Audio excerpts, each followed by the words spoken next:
then they didn't take notice. So on job, I deserve a bonus. So many bars, no folders. Chopping it up with the orders. On the ones and twos on mic controlling. Yeah, I got a gal going crazy. And the man them on 1 2.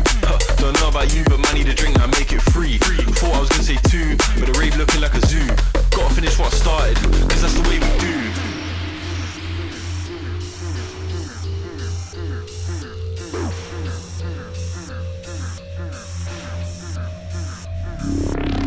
Stay focused, man, I gotta go. Can't be going backwards, I can't be going slow. Gotta take the lead and I gotta steal the show. It's a straight up madness, you know how we roll.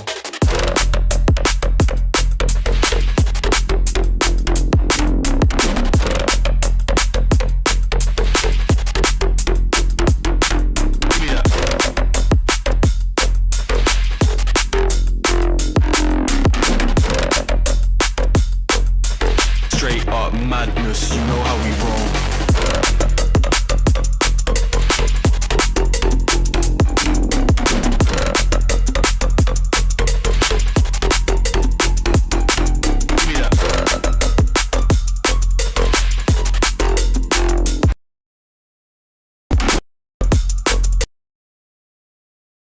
Madness, you know how we roll.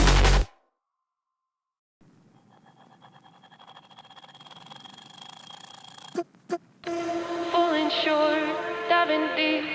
Where is the water taking me?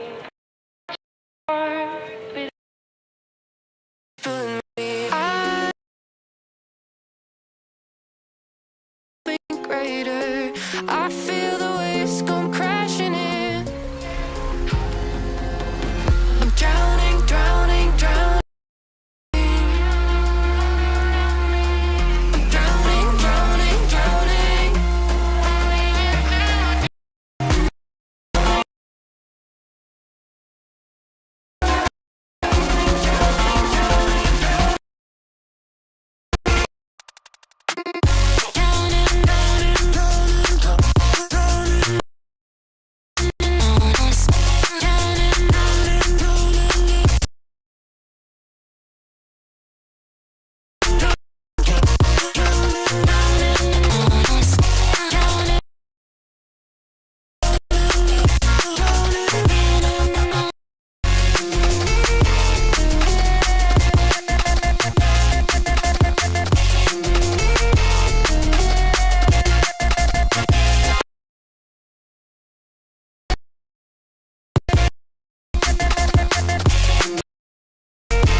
Alrighty. Oops. This is going to be a mess today. It's going to be a mess because I have been messing around with my setup, and I mean a lot. And I will actually probably be changing some stuff on the fly as we go. For example, my camera's over there, my microphone's over here. Things are kind of a big mess. Uh, Either way, a lot's been learned. A lot of things are getting together. As you can see, my background here is very, very fancy. Actually, probably a little too gaudy, a little overkill. But that's okay. It was really big learning experience, and I'm going to share it with you. I'm going to share it with everybody today, and kind of make some improvements as we go, because the setup is quite different to what it was before. It's a little bit more flexible and kind of optimizing for my setup and my needs. I'm assuming everything's coming through okay. I'm over here talking. Let's see. I think everything looks okay. So I'm gonna take it as a good. So, we're gonna take it slow. I have a long session today. No big rush. I got a lot of things to cover. I really wanted to get started on streaming something, so we could at least kind of start talking, start sharing, start good things. I'm still setting things up. Um, it's gonna be a long, long journey, but things are gonna start improving along the way. Let me just open up more windows over here. Okay, here we go. So I'm going to start off, I guess, with a little bit of explanation of what the hell's going on. I have Godot open right now. That's kind of a placeholder, so we're not looking at a blank screen. I'm going to be sharing on and off my OBS setup. So, oops, let's put it over here. There we go. Going from my other monitor, it flips out. Can you scale from the other way? Jeez. How did I pull it from here? Okay. So there's a couple things that are pretty different and kind of important to understand what's going on with my setup here. The big thing with my setup is I kind of need flexibility. I need flexibility in terms of being able to stream like this and then being able to play a game and also stream at the same time without bogging down my frame rate too much. I don't have a big system. Actually, it's very mixed. I have a pretty decent video card, 4060 Ti, but I do not have a very good processor or RAM, only like DDR4 2400. So I get bottlenecked sometimes. So what I decided to do was use my laptop over here, which actually has a pretty decent processor, crappy graphics card, to be the encoder. So I'm actually streaming from that other machine over here. And then I'm using some NDI tools to stream the camera, for example, over to my desktop. And then I'm doing all these effects on my desktop because I was finding some problems doing it on my laptop, performance issues. Things were getting very heavy, very bogged down, along with the encoding. Even with my old setup, with my older graphics, it was kind of getting in the way a little bit. So with this current setup now, I offloaded a lot on my desktop and also get to take advantage of having a pretty decent graphics card that really like doesn't take a lot of power to do all these effects versus on a laptop, which kind of shits itself. So I'm kind of talking alone right now, so no big deal. These can kind of be helpful for the VOD and maybe clips, but me kind of go through. Actually, let me go ahead and get this other camera set up because there's a lot of things I still need to do. A lot of things to get set up here. Things are not voice reactive right now. Sound react. They are, but it's disactivated. I need to re-enable it. Um, like I was saying, there's a lot of things that have been coming and going, changing. So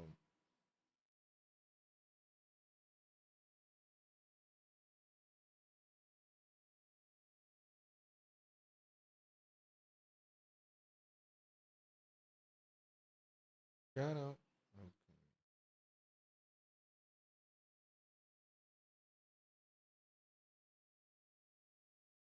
Because I don't want to be constantly looking at the side of my face either.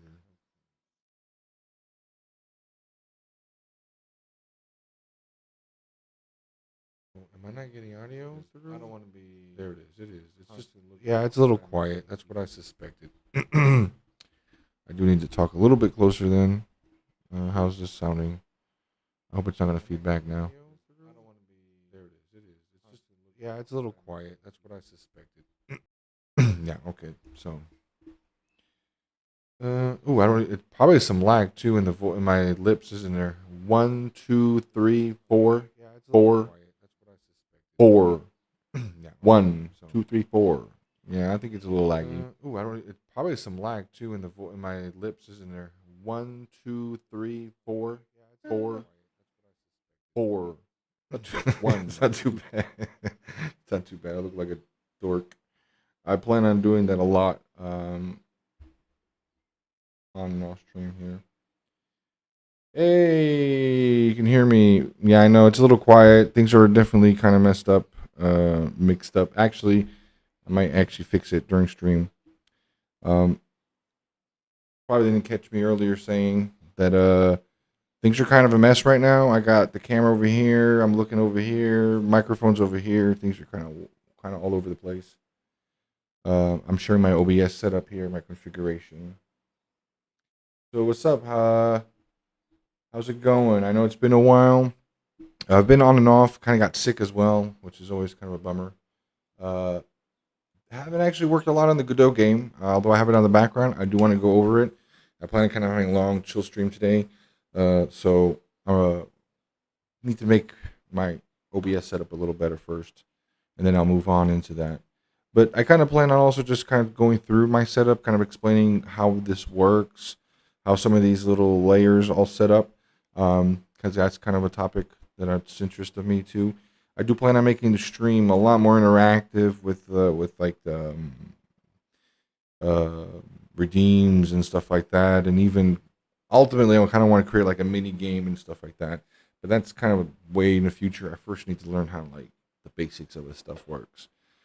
So that's why I kind of made this fancy ass little graphic here. Actually been making this damn thing like 10 different ways already.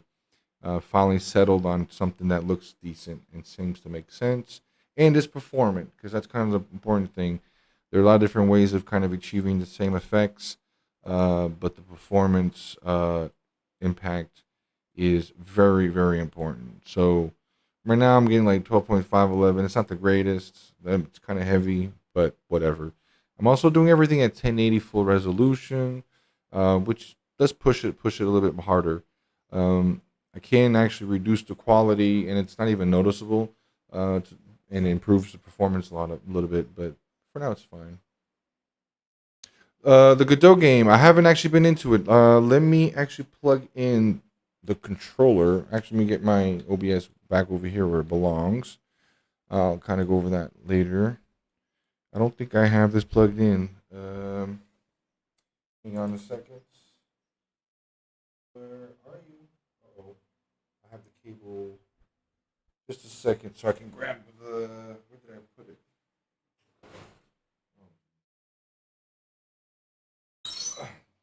Cleaning. Connected to the computer, I think.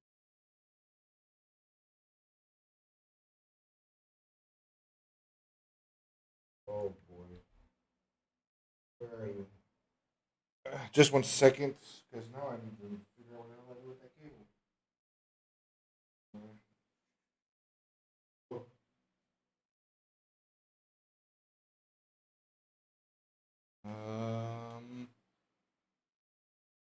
Should I put it away? That's how it is when you do cleaning. When did I put it away too? Oh goodness. On the floor. It's right here. I can see it. Now I know where it is.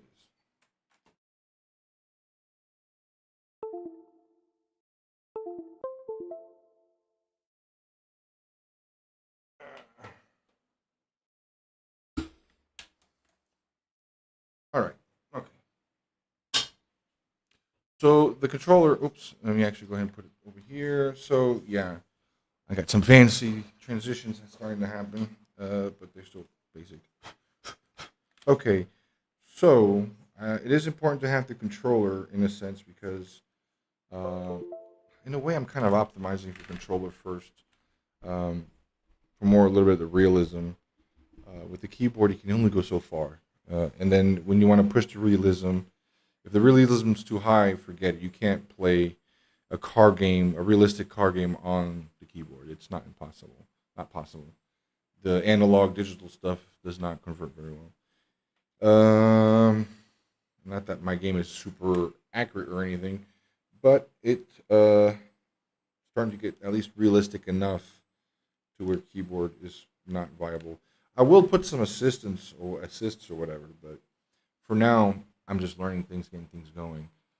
Ultimately, I will want to put this. I don't know. I have this idea of wanting to make like a little web game where people can drive around, and they drive around my scene inside my. Oops, I'm on over here.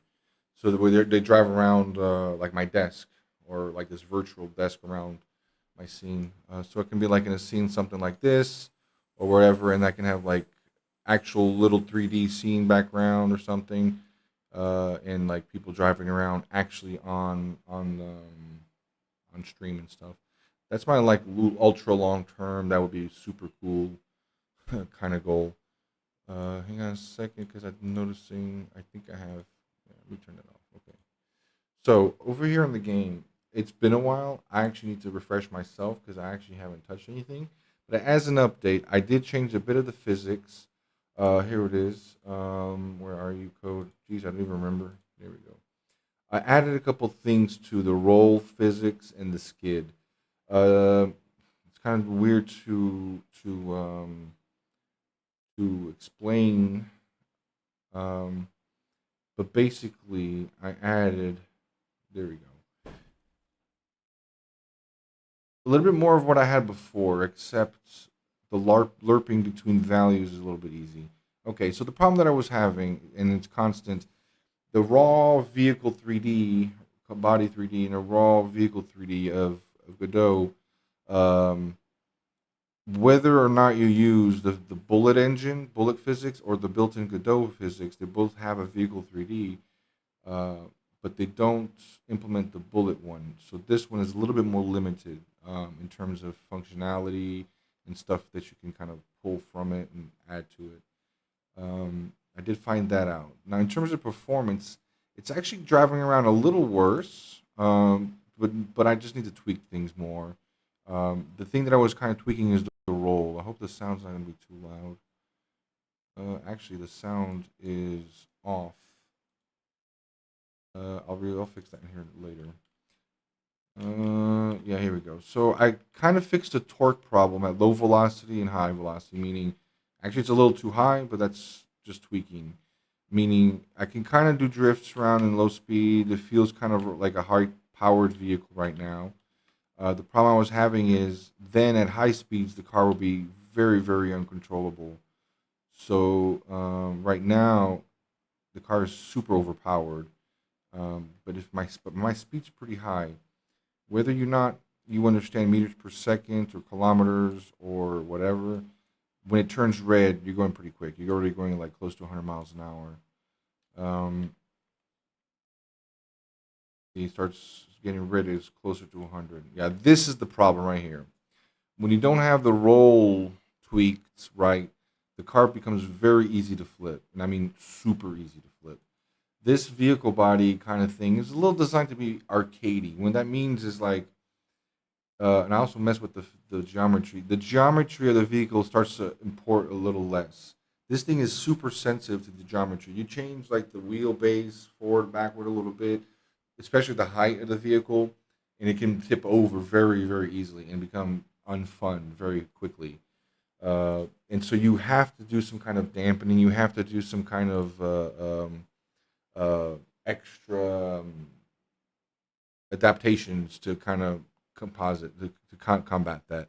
At least with this particular vehicle body 3D, the way that it's implemented, and the way it has that is here in where is it called? It's the dampening. Where are you? No, it's in the wheels. There we go. In the wheels, we have roll influence. So in the code, I'm trying to mess a little bit with roll influence, kind of like not mimic real life, because I already noticed mimicking real life doesn't make sense. It's not what the engine into the game, the physics engine or whatever this Vehicle 3D is doing. It's not obviously. Um, Anything in a game, to be honest, is kind of taking shortcuts, right? So this is going to take certain shortcuts, but whatever. The roll influence is very, very touchy. So at low speeds, I try to bump it up, so that way you can turn. Otherwise, it gets understeer like crazy. You just can't turn. And then at higher speeds, I try to turn it down a little bit more. I'm also been messing with the friction slip, so I'm already tweaking like 3 different variables at once, so things start to get blurry a little bit because the roll influence doesn't actually cause it to drift; it causes it to roll, and it kind of looks like it's drifting, and it does end up losing friction because of it. But you turn way more before you start to drift. That's like the roll influence. The friction slip is actually more the friction. What we think of like, oh, it's slipping, the tire is slipping. While the roll, it's kind of like a weird tweak there where it causes the car to kind of turn. It has really nothing to do with it has to do with the roll because the car stops flipping over, basically. So, anyway, I think this all related to the issues I've been having with the center of mass distribution. I really want to kind of leave it in auto mode, which means the geometry kind of dictates where the center of gravity is, which to me actually kind of sounds fun. Because when you have like a car with a certain geometry and a certain weight distribution, when you look at the collision shape here, where you get rid of model, when you look at just the collision shapes, you kind of get more of a sense of what the center of gravity of the car is and where it's focused and the reason why the car feels the way it is. It feels like a wide car. It feels like a narrow car. It feels like a long car. But I don't know. It's very touchy. It's very iffy like this. I can show it actually. We turn off in the code some of these extra things here. This extra processing. I think it's called skid. And in the skid, oh boy, it's been a while since I looked at any of this code. Yeah, there's at one point where I started to try and get a clutch. So anyway, I'm already getting to the point where I'm going to end up starting over, which is kind of the point of this whole project is just to kind of explore and eventually start over, make something new, something freshly cleaned. Until that happens, this is going to keep being a mess. Where are you? I do remember it being here nearby.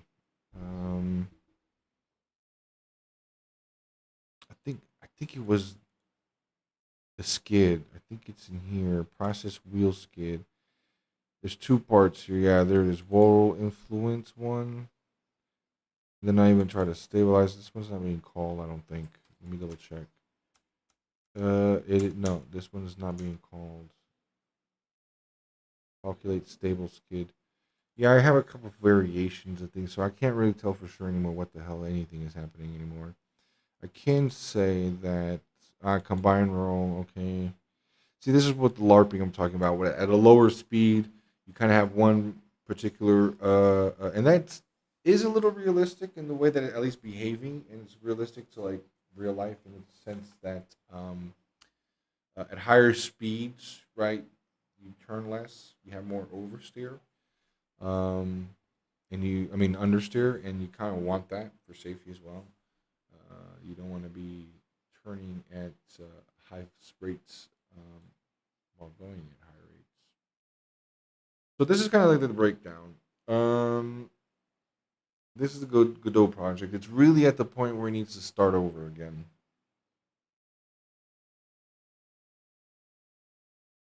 So right now, I don't even remember what's actually happening here. I do remember now. Because the problem now is I can't just simply change these variables because these values here because they're being dynamically changed, blah, blah, blah, blah, blah, blah. But I see I have the base values here. But this part here, the center mass, even if I just do like not change anything else and just change it, the car is going to be much more stable. Because now it sits at a specific spot and doesn't change. And I may end up keeping it this way. I can tweak it to make it feel pretty good. It's just to me feels a little off a little wrong. Let me just put some sound back in. Where did I put the sound? Engine sounds. Autoplay. It is autoplay. Why am I not hearing it? Oh, it's probably going through. Yeah. Hang on a minute.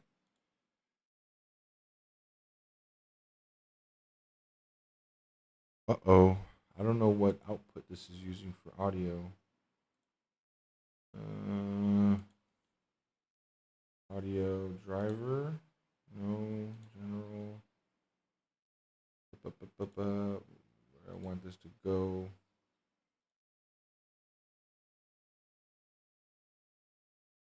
Is it showing up even? No, it's not. I'm not gonna worry about the sound just now. I may have changed it in Windows. Some stupid reason back. Yeah, because I don't know how to change it now. I don't even hear it in here, in the editor. So if I'm not hearing it in the editor, something's not right with the output. Where did it go? Okay. So, with the center of mass, like this actually does feel pretty good. I do need to get the sound down because it makes an influence on like your sense of drift. See, right now I'm going almost 100 miles an hour, which is super fast, but I'm not turning very easily either, which is kind of the point. So yeah, it does feel a lot better. The suspension I know is a little soft on purpose. It's actually not that soft. That's why I'm losing control there. Let me put this in miles an hour so people, kilometers at least. See? Now the other thing that I was having is issues with like power drifting. Out of the box, you're not gonna get like regular power drift. Uh, kind of you are, but you're gonna always lose a lot of energy, and you're gonna end up stopping. Which I mean, whatever. It can be like a stability thing. Let's see, I'm oversteering a little too much. So, see, it's actually too hard right now. When you get too fast. So anyway, this is the kind of stuff that I'm saying that I need to tweak. And it's a pain in the ass. But if I put this back over to auto, now the car becomes a lot more dynamic. In sense that like you can even see it like starting to float around more. So I kind of see even the jumping and bouncing feels a lot better, to be honest. So I've been really trying to work real hard to keep it like this. And if I try to keep it realistic driving, like I can actually keep it pretty stable, and it keeps a nice challenge. But I also kind of want to go high speed. I need to make another map that's a little bit more flatter, a little bit more rounder, straight line, so I can do some straightaway testing. But yeah, I think it's not too bad. I flipped a little while ago. Might have actually been justified. I wasn't paying attention. Might have hit a rock or something going sideways too fast. But yeah, at higher speeds. But that was another thing too. Even at higher speeds, okay, it's going to turn less, but it has to turn eventually. It has to feel right, and it was not. It wasn't doing that. So even at high speeds, that's why I got so many little bump markers here. Is exactly to show off like the max roll. So you see how the roll is slowly going up. So this roll value is, you can see how it's going to be affected. So as I'm going, I have less roll, but then it kind of goes up and down. Right now it's climbing up very slowly. So even if I stop, it goes up. See, there's a little bit of logic there. It's not just a straight lerp. Oops. I knew I was going to fall over. I'm not just simply lerping between like, oh, low speed and high speed. There's a little bit of extra lerping going on. It takes into consideration whether you're like turning or not. I kind of explored different things. This is why I'm saying the way it is now is not necessarily the greatest, and I haven't decided if it just needs to be improved or if I just need to take it away. But your steering affects the roll. I decided to try that at higher speeds. At lower speeds, you don't notice it, but I was having a problem making the car stable at high speeds and having the car turnable at low speeds. It was like the more I made it one way, the worse it became the other at high speeds. So I had to make a kind of some sort of compromise. So it kind of understeers a little bit, and then it'll start to kind of turn as you turn. So if you start turning, it'll turn. I actually started to get to the point where I need to change like sensitivity settings on the controller, which to me means it's pretty good. The car is just way too powerful. I did a little bit too on purpose because I needed the power drift.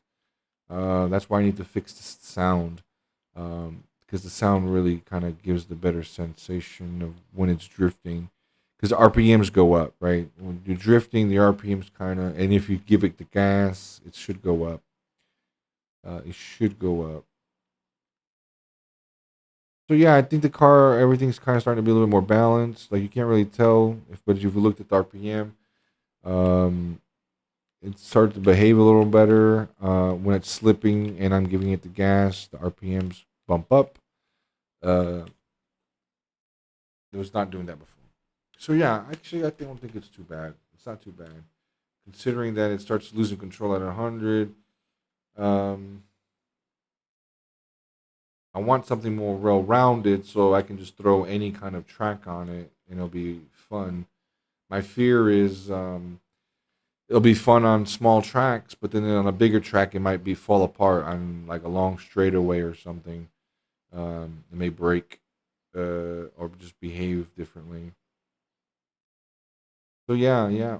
This is the update for Godot. I bet you I have my Windows settings forcing this to a certain channel audio. I think I did that when I had my OBS differently. Because even that drifting RPM boosts when you're drifting or when the wheels are slipping, bro, boy, oh boy, I had to do some tweaking on that too. Some not that crazy. Basically, the more it slips, the more the RPMs go up, but it's not that straightforward. Otherwise, it just goes wild. See how it has massive acceleration. That's another thing too. The grip is like very extreme. When you have grip, you have grip, and the car just fly. All the power is like delivered instantly. And then when you don't have any grip, you don't have any grip. So that's what that calculates stable drift stuff. Oop, see that suspension movement right there was actually really nice. That looked really good in terms of the way it behaved. So yeah, so this is what I was talking about too. There's no way I can get this level of control on a keyboard, and you really shouldn't. To make it playable on keyboard, I can make some help, lower some of this dynamic stuff, make the thing behave differently. It actually feels really good, really good. Now, of course, when I change the center of gravity mode, center of mass mode, I do need to change the geometry a little bit.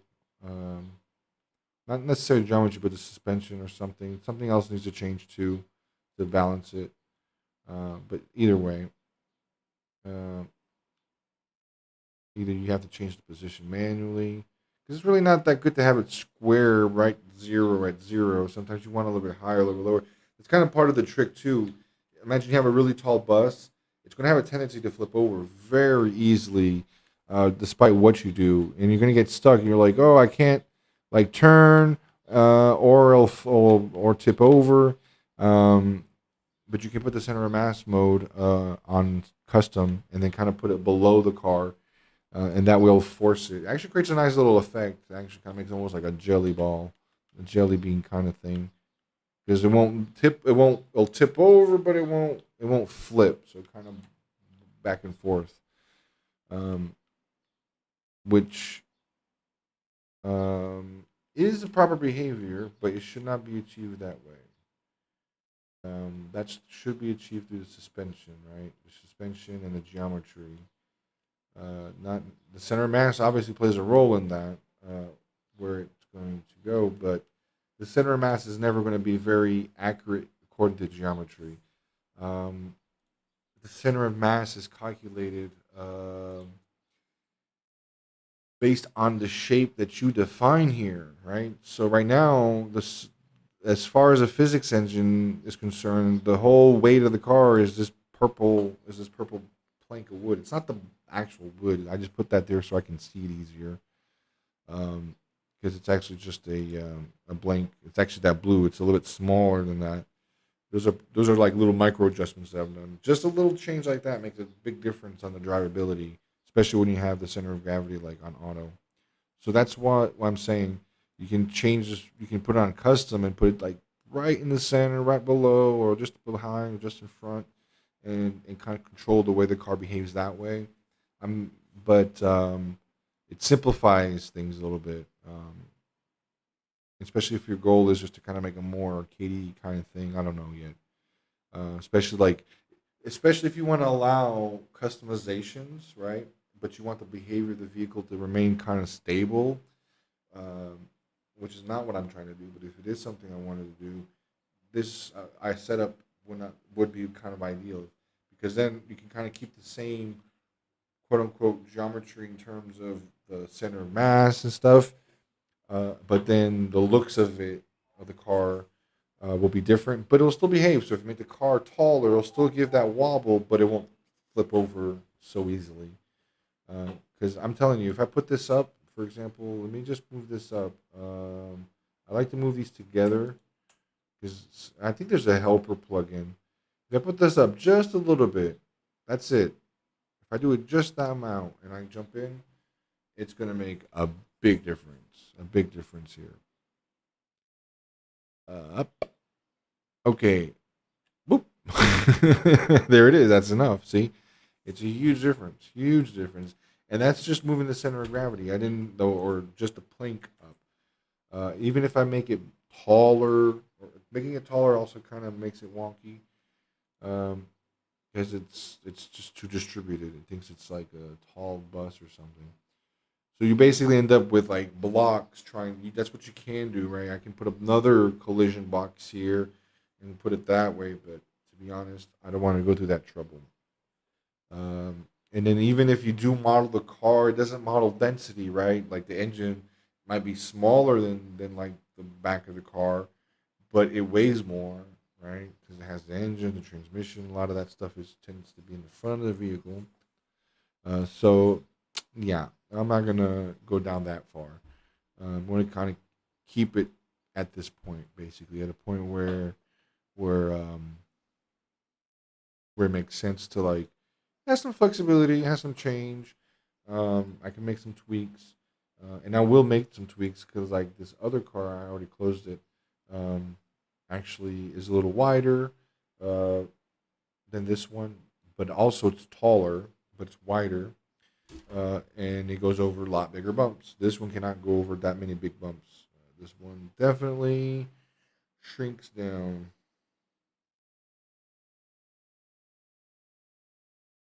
Oh my goodness. Sushi Dragon is on, and he's also doing some setup stuff. Wow. Let me go take a sneaker. Pika.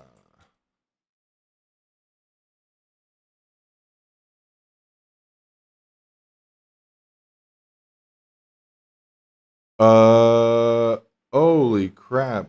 I just noticed what you're saying, Twisted. And I noticed it, actually, now that you're talking about it. Let me fix this. I already know what it is, actually. I know exactly what it is.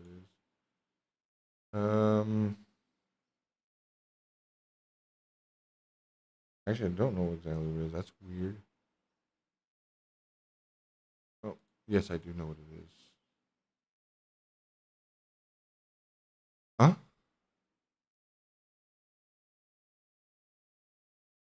This is really. Hang on a second. Yeah, I told you my setup was gonna be very wonky, messed up for a while. Let me go to here. I'll just change this live. Screw it.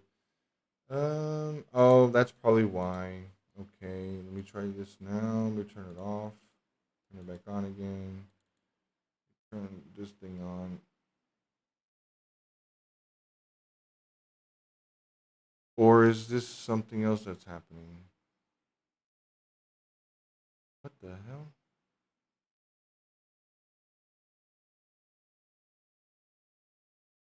Let me close Godot. That's strange. Yeah, it's like frozen. It's definitely frozen. Let me turn that off. Let me turn that off. Okay, I think it just refreshed. Let me turn Godot back on. No, I don't see my mouse. Beepers. Oh,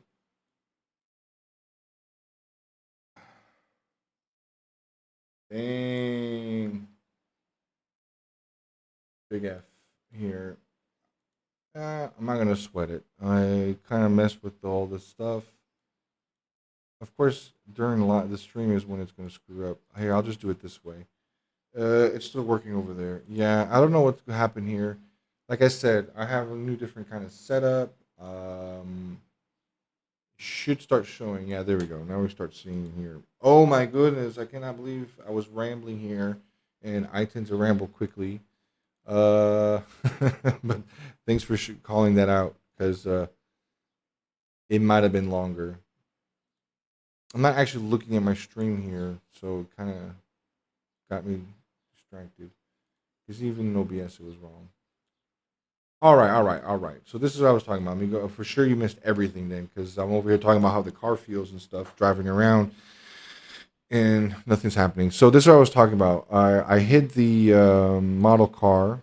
Yeah. So the model doesn't have any impact other than like the collision. If you want, and I think I did do that. I think I did make this a collision body. Yeah, I did make this a collision, a physics object.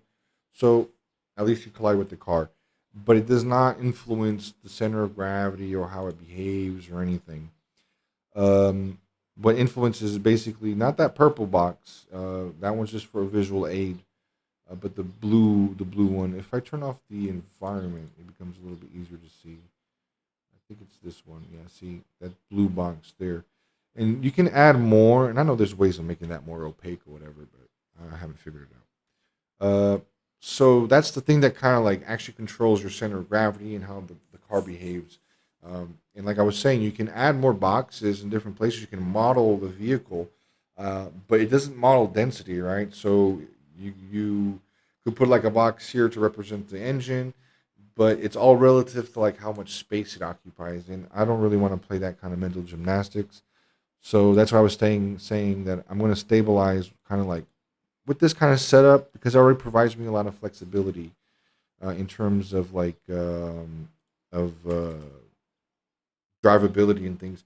I have this other car, for example, that's just slightly different, a little bit wider, much taller, uh, but it's much because it's for the other map that has a lot bigger bumps and a lot rougher terrain, and it handles them. This car can't handle that map too well. It's kind of a little bit like real life, right? Smaller cars aren't going to go off roading very well, versus a big old truck, a big old Jeep or something, big old monster truck. So what I was actually showing is, and this is why you're probably confused, is the center of mass mode. Right now it's an auto, which is kind of how I want to keep it. But there's a couple of risks here. One of them was kind of how I was saying, if you tweak this too much, like if I just literally bump the collision shape up a little bit, which you can kind of imagine, maybe I made a bus or something, right? Or something that's a little bit taller, just a little bit, not even that much, right? Just a little bit, before, after, not even that much. But see, like these lines, that's kind of like the center of where the rotation is on the wheels. So it that's kind of like where the physics is going to all be playing with, even where the suspension point comes in. So now if I drive around, maybe that's why I wasn't having sound problems. I don't know. Wow, that was definitely a random thought. There we go. So there we go. So now it's an auto, but I bet you I'm going to flip over real easy. Oh, just about to flip. You see the tire wants to start lifting up off the ground there. It's still a little stable, but you can kind of start seeing, let's see. Yeah, it's easier to see at low speeds. Yeah. Oh, you can kind of see the it's twisting the board around a bit. When I turn to the left, the right tire wants to lift. Actually, let me go ahead and just bump this up a little more, and you'll see even more. Oh, there it goes. It just lifted that wheel up off the ground, which is actually a cool effect. It's very realistic, right? That's kind of like why I want to keep it on auto mode. But the problem is it's just the smallest changes. Oh, there it goes. See? It just breaks. And when it breaks horribly. And I've seen these kinds of like we've all seen this kind of thing happen in uh we've all seen this kind of thing happen in games where you're driving around and all of a sudden you hit something and boom, you're just doing like 360s like crazy. Well, there you go. Uh, so yeah, you see that as soon it looks all nice, it feels pretty good, but then as soon as it kind of flips, it just goes crazy. So that's kind of the reason why what I've been playing around with the center of gravity on auto. Actually, let me keep it where it was. Let me go ahead and put back high. Okay, so I'm still like very high above the wheels, so the chassis is higher than the wheels. The center of gravity is going to be higher. Now I'm going to put the center of mass in custom. What this does is now it's not looking at the physics object anymore. It's looking at whatever you put here, this XYZ, which right now is at the origin, which is below the car, actually. So it's actually going to want to pull the car constantly down even more. So even when you are tipping over, you should notice now that it's going to basically try to keep the car very, very flat. Let me open this up. Oh, I have some pancakes here in a little. Pancakes is always fun. Pancakes. So now you see it becomes a lot more flatter, a lot flatter. See, it does not want to lift. And you can kind of see it's much more flatter. And that's what I was saying. Like for a more arcadey kind of game where maybe the objective isn't driving, right? Or like you have driving in your game, but it's not a driving game. You don't want people like struggling to drive around because real physics. That's not really the case.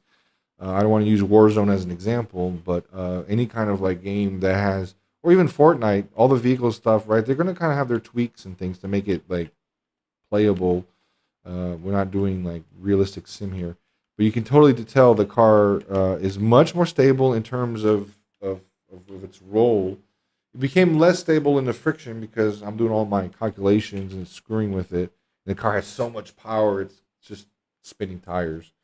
So much power. It doesn't have that much, but it's just enough to keep it up. So, of course, I can come here. Ideally, I wouldn't leave this like that. But you notice how even with this higher center of gravity, with the physics up higher, it does fine. Now, ideally, you would put this up a little bit to the same height or a little bit more. Like if, for example, if I do want it to roll a little bit, right? I can't put the custom center of gravity a little higher. You have to do it by the unit. So let's see. A box is a meter, half a meter. So I'll do like 0.38. So it's still below. So that means it should not flip. It should be nice and stable. But let's see if it's enough to give it a little bit of body roll. At least the wheels are liking that. Yeah, it looks like it's rolling a little bit more. Yeah. You can see it rolling a little bit more. Especially like you can see the board wanting to twist, which is kind of what should happen. So this is what I was saying. This is kind of like the easier approach, especially where like driving or is not like you want it to be fun and easy and not necessarily a hassle for everybody. Not just like people like me who like the challenge of a realistic sim. No, sometimes you want just a Mario Kart, right? Mario Kart's super fun. But it's not definitely not simulator material. Oops, and I just fell off the map. So let me put this back before there we go. Because I kind of tweaked it for that height. Hope that's starting to make more sense. Shout out in chat if you want me to say slow down, go over something specific. Otherwise, I'm just going to ramble off whatever the heck starts popping into my head. So yeah, that's kind of like the bare bones of it, of how like this part here is tweakable to a certain part. I'm kind of like, again, I want to kind of keep it in auto. That's my kind of my goal, because I really like the way it behaves, like it looks and everything, really nice, in auto mode. I can actually change the other car in the other map, so we can kind of give it a try with the new logic. I still haven't fixed the sound yet, but I will. I know the car sound is going to be just annoying after 10 seconds. Yeah, now it rolls. Well, it's rolling not that much, to be honest, but that's because it's low to the ground, and that's the way it's supposed to be. That's the way I want it right now. So yeah, I'm just kind of going around in a circle to kind of look at this. So yeah, so you see how it kind of flips around. And the important to me part about this is that when you brake, you really see the front dipping. When you uh, when you brake, you see the fire. When you brake, you see the front kind of dip down. When you take off, you can kind of see like you want to lean back. When you take a turn, you can kind of see the weight shifting. That's what I'm talking about here. You see it shifting around. It's very low to the ground, of course, but yeah, and that's another problem about being low to the ground. In like realistic dimensions too, is the rocks and stuff. Like, oh yeah, it feels great on here, but then a small bump and the car flips over. Right? Can't. So it's a very delicate balance. Um, so yeah, let me actually go. I think I'm gonna put the other map and see how that feels. I haven't played that map in a long time. Uh, Actually, I'll change first just the maps, okay? So we can see how this one behaves. Again, I don't have this. It's all just a big mess. Which one is it? This one is this one, which has everything. I don't remember which one's the prettier one. They all have the same collision. I think it's this one, big road. This one is not the collision body. This is the collision body for it. Yeah, right? No. It's H ground. Oh, H ground is the textured version from the OBJ. I think it's all different formats and different things. That's why. I think this one is the one like one of the original ones. Yeah. This one actually is pretty, to be honest. I'm not bragging or anything. I think it's kind of pretty. Um, in some places, in other places, it's kind of okay. Yeah, this is definitely not the same, not the right map. What else do I have on? Oh, I have racetrack still on. No, that's not the one that's causing this. Which one is it? Oh, I think I do need to restart. Let's restart. Or do I have something here invisible? I have something invisible. It's still the other map here. However, yeah, I don't remember if it was this one or this one. Did I have it before? It was this one, right? Yeah. No, this is the one before that. Jeez, I have so many maps here. It's because it's if I open this thing, find in file system. How do I find in file system? Show me files here. Actually, I think I can come here, import settings. There it is. I knew there was an easier way. And I think it's the physics, something here, physics. No. Or is it this one that has it? No.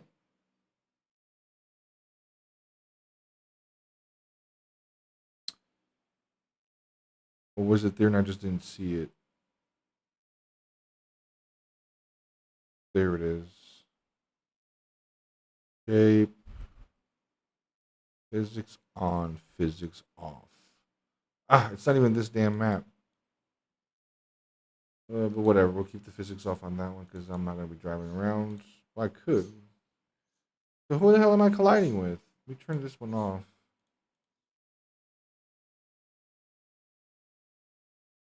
Invisible stuff here. Who am I colliding with?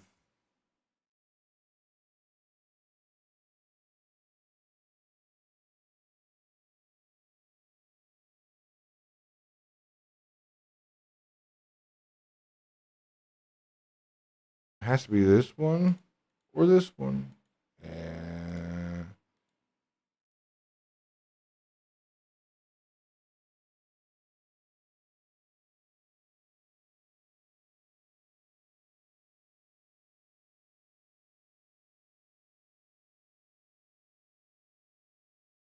There we go.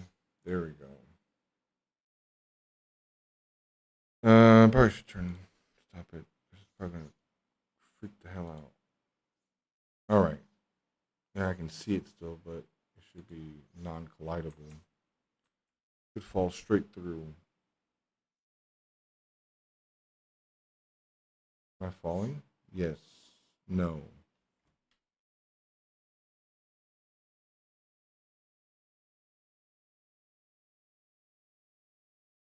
But what the heck is going on? Now I'm confused. It starts seeing things here. It has to be one of these. Oh, it's the other one.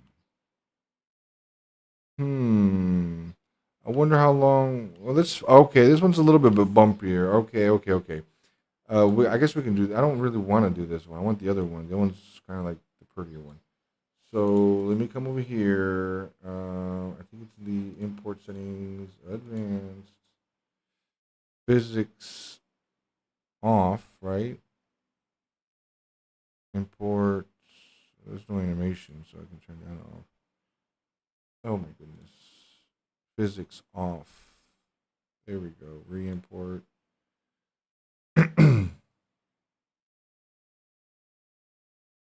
I'm assuming I need to refresh. Did I?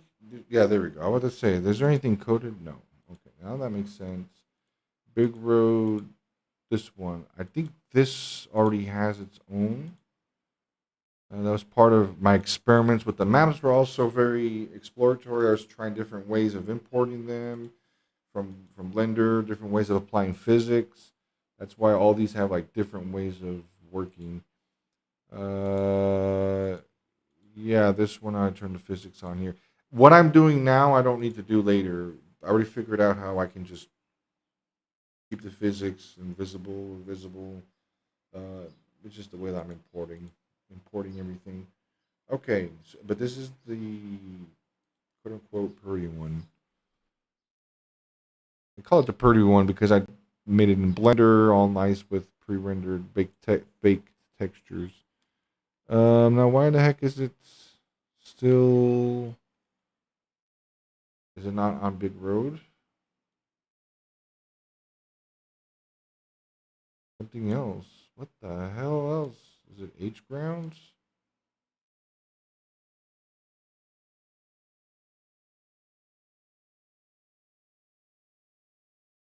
Um, I'm just gonna get rid of this one because this one I'm not using. I don't care for. It's closer to scale, but it's not at scale. This one, import, advanced. Or is this one of those where the physics is on a different physics static? Yes. Automatic should be trimesh. Come on. This is why I need to throw everything out, start over again. And nothing. But this one, I kind of had this before, actually. I need to turn that one. Yeah. This is the one where the physics is different than they're separate objects. I baked them all together. They were baked together. So they look, but the collision is on this one. Now I got to come here, advanced. Probably right here, and I don't see it. Gotta go to here. It is on. Oh, wait a minute. Oh, I'm so dumb. I forgot about the collision layers. It's the Godot collision layers. Dumb. I forgot about that. It's not just importing things into physics. You can come on and put the layers. I think it needs to be on 1 and 3. Let me just refresh. I bet you it's just that. And I can make this invisible. That's the point. It needs to be collidable but invisible when I do it this way. Split like that. Uh, and otherwise I'll see what the car's on. I think the car's on 1. Um, car base. Where are you? Car body, right? Physics. No. Or is it on the collision shape? No.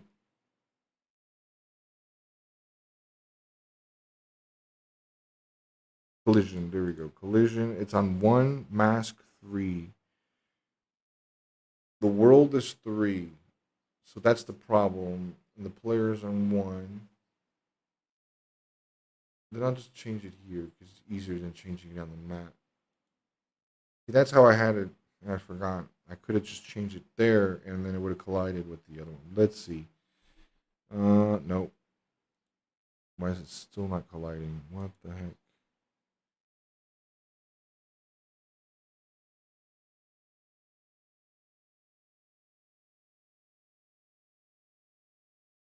Let me just see something here.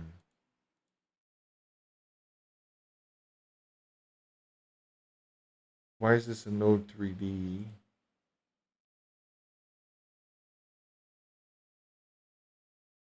God dang it. It's been a pretty long time since I've changed the scene. And I should do this by scene name. I should create a new scene instead of doing this. Otherwise I need to create a collision object for this, right?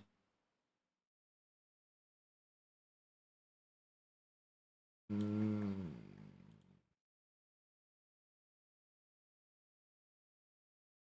And this is of that one. What? Wait a minute. What am I doing? Okay. I'm getting distracted. I'm getting a little overwhelmed here. Plane generate physics off. This one I don't want anything to do with physics. Get out of here.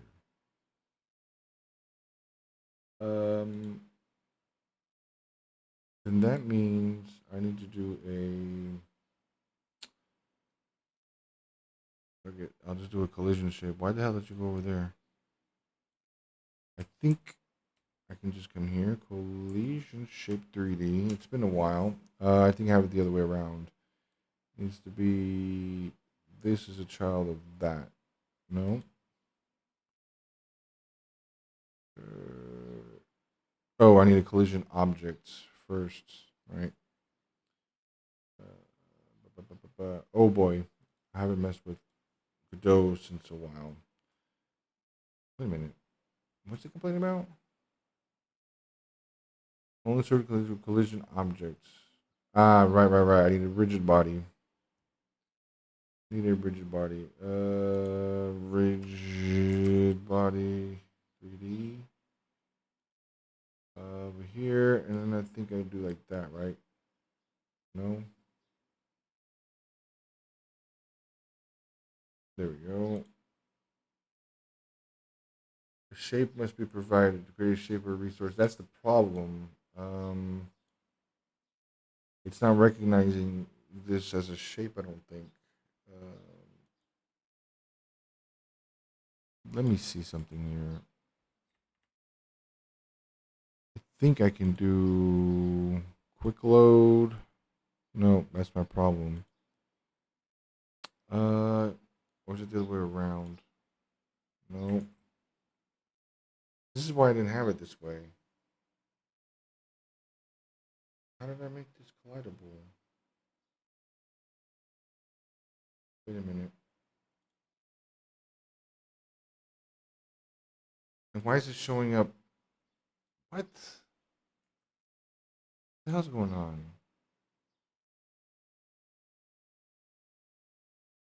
Why is it I'm seeing this map here, but then when I go to the import, where's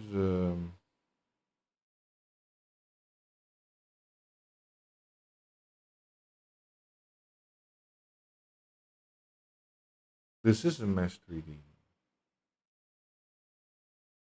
And I imported all the materials and everything. Visibility. Let me bring this back out. And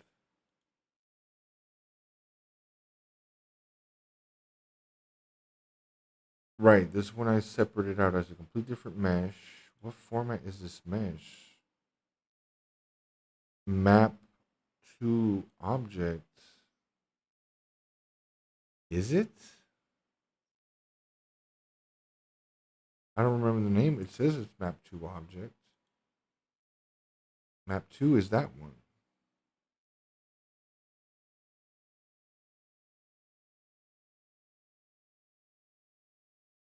Oh my goodness.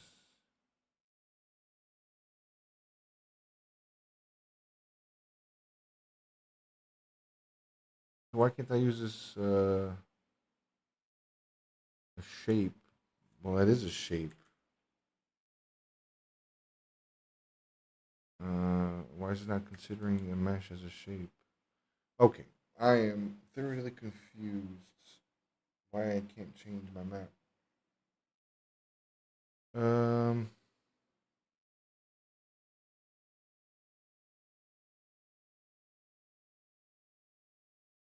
The map 2 is that new map. This is the old map. Bumpy, no, that was, I think it was bumpy or something. I just don't understand how it's showing. It's showing the correct textures. Imported. It's called. Oh, geez, it gave its weird name. Big Road. Exactly, Big Road. That's right, Big Road. Now I'm remembering. So we want Big Road. Where's Big Road object? Here's Big Road object. I remember. I'm coming back. Big Road. How do I import this son of a bitch? Make sure it's at zeros. Okay, now where it is. There it is. Oh. Oh, it can't be at 0. It has to be at negative 23. Negative. Oh my god. Oh my god, I forgot I had that on. I had the voice layers on here. Voice mod. That was a scary fart. Okay, this is just the visual part. No collision. Where are you? I already lost you, damn it. Big Road. I think since I imported this thing, right? Can I make that the collision shape? No, I think I have to go through and go.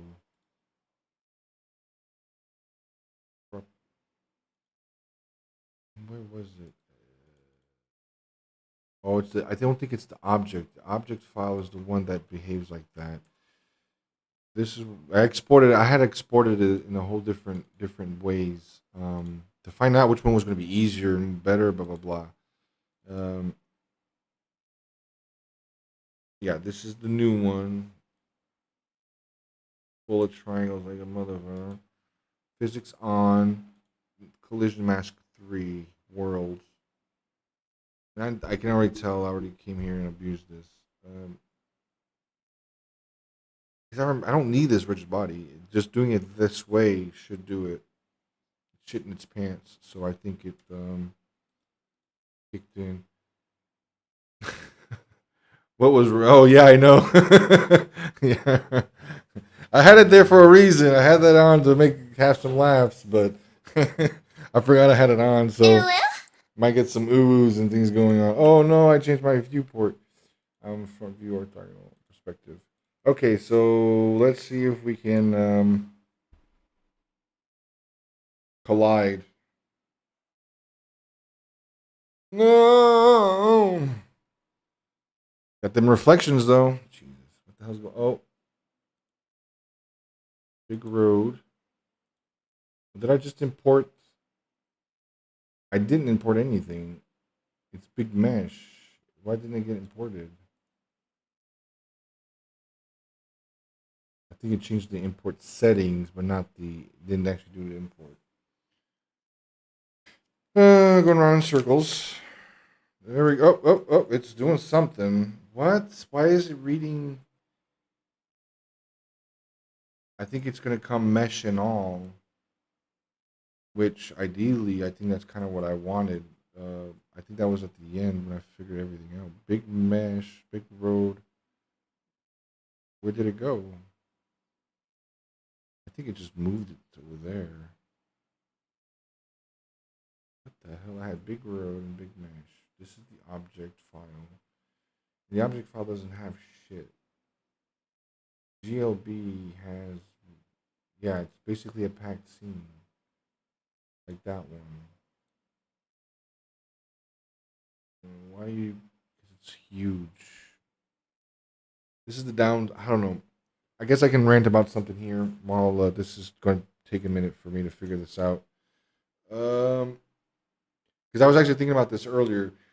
Right now, I'm making. You can actually see by some of the texts here, something show up like 8K texture, 4K texture.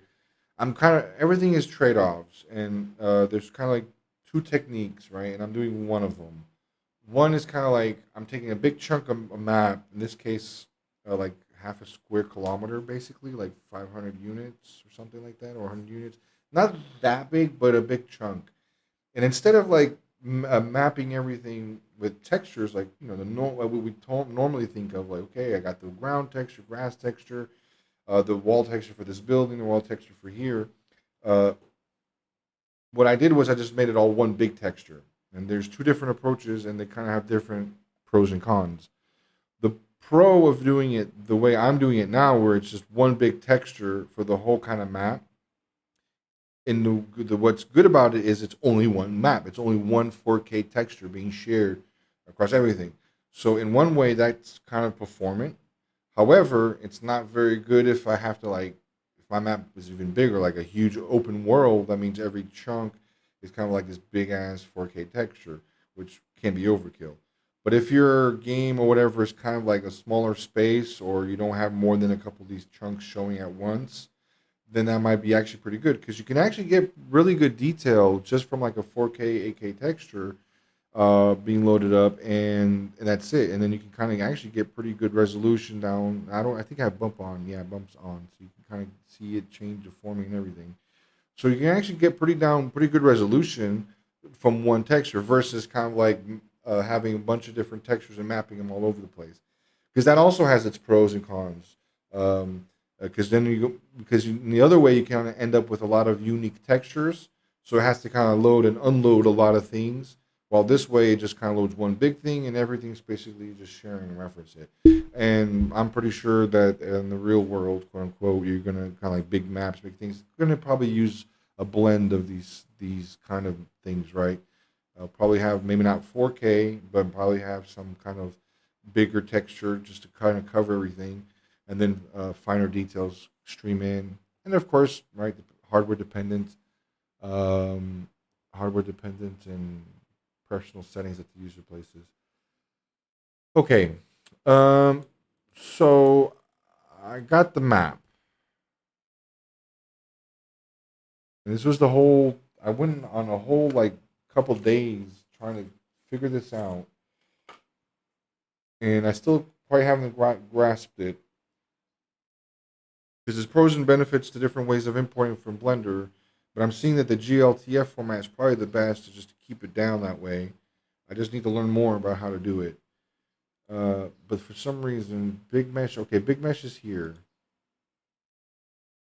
Yes, but it's up there. Let me bring it down to negative 23. Oh boy, here comes the farts. No, I'm going to use this keyboard. I'll keep it on there as a funny random breaks.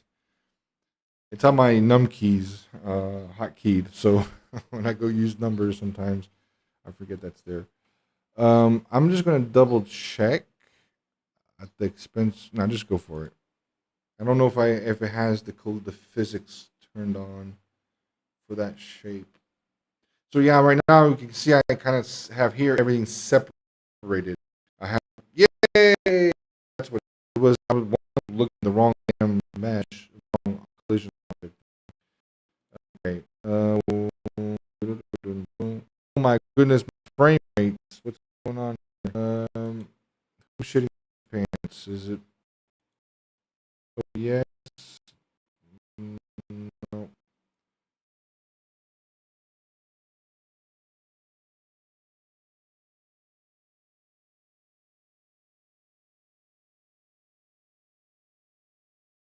old version.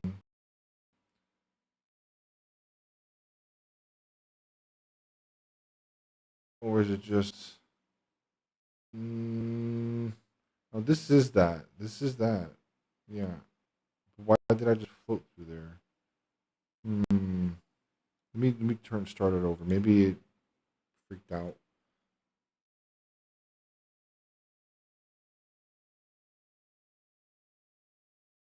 I really want to screen. I think I might know why. I think I know what's going on.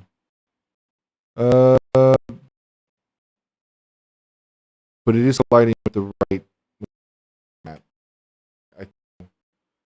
No, it's not. No, it's not. It's not colliding with the right map. Big road. Let's get rid of that one.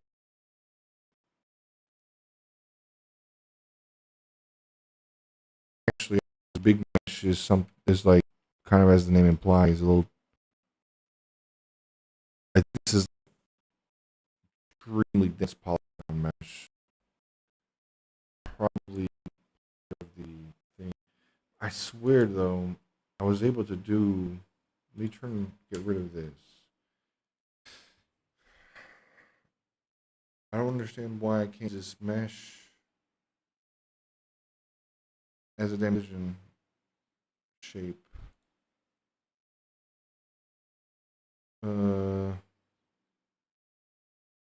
Does it want to node 3D?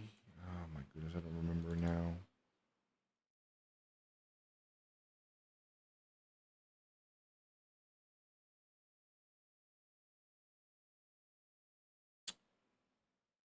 I'm freaking out. Here we go.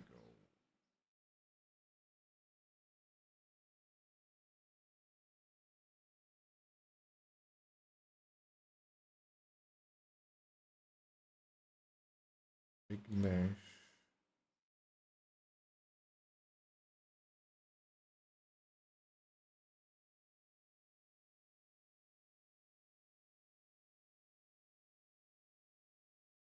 There's so much garbage in here.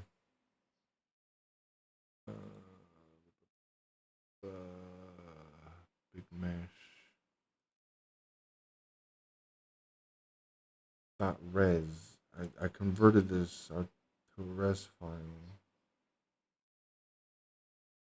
So that's this. That's this. Ah, it's an array mesh. Oh, that's bringing me back memories. I'm remembering now. This is part of trying different ways of creating this collision shape here. And yeah, it should just be this here. I don't know why this one is not working. This one right here should be it. But it brings it in as an object. No BJ. Not anything else. So that's what this is. No, this is not the mesh. Yeah, see, it's an array mesh of OBJ. Exactly. But for some reason, it does not take the damn collision shape from it. Did I not create? Yes, I did. This was like the first one.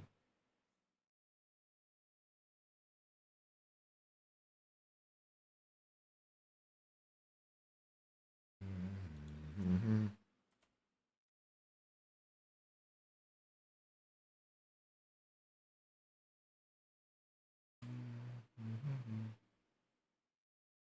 Combines.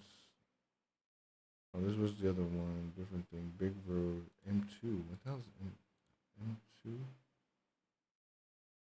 Oh, I bet you this is, yeah, a different version. This is just a different map.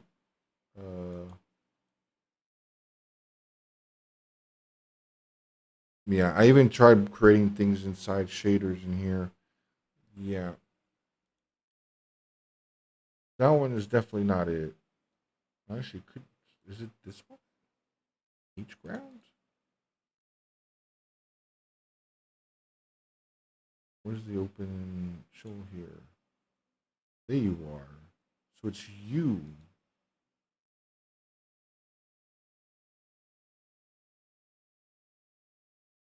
I think that's what I need to do, but I'm not going to do it now.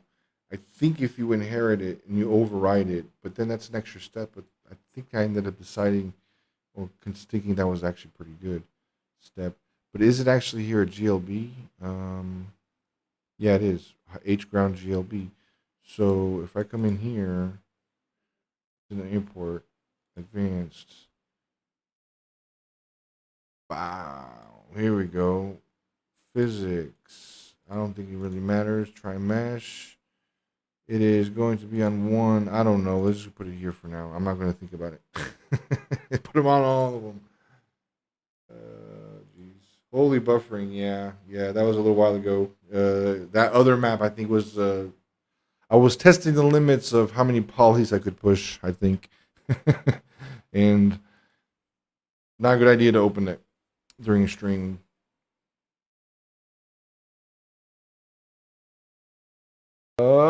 It's still laggy, very laggy.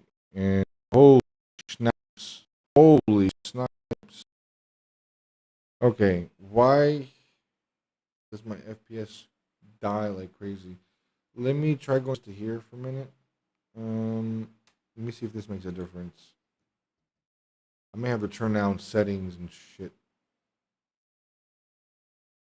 No, it's the I know what it is. It's the face background remover on my camera. Okay, here we go. Finally.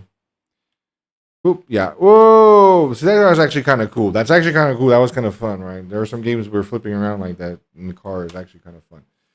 Not my intention necessarily. But who knows? Might keep stuff like that. But that's definitely the point that I wanted to show. Is like this map. It's at a different scale in a way. It's almost like for giants. But in a way, it still should be drivable. My FPS is dropping. There it goes. How's my stream? Just to make sure.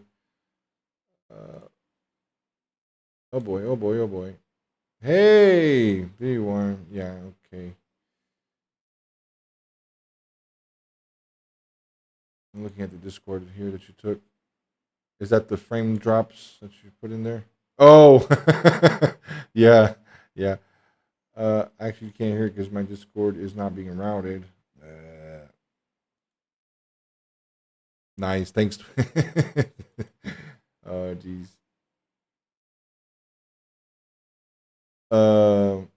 So yeah, let's take a look here. The scale of this map is huge. It's pretty big. How's my FPS over here? Oh, that's why I was gonna look at the stream. Sorry. It's lagging a little bit, but it's back. Okay, so I'm back. I'm not sure why it's jittering like this. It's something with the physics probably. I changed settings since then.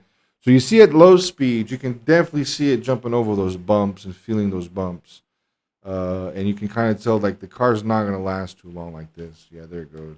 Oh, now it's upside down. I'll put the shell on just so we can see. I might have to. What is it? Is it an environment? I want to turn off some fanciness here. Yeah. Let me turn off the fog stuff, volumetrics. I have this stuff like all on. I'm trying to like a lot of extremes. I'm gonna just turn some of these off. I like to leave some things. Let's try what happens here. The combination of the very dense polygon thing. There we go. It looks a little flatter, but that's fine. It'll be stable. But you see the car is like having a very hard time sticking because it's too big. The bumps are just too large. And actually kind of you can tell like the car, like these bumps are bigger than the car, these rocks, right? So they're pretty sharp. Luckily, changing cars is not that big of a deal. I can come here to the main. Which one was it? I just got to come here and see which one it is. Car base, isn't it? Equals car base. Car base. 2, 3, 4? I don't know. Let's take a look at them. What is this one? This one is very small wheels. Looks very wide. Auto center of mass. This is not the one. The one that I'm talking about. I'm going to start. I'm going to get the one I want. It's this one. Car base. You can see here. Actually, let me turn this off so it's a little more visible. It's not the red box, okay? It's the green, the blue one. The red is more of a visual aid. Actually, I can do that here. Make it a little bit wider so we can see it. X more clearly lined up here. Right, about there. And a little bit longer. So you see it's much more of like a square pancake almost. As far as like what the physics engine sees. But if you notice this one, the wheels, the plane is above the wheels where they kind of connect. However, the suspension also connects at a different point. Okay, and that makes a big difference. That makes a big difference. If I come to this one, right? You take off the model. Where are you? You see that the suspension actually connects. I'm not used to the Godot thing anymore. How do I change the camera? Is it control? Is it alt? How do I pivot? I don't remember. But you can see the suspension is right here, right? It's only in this small little spot. So that does make sense. It's realistic. If you have the body of the car way above the suspension, yeah, it's going to be a very easy to flip over thing. So the earlier when I put the box a little higher on the wheels, it only took a little bit for it to start flipping over. But this car setup is different. The suspension is a little bit higher, a little bit longer, so it allows obviously the base of the car to be higher up and maintained. So since it has more travel, I don't know how the suspension's tweaked, to be honest. I didn't change the variable, did I? No. I'm not sure how it's tweaked, but it should be much softer. It should be like long suspension, but soft suspension in general. Just like if you look at the cars that do dunes and stuff, they tend to have that kind of setup. You see the suspension dampen a lot of stuff. What? Oh yeah, because this one doesn't have an engine sound. That's fine. That's as easy. I can just go copy paste. I don't have all this stuff properly coded, so they're all sharing the same code, but the cars were made in different times. So this one is missing pitch scale. It should still be able to pick it. I just gave you an engine sound. What else am I missing? I'll just mute it or comment it for now. It is comment, right? Oh, it's gonna complain. Fine. What was it? There's something in here. What was it? I can't remember that. There's a thing when you don't want to do anything that you put here. It's not return. It was what? Return nothing. Return. Okay. I think I had something else too that you could put just to know that you're not doing anything with that. But whatever. Now what? Global position. Yeah, these are all variables on the wheel markers. Son of a bitch, the metrics. No. Wait a minute.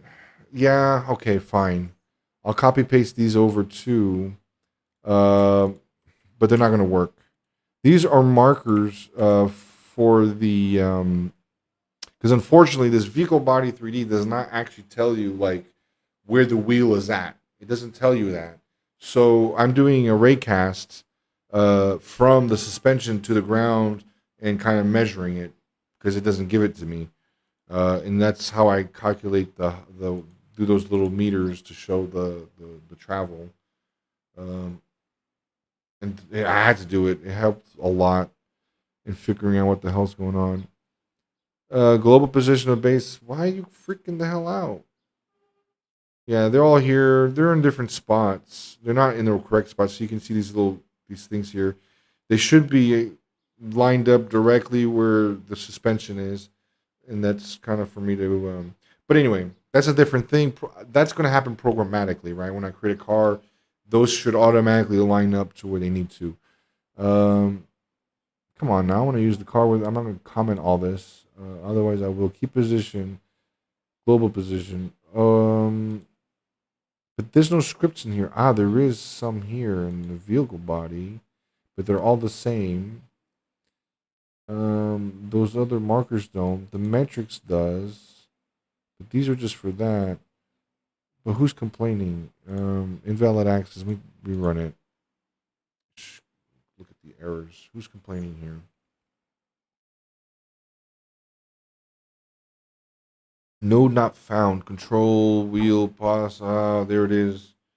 There it is. Control wheel pause front left. Okay. God dang it. It's not that bad. How's the hierarchy here?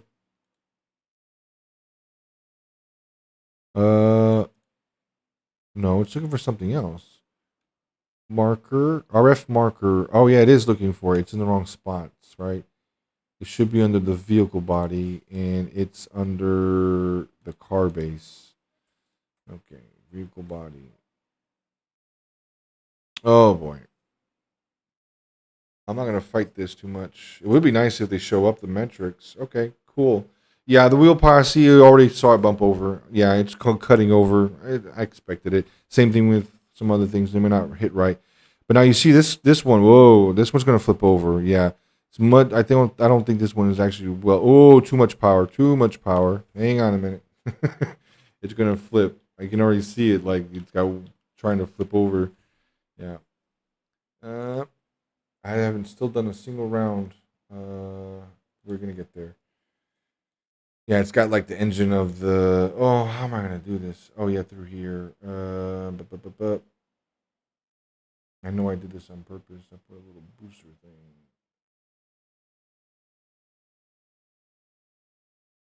Instead of here, we'll just put like by 5. That's actually why I have a multiply right there, because it's a little. Like I was saying, the car was too strong before. It's still a little too powerful. I don't even know if it's 4-wheel drive right now. Is it 4-wheel drive? They should be. Was the wheel used as steering, traction? Yeah, so they're all 4-wheel drive. Shit, I gotta bring this down more. Differential ratio. The wheel radius isn't even right here. That's fine. Oops. Yeah, I used the numpad. You can reverse engineer my my hotkeys here. All right. Otherwise, I'll just tap it lightly because I think it's like this. I'll just go into high gear. Oh, yeah. I think it's a little too high still. Let me come here. I'll put it in custom for now. Now let's keep it in auto and actually just bring down the heights because the heights are way too high. Vehicle roll influence is very high, so this car shouldn't be rolling that much. Radius, suspension, travel. Bring that down. Rest line, bring that down. Okay. I also have the suspension mega soft. It's probably just a demo. Okay, here we go. Yeah, it's bottoming out a little bit. Whatever. Let's take a look at the map. So yeah, you can see it definitely hitting all the bumps. It even clips through the ground. When it's clipping through the ground like that, that's because these values are not valid. It's too soft, a little bit too soft, a little bit too high. There we go. Whoa! I don't feel like the power. I think I did a shortcut somewhere. I don't think. Why isn't it taking it? If I'm multiplying by 0.5, 0.15, I bet you that other thing isn't taking it into consideration, is it? Where's the calculate torque? Fine. Then we'll just do here divided by 2. Oops. I gotta stop using that damn numpad. Okay. Or is this using engine force? I don't remember. It still wants to go, but whatever. I'll drive slow. I'm gonna try not to flip it. Alright. I don't know why the power is not changing. It's still like way too powerful. And it's still trying to clip. But what I was telling you about the map is a little prettier, is like it has more detail in it. There's reflections in some parts. Right now it looks a little gross because I turned off some of that stuff. This part is actually super fun to drive through. Why is it being such a pain in the ass? I think I left this car in a very bad state here. So let's bring this back up. Bring this back up. Let me see if it's not using. No, they're all using the same version of that. So let me see if I just don't come here and. Yeah, why is the power not changing? That's very strange. Is it engine force is completely the mass. There we go. I'm gonna put the mass up. I think I put the mass more 1400. That's why. Yeah, I'm not gonna use a numpad. I was about to make some sounds there. So let me undo that divide by 2 and move back up. I'll keep the multiplying by 0.5 is the same thing.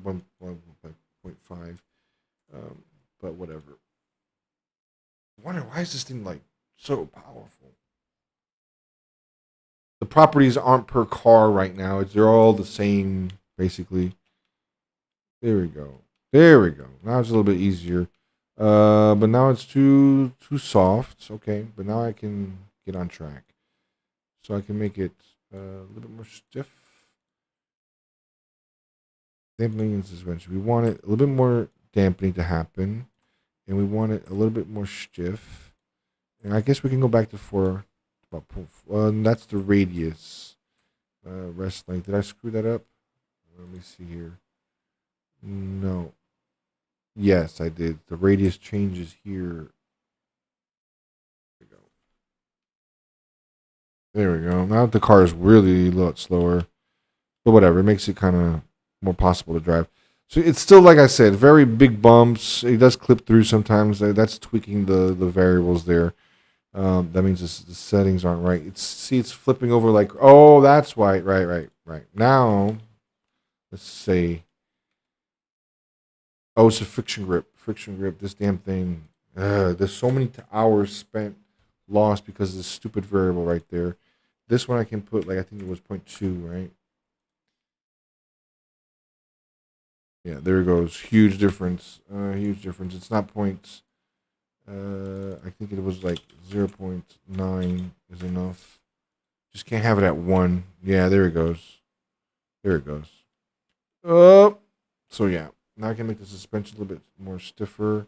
Usually, like, it was about 10, 20, about 20 here.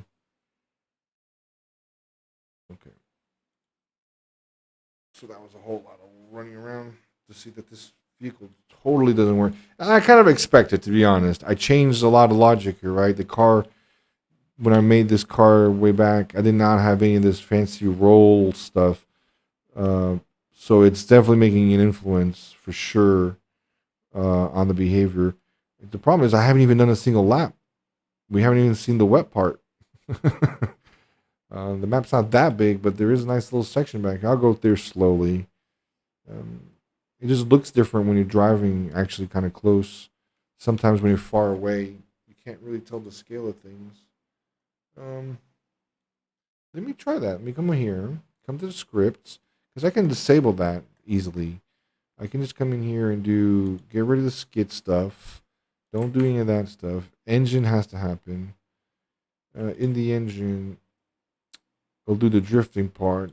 That shouldn't be too bad. The part that's probably screwing all this up is all those adjustments to roll and all that. Yeah. Oh, yeah, for sure. See, now it's behaving totally different. Yeah. Well, not totally, but yeah, it is. The suspension's way too soft, and it's still too powerful for it, but still. Let me go back this way. Oh, this is horrible. I always want to use the or is this not the original car?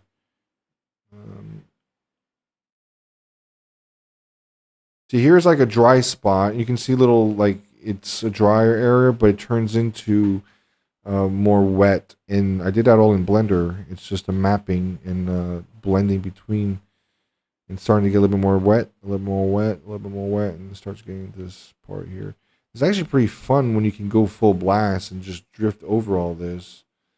Let me try, I guess, the other car. Maybe it wasn't base. Maybe it was red. It was that red one. All these other ones are no longer red. That's base 2. I'm not going to try these because they're not prepared or anything. Let me go back to the original car. No, it's in the main. Hill out. I forget. Come here. Main 4. I don't want to start messing with the body of this car, but if I did make it a little bit wider and a little bit taller, I think it would actually behave pretty okay on this map. With the setting, I don't have them on, but with those adjustments, it actually should feel pretty good. But I'm not going to go there. See, this one doesn't flip. Oh, it still does, yeah. And I'm on auto. Let me put it on custom.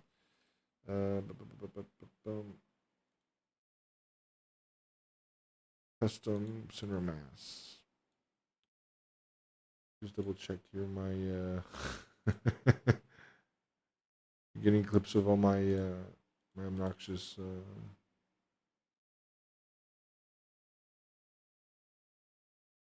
oh boy, I just got distracted. What the hell was I doing? Center mass custom. I was gonna fix the sound because it's trying to drive me up the wall. Yeah, see, it becomes a little bit more stable. It's gonna flip over though. It's gonna flip, but it does, like, since the center of gravity is so much lower, it's like gluing it to the ground basically. I think that's what the other car. I think the other car was. I think I had to do it like that here too. Although it looks super nice with the auto. Damn, this car was. Well, I reduced the power by half, so it's a lot less powerful. Yeah. So I can put that back to where it was. Code is pretty nasty like this, but whatever.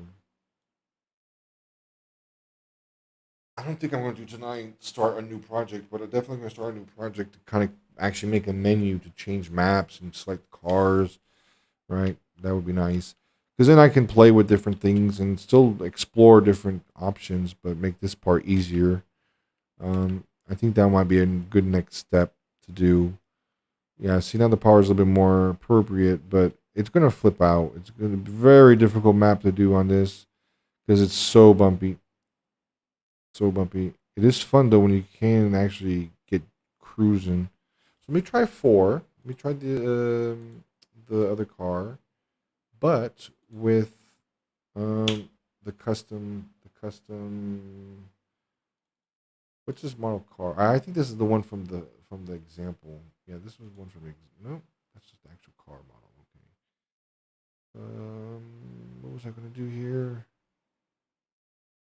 Center of gravity to custom, and then in the code put it on 4.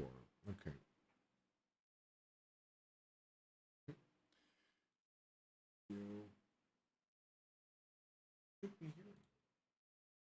This is testing.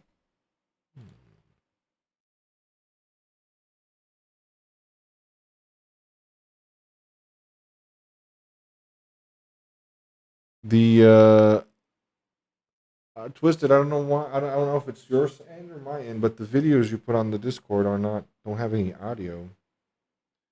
And I think it's on your end because I went to my Discord settings and tested the audio there, and it seems to be working. So I don't think it's my Discord. I think the videos you sent, I think you're recording without audio, or it's on my side. What did I change? I didn't change anything. I wanted to change the vehicle. Oh boy, what the hell is this? To the original one with the custom center of mass. Yes.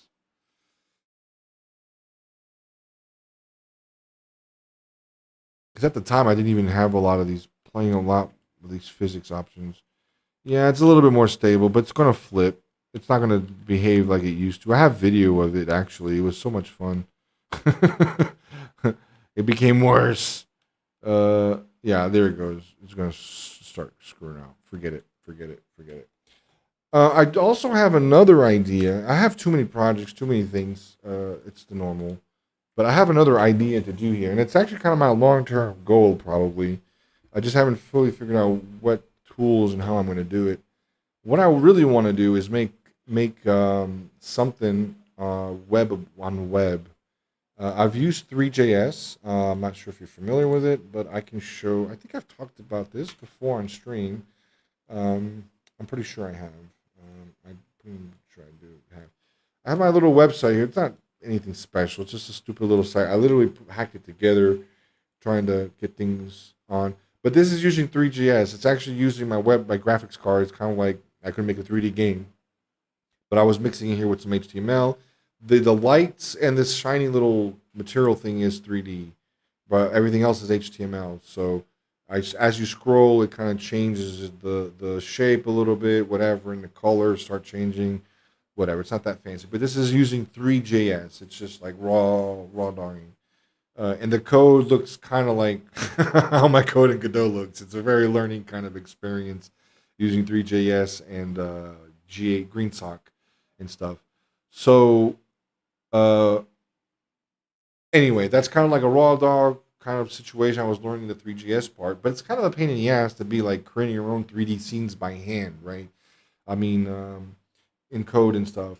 And it has a little editor. You can use editors, right, and export the scenes and stuff, whatever, sure.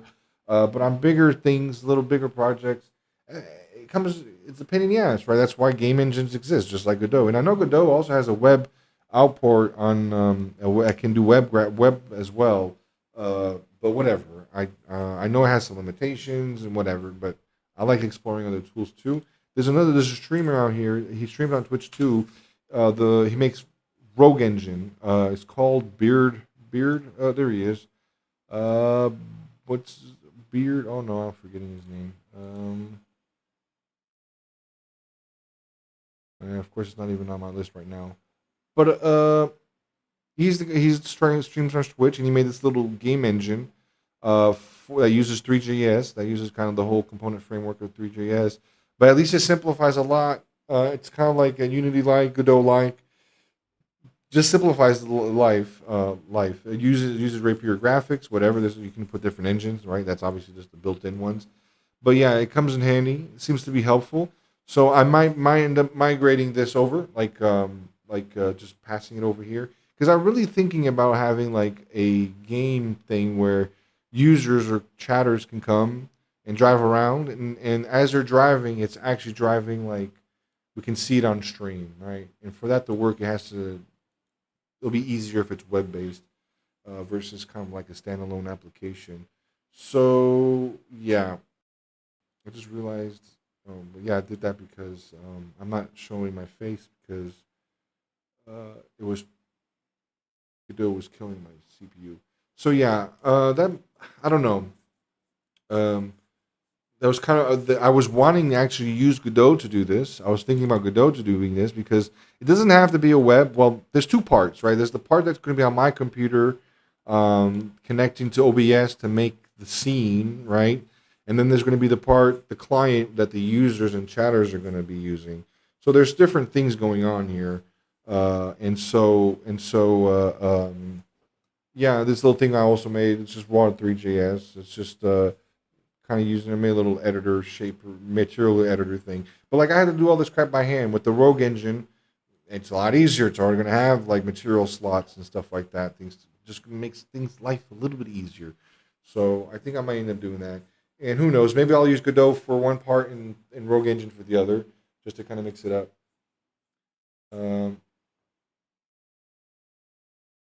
You already know I'm flipping that. Yeah, it's all good. It's good. I appreciate the engagement. R6. You mean Rainbow Siege 6 or different games? R6. You talking about Rainbow Siege 6? If you're talking about Rainbow Clancy's R6, no, I haven't played it. If you're talking about R6, the motorbike, I don't think there's a game that I know of other than Tom Clancy. I'm pretty sure you're talking about Tom Clancy. I'm being a boomer. No, I haven't. I kind of like it. I do stream sometimes games. I've been playing Warzone with my cousin. He kind of streams once in a while too. I actually might end up doing that here later on. Not sure. As he comes home from work today. Um, I play Elden Ring a little bit. I'm on and off with games. I'm on and off, but I wouldn't mind trying other ones, trying stuff out. I just know that if I start playing first person shooters, I'm gonna like Rainbow Siege. I'm gonna get my ass kicked out of the blue, out of the gate. The big learning curve. There's a reason why I don't play CS as much anymore, but still, I can get a couple headshots in there. Okay, so my Discord. So okay, so with Discord issues on my end, let me actually download the video. I'm pretty sure it's Discord tripping out because I have voice meter and I'm routing audio, and since I screwed with my stuff here today, well, yes, this week. Where did it go? There it goes. Let me just try and see. Yeah, yeah. It's it's Discord. Oops, oops. Uh, it's just Discord's wiring is screwed up. Let me check here in app settings. I thought Discord was being very quiet. I noticed it was where was it? I forget now. It's in sound settings. Yeah, well, that is part of the reason why I'm trying to get into streaming and things too. It's not just be all technical. I want to kind of explore the games too, but kind of make a little community. It's always funner to do with other people. Even playing games, I play with my cousin. Try to sometimes. Elden Ring, I did go too far. I just do some of it on stream. Um, so yeah, on and off, on and off. Oh, where'd you go? Where'd you go? Sound, sounds. Whatever. It's not a big deal unless someone comes. Unless whatever. So anyway, I didn't really have too. My goals were kind of mixed today. I had a lot on the plan. The big thing was kind of like just checking in on things, kind of reviewing where I was, where I left off, and where I'm going. I did a lot of work on like OBS stuff. I've been following Finite Singularity. He's kind of one of the devs behind a lot of the plugins for OBS, um, and just want to kind of learn a little bit more. Even these little effects of like making the screen change. I have it connected here finally to a MIDI controller, so I can like change a couple things on the fly. See, but these aren't animated; they just kind of change shapes here. Um, and then I also have some of these things going on, but they're not. Yeah, it's just working. They're not pretty. Now I got to figure out what the hell I'm going to do with the layouts and more hotkeys and stuff. But this was always a pain in the ass to kind of learn to be efficient with the layouts and source clones on how this works. Still not perfect, and it's supposed to have sound reactivity. These things are kind of supposed to react to me as I'm talking, but I already know how to do that. I just don't have it on this particular version. So for Godot, would actually because I've seen JD does dev. I'm not sure if you might know JD does dev. He also streamed about do I ever play PlayStation, Xbox, or PC? I'm mostly a PC gamer. Nintendo, I don't know, a long time to be honest. I kind of have this mixed relationship with gaming. Not that I don't like it. I get kind of a little bored by myself. I think, especially like single player game times like that. I played a lot of most of it like friends and family, like the Forest survival type games. I do like RP type stuff too. I got into a little RP server with my cousins and friends. So yeah, I'm kind of wanting to reach out. I think it's fun to every once in a while kind of jam out with some games. Actually, that's kind of what my streams have been here the last couple of weeks. I put all the VODs on my YouTube. Just like right now, I'm just kind of trying to farm some users, trying to get going. But yeah, I kind of try to do a little bit. Want to make some clips. I haven't done any DaVinci Resolve in a while because I haven't edited anything too much. Um, I'm involved in a lot of crap at the same time, so it kind of like swings in different. My attention swings around. So right now it's kind of going on the OBS visual thing. This whole little car game, trying to get this thing going, and the OBS stuff improving. But I'm gonna circle back to that for sure, and do some more game stuff and just venture other stuff.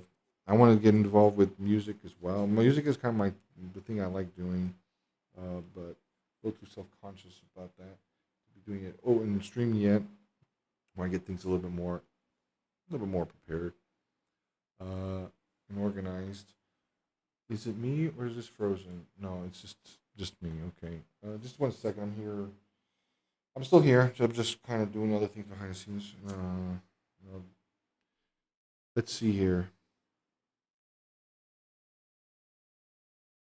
Of course, when GTA 6 comes out, I'm pretty damn sure I'm going to be streaming that. But of course, it's going to be coming out on PlayStation 5. I need a PlayStation first to be able to play it. So that's going to be probably the deciding factor if I end up playing PlayStation GTA when it comes out. Um, but no, I haven't actually. I'm not.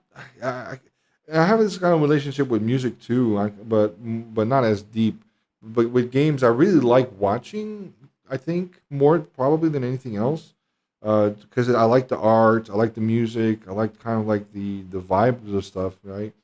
But sometimes I just don't have the patience or attention to play the game. Um, uh, Depends. Like some games I will, like Half Life, Cyberpunk. I played those pretty much a couple times through without multiple times.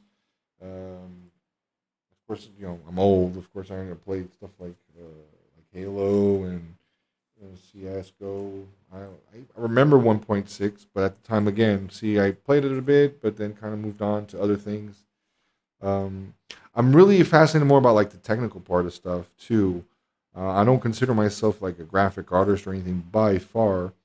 I guess I would follow more into like maybe a technical artist kind of thing, where I kind of like playing with just graphics and sound and the technical part of stuff. Get an Xbox. Okay, okay. Uh, that's cool. I haven't really been a big console gamer, but if I do, I've always played more on PC Master Race. But console is very nice as well. It has its benefits. Depends on the game too. Um, I do like some Nintendo games. Don't misread me. I do like some Nintendo. My favorite of all time is basically the Ocarina of Time.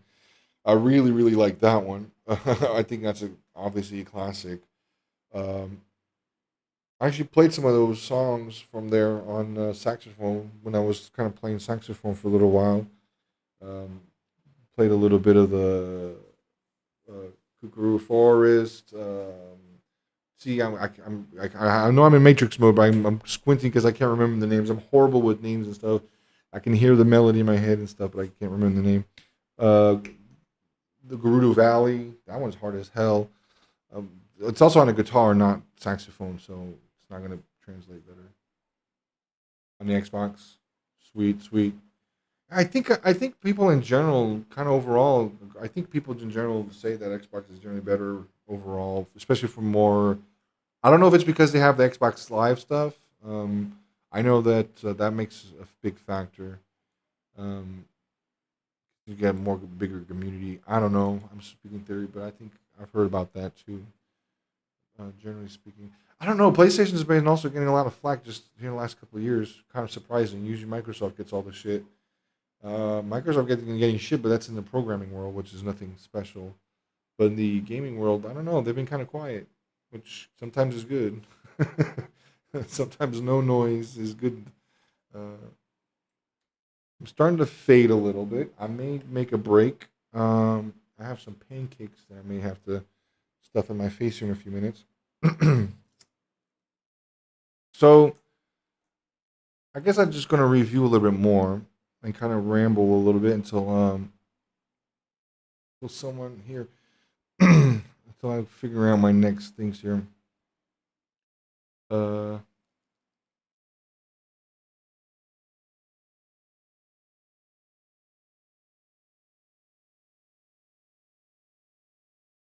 let me see if I've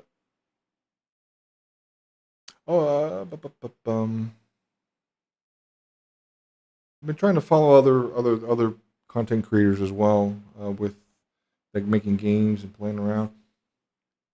Heck, who knows if this continues growing? Definitely do some hangouts. What's his name? I haven't seen him in a while. Yeah, he's not here either. I'm in a weird time zone too, so right now people are probably starting to come out of work and stuff in America. I'm in a European time zone, so that's also kind of why I tend to kind of this time zone.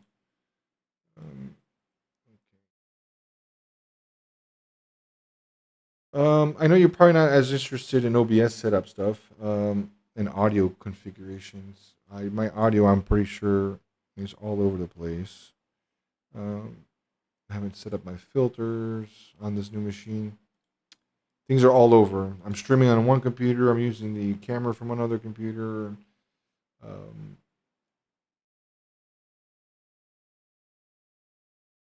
um, things aren't all set up.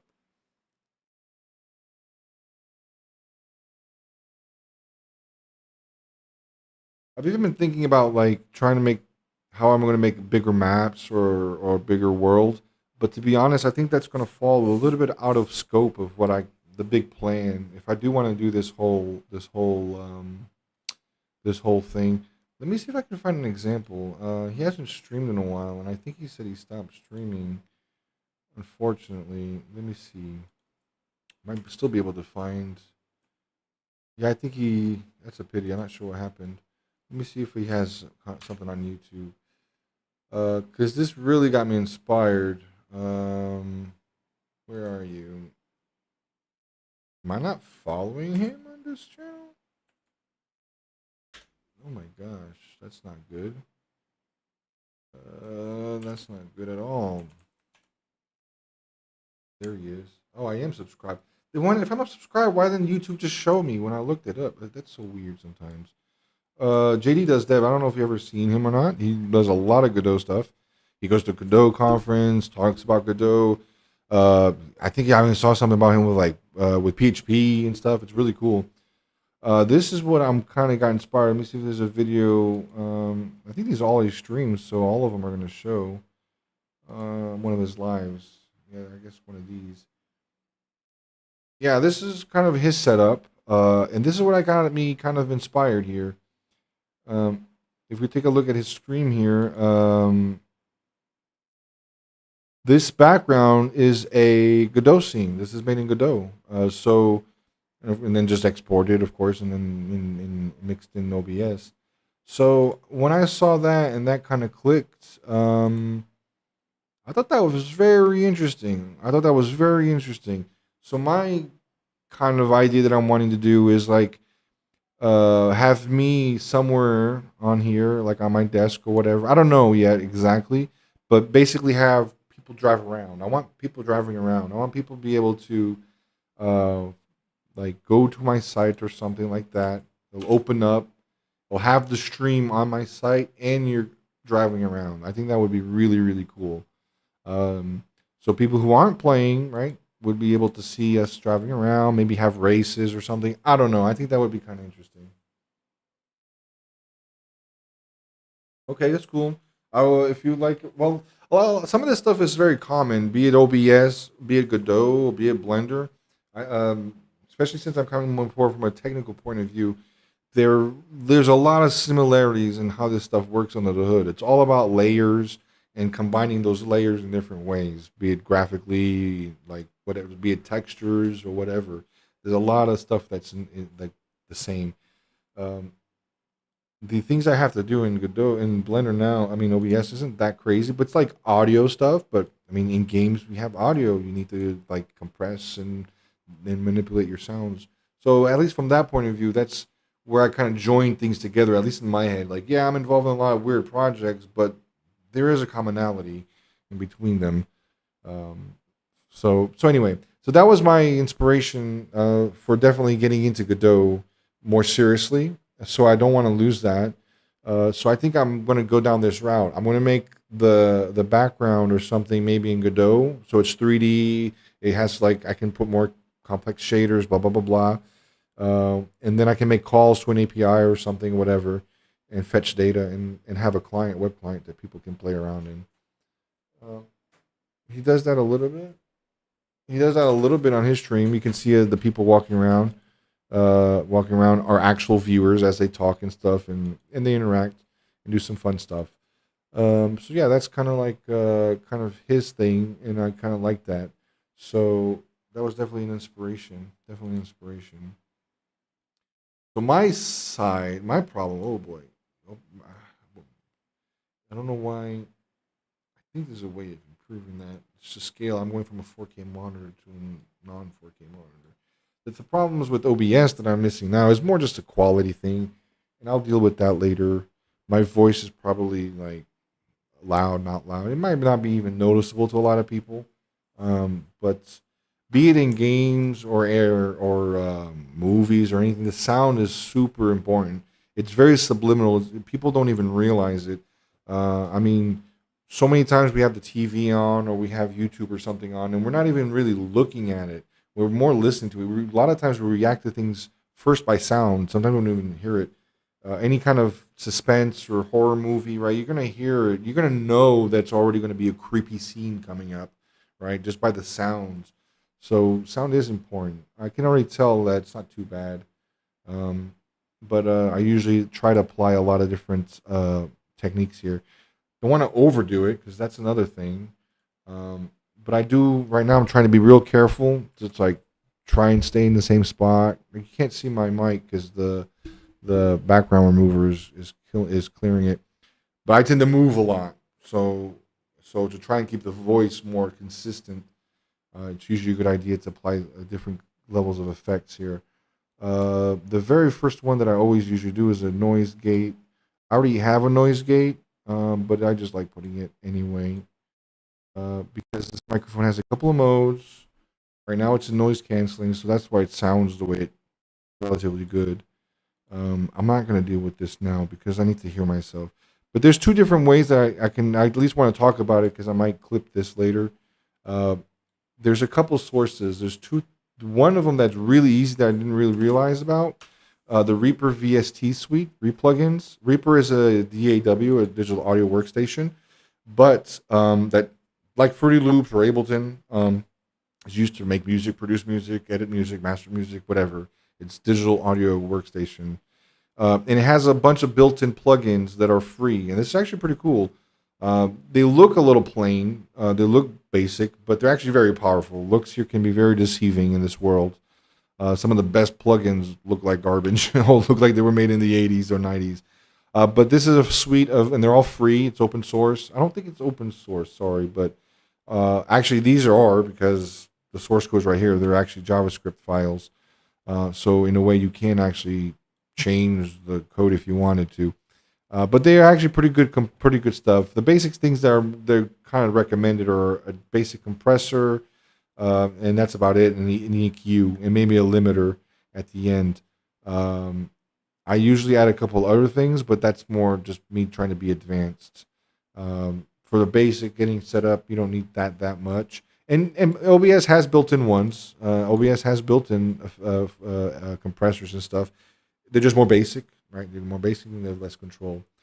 Something that I do recommend, Melda as Productions also has a free bundle. They're a little bit more of a pain in the ass to install because they're going to try and sell their other plugins.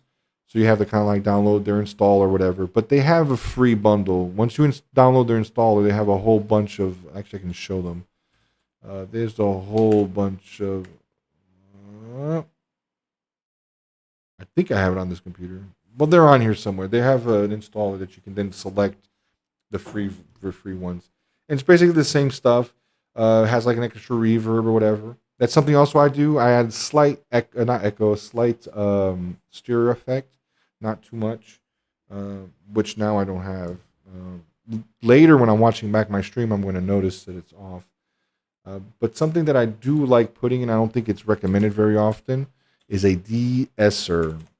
Not too strong, This one is a very good and free one. Technivation de-esser 2. This is a pretty decent one. And the purpose is, actually, this is a pretty good example. I can come here. Let's put a VST plugin. I'm going to call this de-esser. Plugin is, I have a whole bunch already from different things for making music. Where are you? There we are. TSR 2. Open. So this is really good. This is very, very good plugin.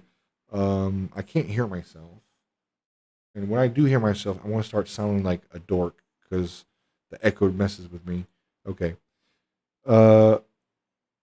This works mostly as the name sounds, is to take out the S's. It takes out we call it sibilants. I already know because I already did this before that I want it like this, and I think that was it. Yeah. So I already know this is kind of like the settings I want, but I'm going to pump them up even higher. I'm going to go really, really extreme, okay? Just to kind of show like what it's doing, okay? So what it's doing is taking out like the harsh frequencies, like S's and plosives, right? When you pops and S's, like when I make that S sound, right now that should sound weird. It shouldn't sound harsh. It should sound kind of weird. But when I turn it off, okay, now it's off. If I start making those S sounds, they're kind of sharp and comes through, right? It kind of starts sa. But when I turn it on, it kind of cuts them. It cuts those high frequencies. Not just the highs. It cuts out a specific range. It's about 4 to 5K and stuff. So anyway, it doesn't need to be that aggressive. I just put it aggressive to kind of show up. I already know what this wants. See, it took out a little bit. See, it's just small little touches, and it's usually on S's, S. See, every time it turns red means it removed some. S. Yeah. This is also really helpful. I even apply this even on my desktop, my audio chains as well, because I've even had it happen in RPing or playing with other people. Sometimes other people have crappy ass microphones, let's be honest, or whatever. And the effects get crunchy or something distorts. And so I'm just trying to protect people's ears a little bit, just trying to be nice in a way, because that will catch that stuff. It'll remove it. It'll clean it up a little bit. It'll clean that junk up. So anyway, I don't know why I almost started talking about audio. I was going to go down to that. Oh, nice. So I maybe streamed later on playing Warzone, because I know that's what he's going to want to play, and I'll probably just hop on with him. It's going to be shitty, but not the greatest. Well, depends. I'm not going to talk shit about me, because we do win a couple times sometimes, but on casuals. We don't sweat that much. Unfortunately, we do have day jobs, especially my cousin, poor thing. He goes work all day, and it's like the classic meme, work all day, want to sit down just to have a few rounds, and nothing but snipers everywhere. Well, I'm glad you're interested, Twisted, because I mean, like I was saying, a lot of this stuff is all interconnected. Like, what does this have to do with like Godot or game development? Well, it's the same kind of concept, even in games, right?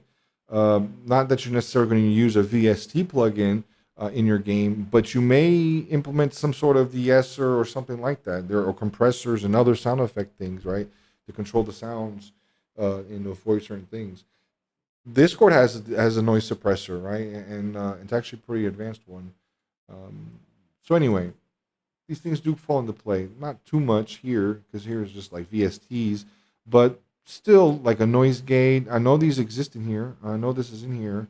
Like you can add different effects, right? It's probably not going to have a de-esser, but you could probably program one, to be honest, because in audio engineering lingo, a de-esser is technically a dynamic equalizer or a dynamic compressor, and so you can kind of create the same effect with things that are not technically called de-essers.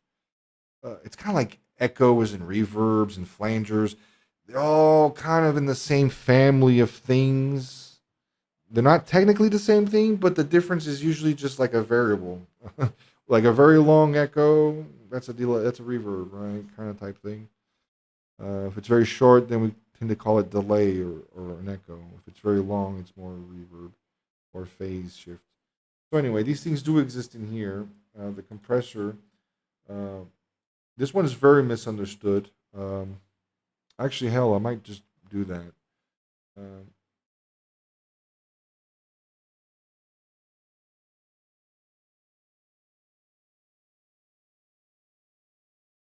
hey, I appreciate the ideas. I don't know. Roblox never really caught too much my attention. I played Minecraft a little bit, mostly because I'm a Java developer, so I'm very familiar with Java. So I kind of like was curious.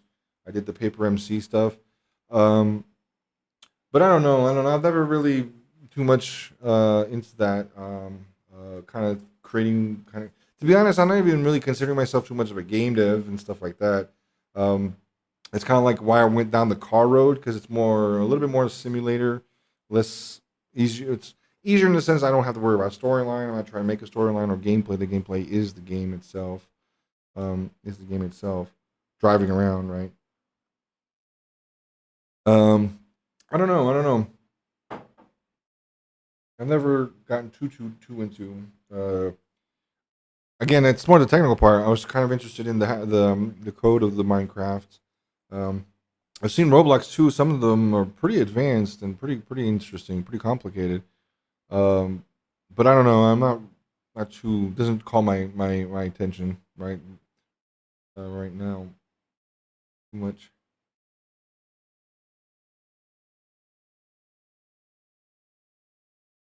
I might make another map. Actually, that's going up the tangent I was going to go down earlier. Was the map making? There's I already went. How I made these was with like one big ass 4K texture and one big ass mesh. Um, benefit. I mean, it's all looking the same, but that's why if you look at that purple here, you can put custom details anywhere you want, right? And it technically has no extra cost. That's why there's like a little purple here, a little purple here.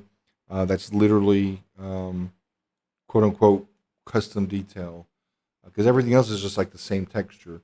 So I want to make sure that I could do custom stuff and base textures. And if I open a Blender, where are you, Blender? There you are. Now, to be honest, there's kind of like two different ways. Actually, there's a lot of different ways of making maps, of making here maps. Um, Kind of like how I mentioned before, like with bigger maps and bigger chunks and smaller maps.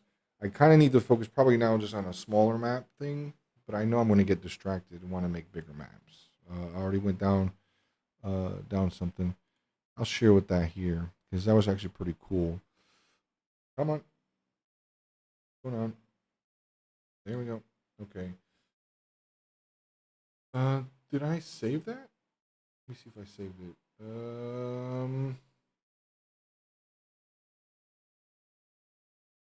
No, I did not. However, no, I found there's kind of two different ways. I mean, these maps I just made in here, I kind of sculpted them. Actually, let me go back a step. Let me go back a step. I gotta close Godot. This was part of the reason why I kind of made this setup the way it is. Because now if this thing gets too heavy, I'm not going to go down that road. Yeah, let's save. Because I did make some changes. Make that work. So I'm going to work. Because I know these are heavy. That's also the downside. Is that using a bigger map texture like this kind of can be a little bit heavy.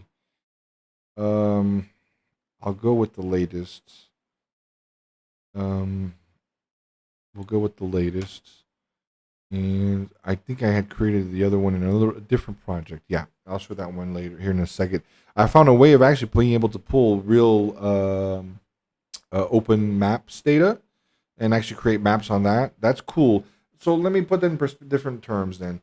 There are maps and there are maps, right? There are maps like, hey, like a Trackmania thing where it's kind of like an arena type thing. And those are actually in a way very easy to make maps for. And if you think about it, that's kind of makes sense for a game like Trackmania, right? It's just a whole bunch of different tracks, and you don't want to spend too much time worrying about the environment, the world, right, and stuff like that. It's kind of like the same kind of materials. Well, there's different types of materials or whatever, but you get my drift. And you're just kind of focusing on that small thing. And even can they make it a feature for players, right? A player can design their track. All they have to worry about is placing things on a grid, and aligning them, and they got their track.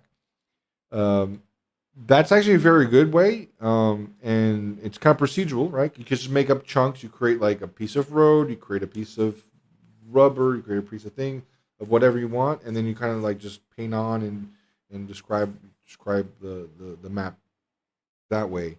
There's this way that I did here, which is kind of like just making it into a mesh, eyeballing it basically.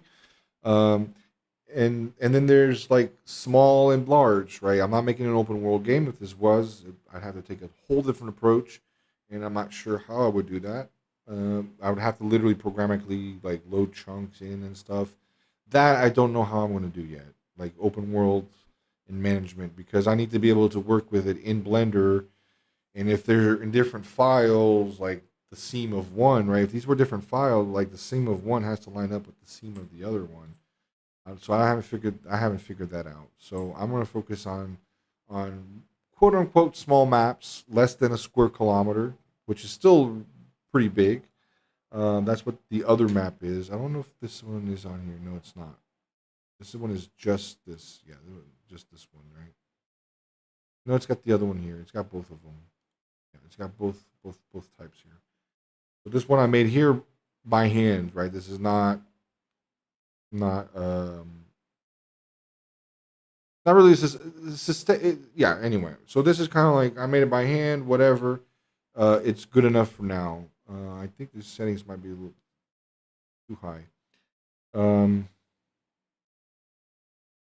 same kind of approach. It's just one big texture. It's huge. It's very large.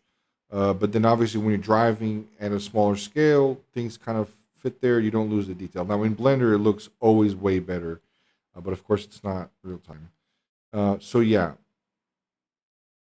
this is cool. So I got a couple ways of making maps here. Smaller type maps, and this is even large enough to make like a motocross map or different kinds of ovals, NASCAR. I can already play a lot with this kind of space. And my idea is actually to model like my desk, like or where I'm streaming or something, to make some sort of model for people to drive around in, right? But that's not going to be the only kind of driving. I also was thinking about trying to make roads and stuff like that. So to do real roads, let me open up my Blender projects. I think I saved it. I hope I saved it. If not, easy to learn. I can't say it's that easy because these applications have like the simplest things have a bit of a learning curve. But I would also say like any tool that's very powerful is going to be kind of not simple. And the more flexibility and the more options you have, the more complex it is, right? The less simple it is. Shoot, you can use like Microsoft 3D. That's super simple, but you're also not going to get as far, right? You're not going to be able to do it as much.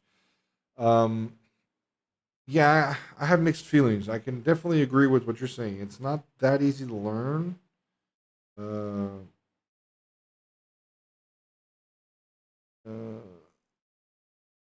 on just a second. Someone's trying to talk to me.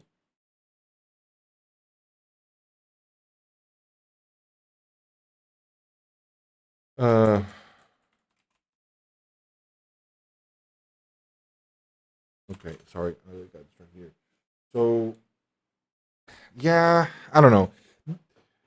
To be honest, yeah, that's where I was going to kind of go here. I guess it depends because if you're a technical person, I would say it might be a little bit easier to get into Blender. If you're not a technical person, then yeah, it's going to be kind of difficult. If you're like an art person or a graphic person more of like from the visual, the art part realm, you're not going to really know about frame buffers and texture buffers and shaders and all this crap, right? You're going to have to learn that stuff. And the opposite, like someone like me who's more technical, like I don't know how to draw proportions and perspective, but I know what a shader is. I can make materials. I know what PPRs are and stuff like that. See what I'm saying? So yeah, I won't say it's necessarily user friendly, but I guess it would depend on like where you're coming from. And these kind of powerful tools, not just Blender, Houdini, DaVinci Resolve, all these, they're kind of a blend. There's kind of like the art part, or let's say the non-technical part, like the sculpting tools, right? The brushes, these more high-level concepts. But underneath, you always have to know a little bit about what's going on. You have to understand like the polygons are there, the triangles, the quads. So yeah, I agree. It's not that easy. I would say it's probably like I would say the learning curve is like I don't know why this is all in white mode, but what in bright mode. But I would say I probably should just use Excalibur. I would say like if this is like the learning curve, I would say it's something like this, right? And then it kind of flattens off a little bit, and then you get kind of more stuff there. It is a bit steep here at the beginning, but I think once you get these basics down, once you start getting over this first hump, things get a little bit easier. I think. Um, I think that's kind of the vibe. But I don't say it's necessarily Blender's fault, to be honest. Because if you started with Cinema 3D, you'd say that about Cinema 3D. If you started with Maya, you'd say that about Maya.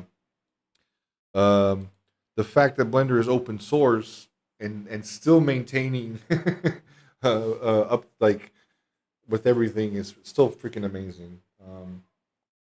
I don't know. Have you ever used any other tools besides Blender? Like, yeah, the first hump is the pain in the ass. Yeah, that first hump is a pain. Because I think I already closed. Because in between the humps, you're already producing stuff that you're kind of happy with, right? I'm a little bit. I would say because you're already at a point where you're kind of like more comfortable. So like that first hump is the pain in the ass. I'd say I'm kind of like around here. Well, actually, this is bad, very steep, and then you kind of stay in here for a while, and then you kind of go up, and then keeps going up. In theory, whatever. Yeah, this hump here is a pain in the ass. I'd say I'm here, and you kind of get this period where you know enough to kind of be happy with making stuff, like just different things, assets, small stuff, like this kind of things. I'm happy with the knowledge I have so far, right? I'm not going to make a motion picture, but I can already at least make a couple things. But yeah, I've any of these types of programs are going to be always overwhelming at the beginning. I've used Cinema through 4D way back in the day when I was like in high school. I used it a little bit at the time, learning it, and it's the same kind of thing. It's different interface, but the same kind of concepts. It's a huge pain in the ass to get over. Programming is like that too. I'd say software development is like that for sure. You get started with your hello worlds, but then you kind of like, holy crap, there's a lot in here. There's a lot to go on. But then as years go by, you kind of start getting used to it. Start getting used to it for sure. So I can kind of go over this again because this one is pretty standard. I'm using all modifiers.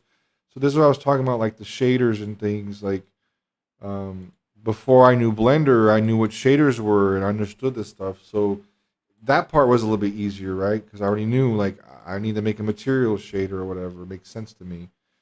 Um, but that's the thing, though. For example, if you learned one software, you can then transfer it to another one because you already have that base knowledge. Hey, Twisted, thanks for coming. Appreciate it. Bye. See you next time. Thanks for hanging out. Uh, I'll still be streaming. You can check out the VOD later if you want. If may not, I'm probably switch topics now. I'm probably gonna eat for a minute. Take advantage that you're gonna step out. Might make an intermission here.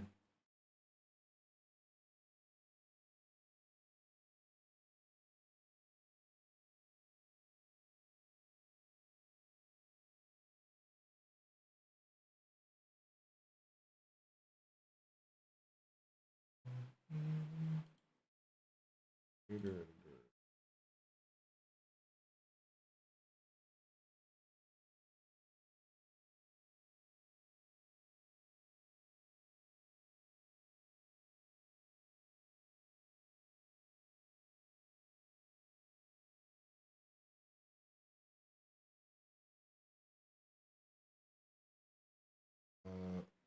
We turn that noise gate off just so I don't interfere with this one because I don't know what the level is of it.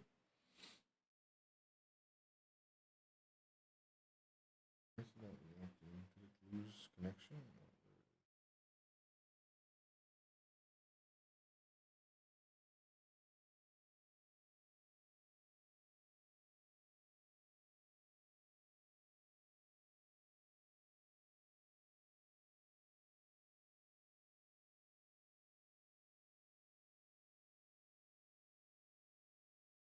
Where was I?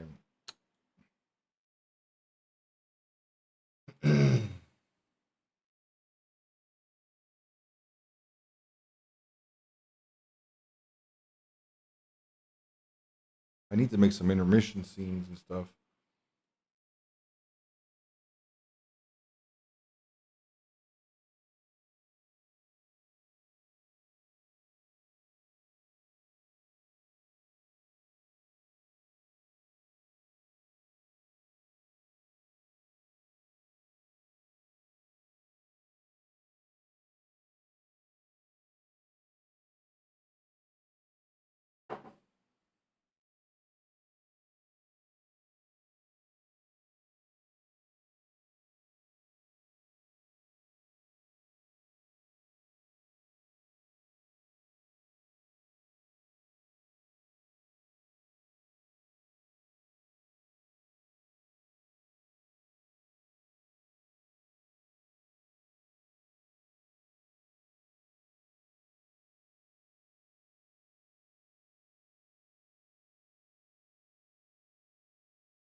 Oh damn! I didn't know.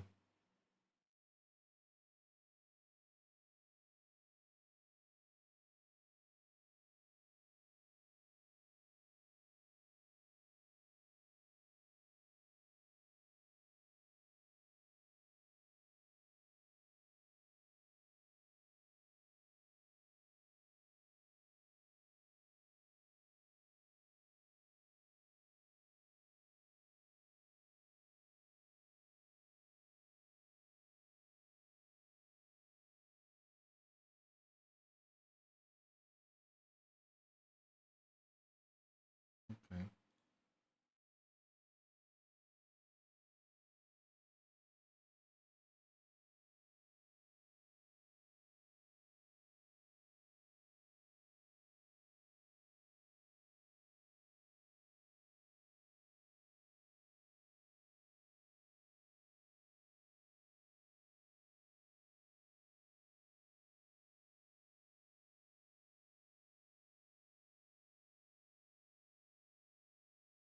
Alrighty.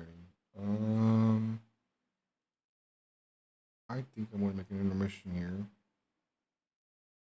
Then me, I don't have a scene set up.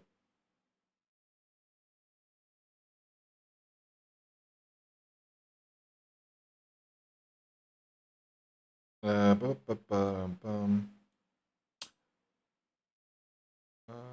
Okay, I don't know if you're here or not, but I need to do a little break. I don't really want to stop streaming because I'll be back. Just need to take maybe 20 minutes or so. So I want to make an intermission instead. And while I do that, I can figure out how to do this again because I don't remember how to do it. Let me see. I'll just go ahead and come here and make a scene. I'll just call it intermission. I don't know. I'm gonna need main cam and VZX. So I'm gonna come here, source clone, main cam, VCX. I'm gonna want because I'll leave music going on in there. Oh, but I don't have hotkeys yet. Whatever. I'm not gonna make a whole fancy scene right now. I'm just gonna put up something that says I'll be back in 20 minutes. I think I can use this one. I I'm angry because I don't remember. No, yeah. Let me just put here intermission, and you put the cam because the main cam, right? Source clone main cam. Camera. Is it camera? No, it's main cam. Or is it current cam? Current cam is that one, and that one is this. Yeah, this one has to be. I don't know if it can be a clone. I'm pretty sure I tested it as a clone, and for some reason, I don't know. It didn't work, or maybe I didn't do something right. Main cam. But I already know I'm gonna have to. This one. I don't think I have it in full. I don't have a full. 1, 2, 3. Oh, I didn't do a trigger for full. Dang it. Here.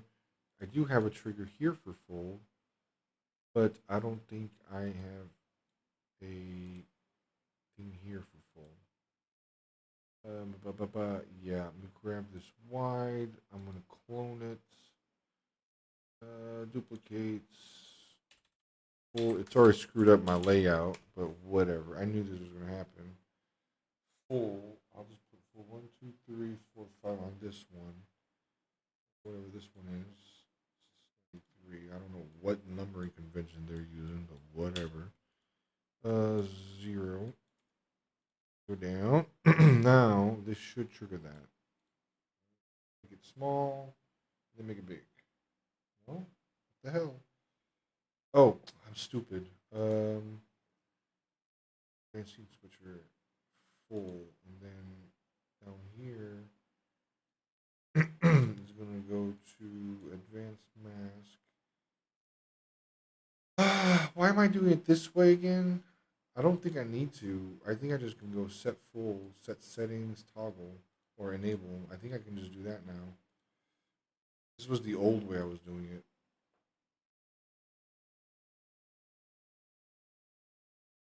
Oh, oh, don't toggle. Does this work? Actually work? Let me make sure. Set full. Set full's not working. Where am I? I'm in main cam, setting full, set wide. Interesting. Why aren't these working? Because of the shape? No. Because of the shape. What?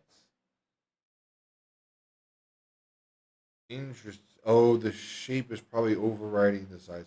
Yeah, whatever. I'm not gonna do circle anyway. So set full. Set full should be working, right?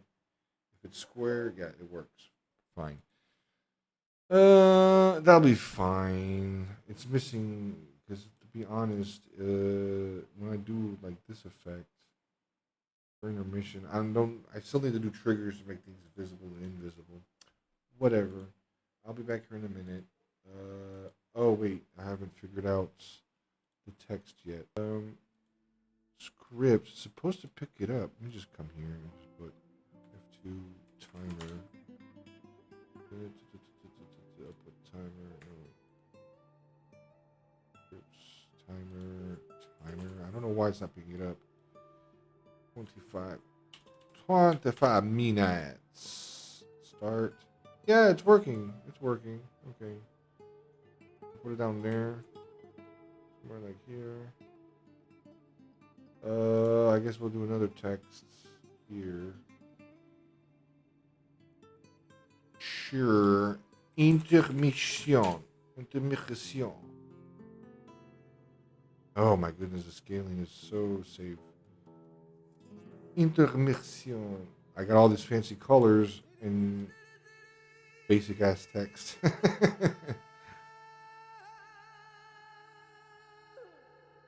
this over here.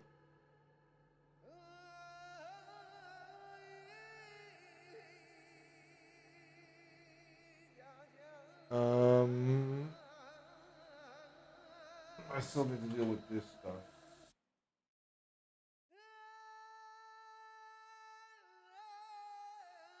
All right, I'll be back.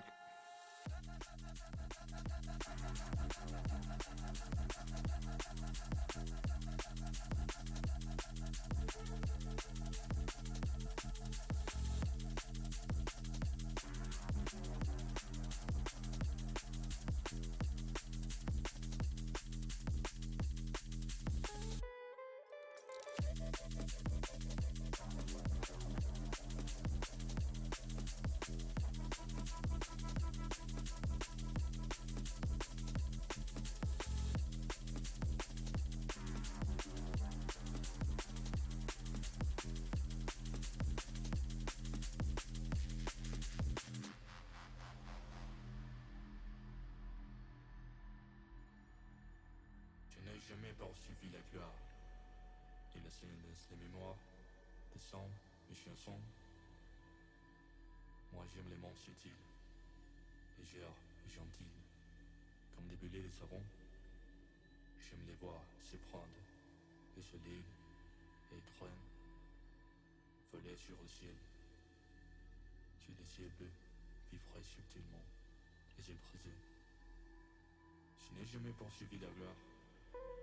Marcher, ce sont des traces, et j'ai mis rien de plus.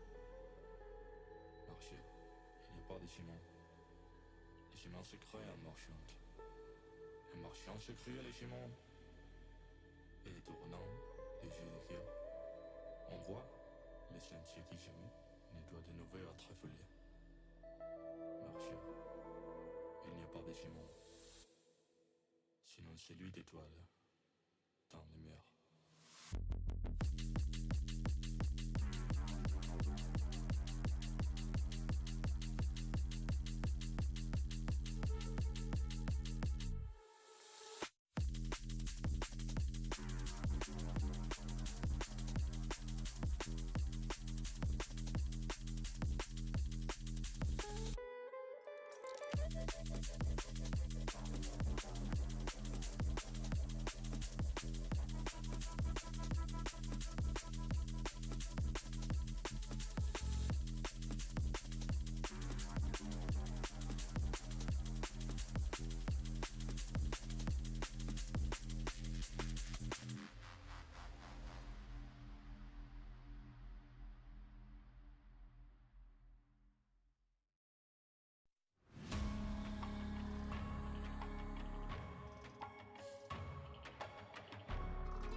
clash thing, we not come to play.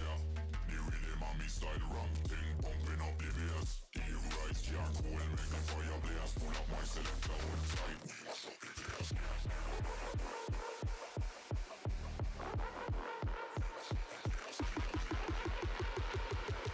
Pull up my selector, hold tight, we mash up the place.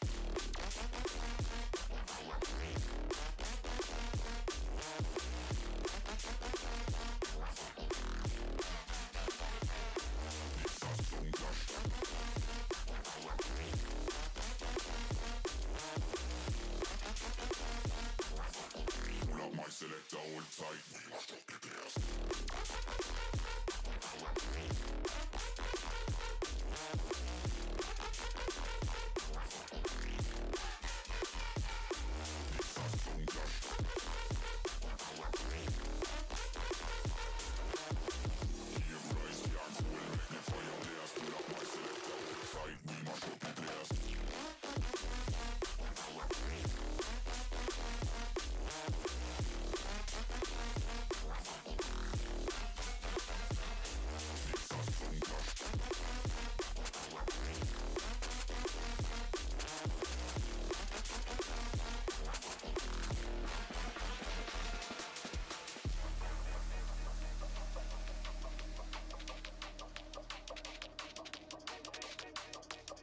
selector hold tight.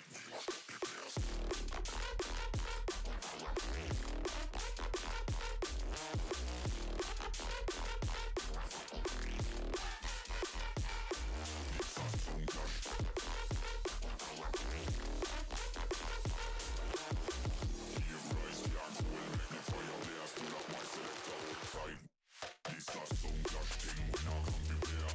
The rhythm and me style ram thing pumping up the bass. The rise can't cool, make the fire blaze. Pull up my selector, hold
I could set you free, show you what this world can really be. Here with me, I could set you free of the pain and misery and let you be. Here with me, I could set you free.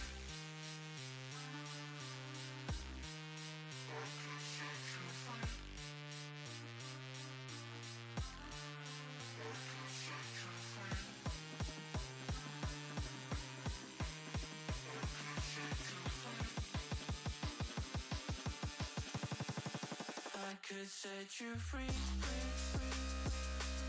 show you what this world can really be. Here with me, I could set you free of the pain and misery and let you be. Here with me.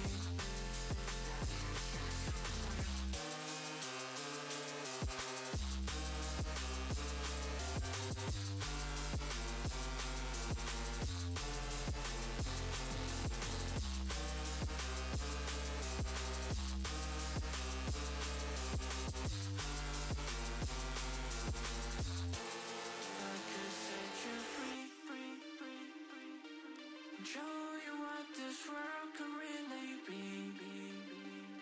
Here with me, I could set you free of the pain and misery and let you be. Here with me, I could set you free.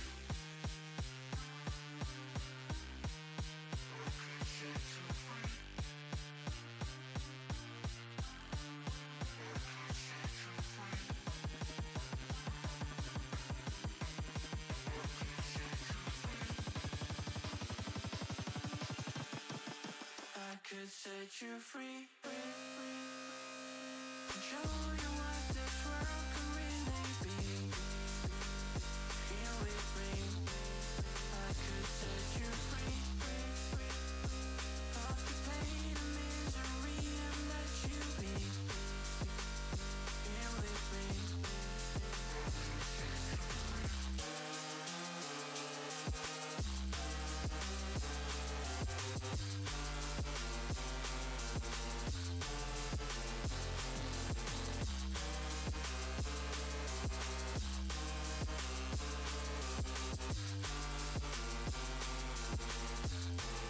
I could set you free. I could set you free.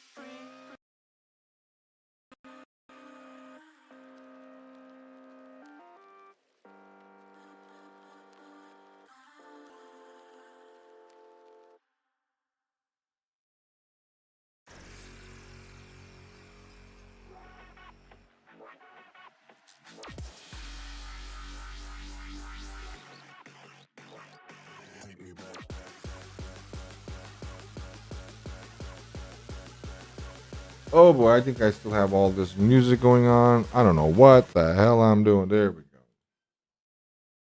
Hi, everybody. Let me put this back to where it was. There we go. I think if I just do this, it should set it. What do you want?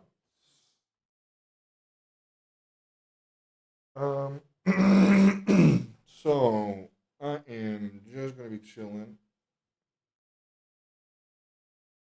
Anything pancakes?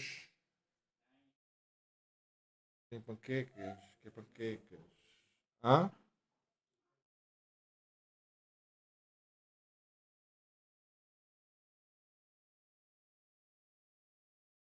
Ó. Pegamos esta essa. Ai, que estúpido. Elas grandes.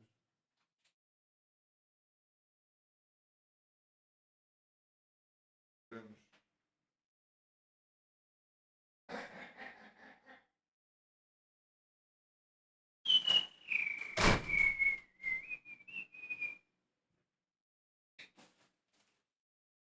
I am here. I'm coming in and out. Doing a little bit of cleanup. in a little bit gonna play. I'm deciding if I want to start playing a little bit now. I don't want to stop the stream or not. I think I'm not gonna stop the stream because I do like keeping stream up. I ain't even just chatting, right? I think so because I didn't want to be in software there yet because I'm not. I'm all over the place today. I'm assuming the quality is fine.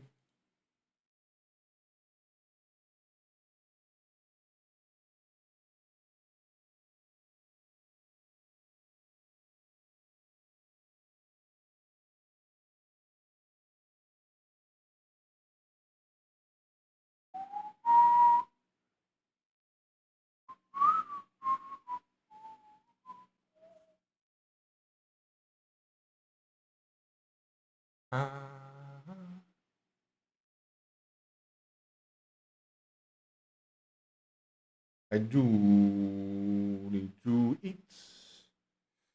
Hi, everybody. I'm seeing some lurking. That's cool. Thank you, lurkers, for coming by. Just hanging around right now. I might change gears. We're working on a little bit of a game, working on Blender, working on all sorts of stuff. Feel free, drop a message if you want to see something in particular. Otherwise, I am on a rambling streak right now. I'm a little bit hungry. I may go get some pancakes because I think they're downstairs already. Later on, I am going to be doing some gaming. I have this camera set up all over the place. My OBS is all over the place. But that's okay. But that's okay. I think I am looking at myself in the statistics. I don't know why this chat doesn't seem to be showing up, does it? Let me see here. Are the widgets even working? I don't think so. Not connected.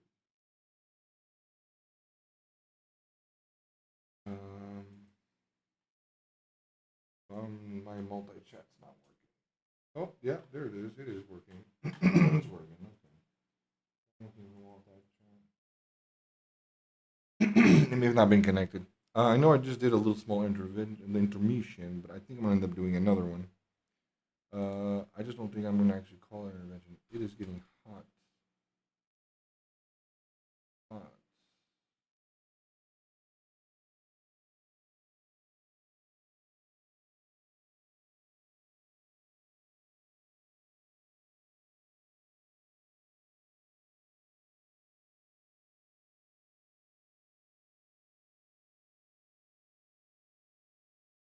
Okay. Yeah, I'm actually thinking about doing a second intermission. Just to go downstairs. So I don't even want to put a timer, but I'll put a timer anyway. Let me think what I'm gonna do. Yeah. Let me go finish eating something. I guess I'll be back.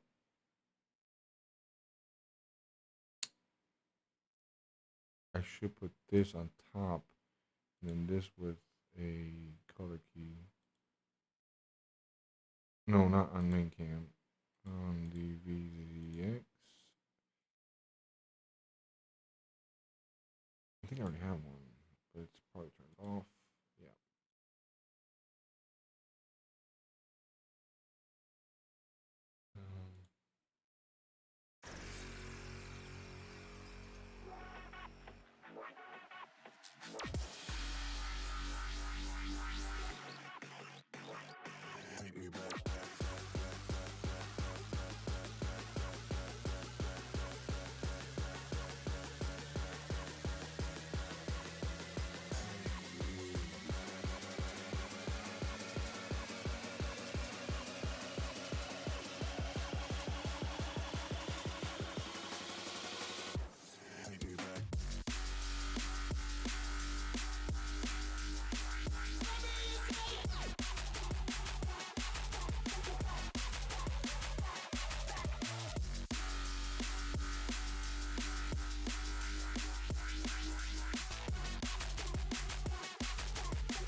defeated, holding on to something I've needed. I'm looking for a reason, finding all you're wanting a demon. Helpless, defeated, holding on to something I've needed. I'm looking for a reason, finding all you're wanting a demon. And you took it all away from me. And you took it all away. Oi, oi, oi!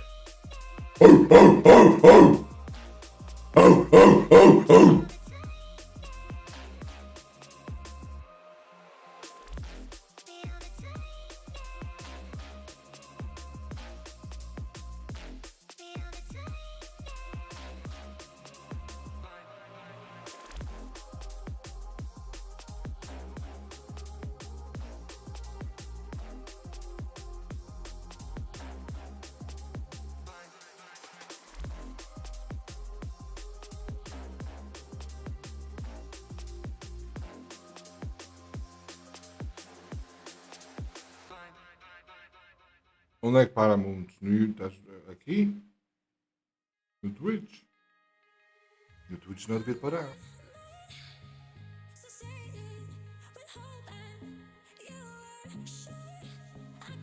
Tens certeza que não é tu a carregares de lado?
need to know what's on your mind.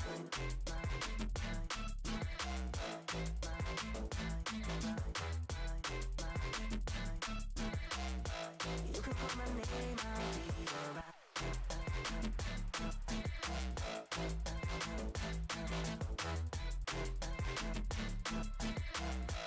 I just need to know what's on your mind. I just wanna dance all night. Just wanna dance all night. Just wanna dance all night. Dance all night. Dance all night. Just wanna dance all night. Just wanna dance all night. Just wanna dance all night. Dance all night. Dance all night. Just wanna dance all night. Just wanna dance all night. Just wanna dance all night. Dance all night. Dance all night. Just wanna dance all night. Just wanna dance all night.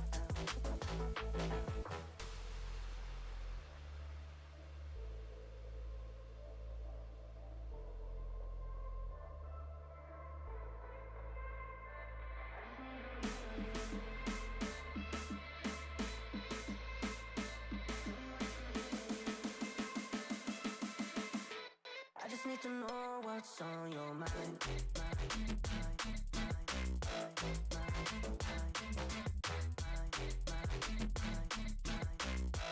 You can call my name, I'll be alright.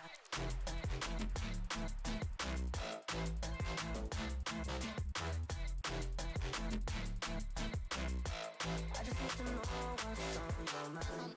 I just wanna dance all night. Just wanna dance all night. Just wanna dance all night. Dance all night. Dance all night. Just wanna dance all night.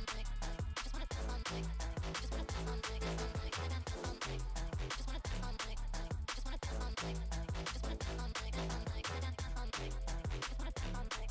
Just wanna dance all night.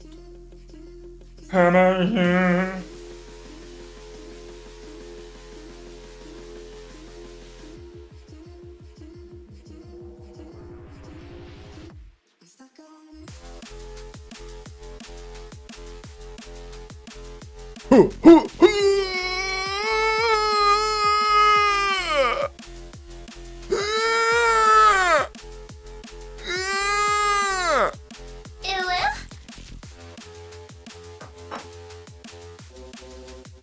Alright,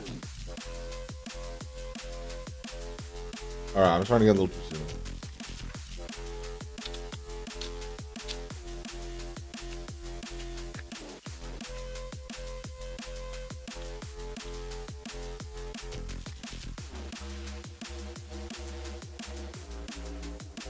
Alright.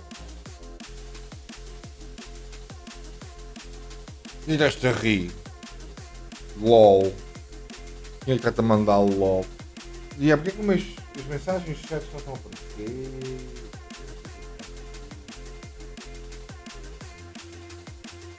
Eles aparecem lá, deixa-me mandar, mas mandar aqui. Acho que não está ligado bem ao meu. Ah, não está ligado bem ao meu Twitch. Deixa eu ligá-lo daqui. Filha da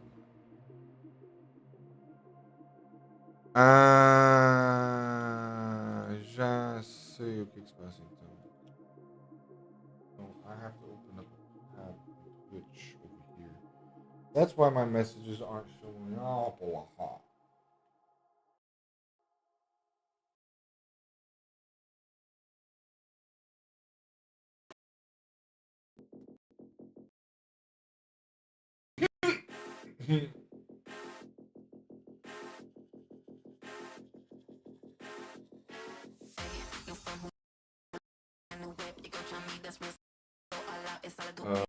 That show up over here.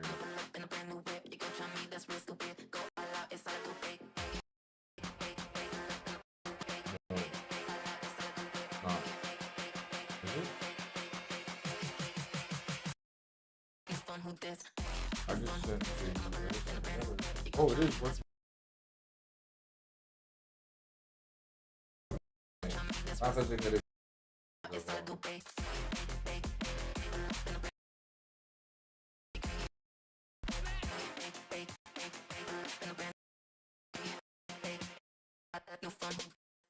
You wanted to make a new thing?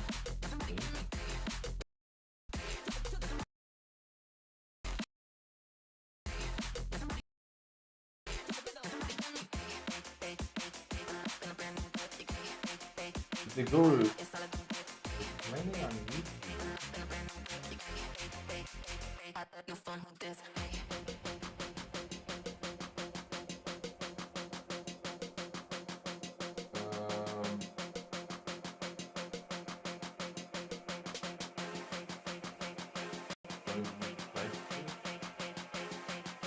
Why should we be?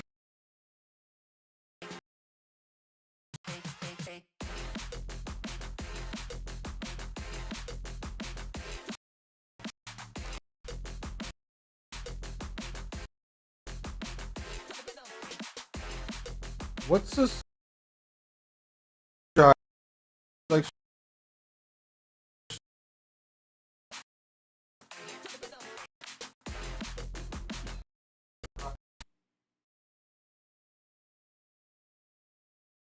wow, he's got his little birdie.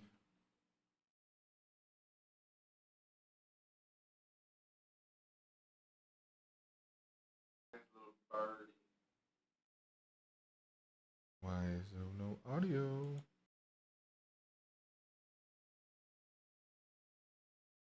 Where's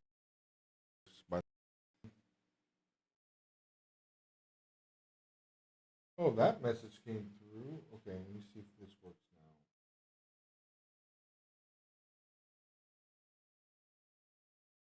now.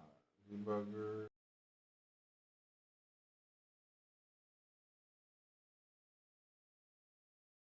Let's see why it's not.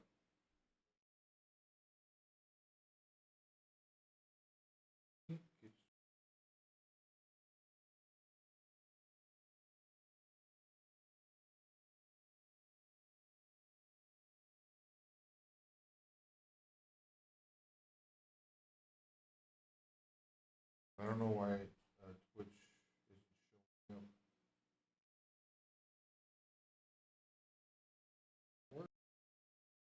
That one's not working right, but I think I could find a better multi. Yeah, but from here, it doesn't even show up on screen. Yeah.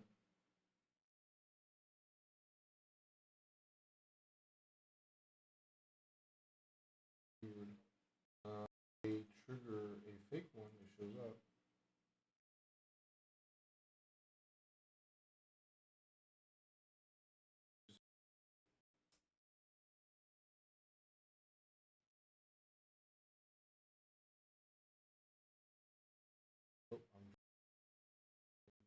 Dropping frames where? Oh, I'm dropping frames.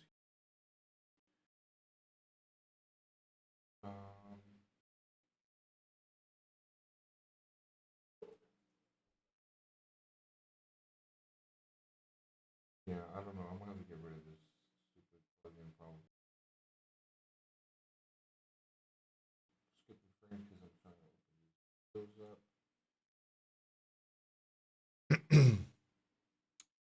Oh my god.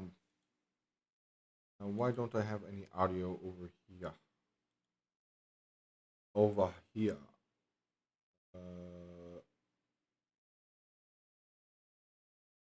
What? Why does the browser stop making noise? What?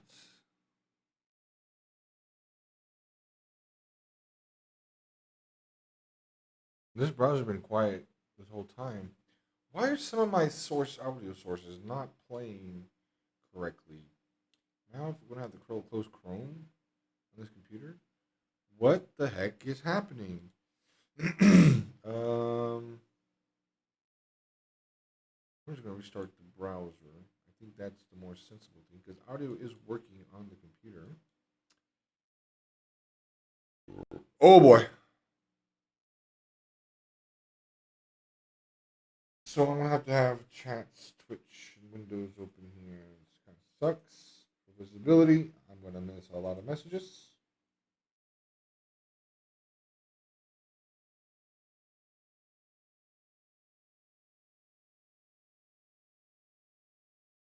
No.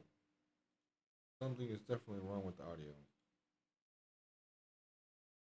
Is it coming across here?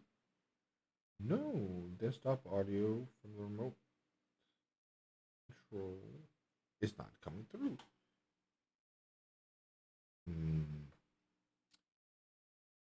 But music is, right? Yeah. So if the music's coming through, that means, oh, don't tell me this changed to like my stupid, wireless controller. Oh, that was the problem earlier. Uba cool. Uba cool. There we go. Wait, also, I can do Hund. This is Hund. And Hund. And that's it. That's all I know. What else? We interviewed another German streamer. Her name was Chrissy. She has a 3D printer. Check her out. The real radius isn't even right here. That's fine. Oops. Yeah, I used the numpad.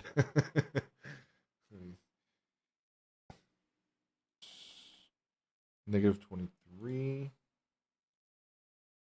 Negative. Oh my god. Oh my god, I forgot I had that on. I had the voice layers on here.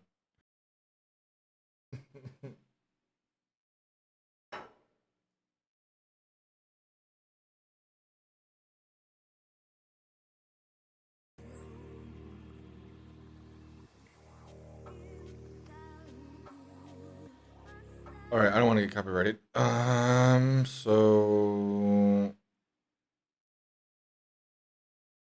I need to be able to have chat right here by my side. Because having it over here on that screen is just too distracting for me. Because I'm gonna miss messages on both platforms right here by my side. Because having it over here on that screen is just up this. I'm probably overwhelming my machine even, but that's fine.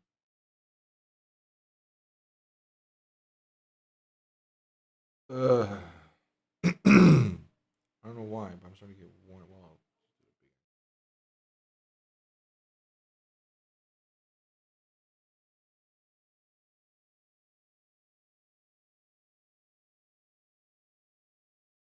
Oh, okay.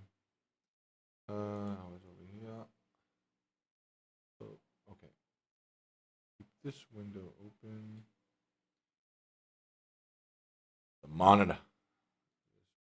Why is YouTube such a pain in the ass to open up chat?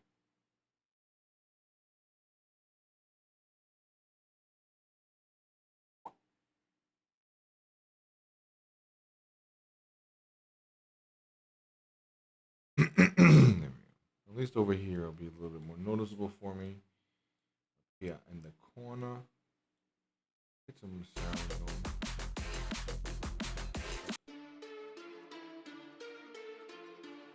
That won't get me copyrighted.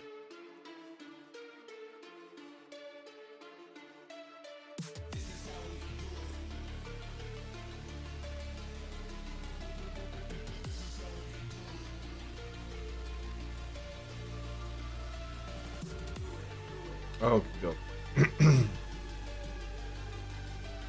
What am I doing? I may end up just working on my stream setup, unless chat and people start popping in telling me things to do.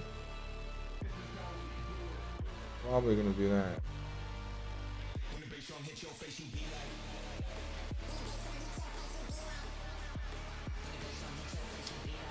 that. Um.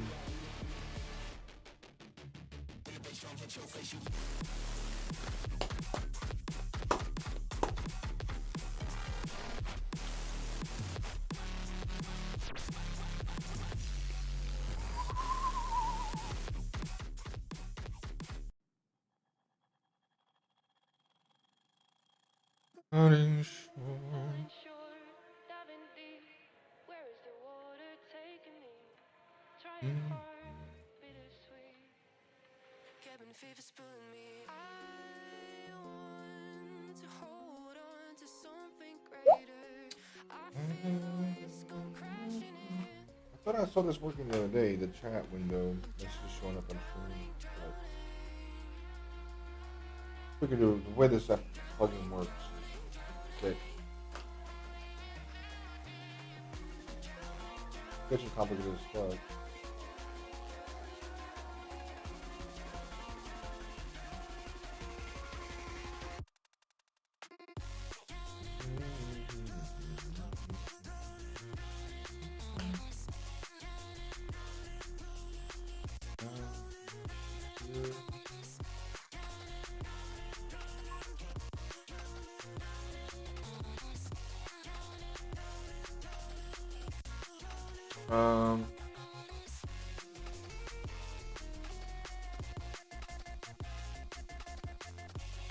Okay. I'm kind of not wanting to do Godot right now anymore.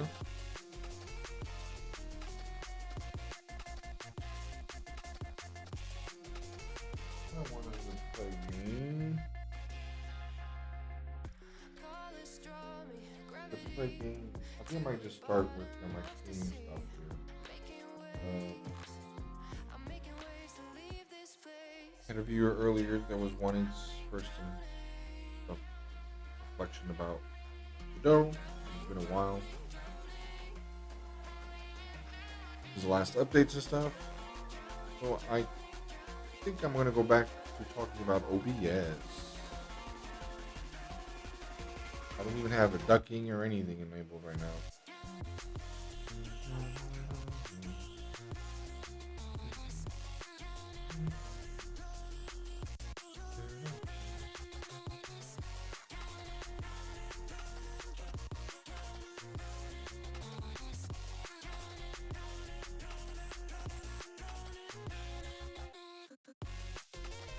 I'm truly multi-streaming, not using restream.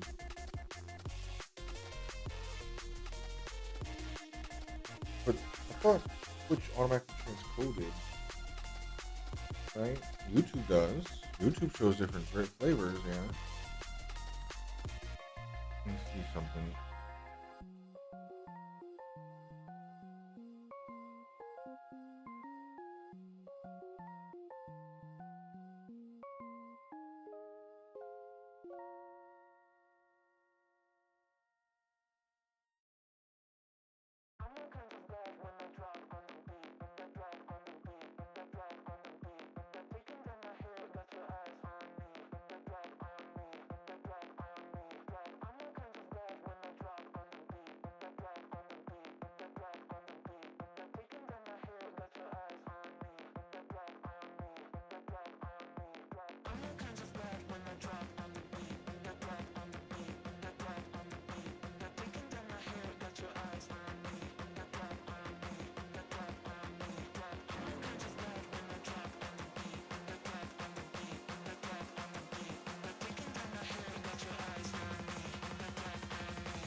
transcoding. I can control that.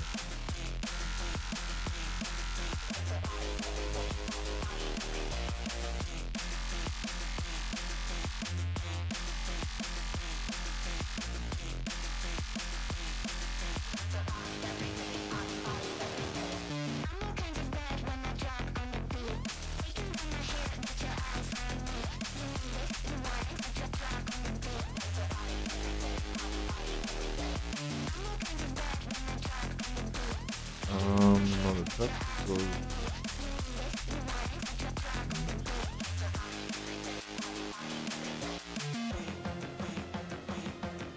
Oh, no.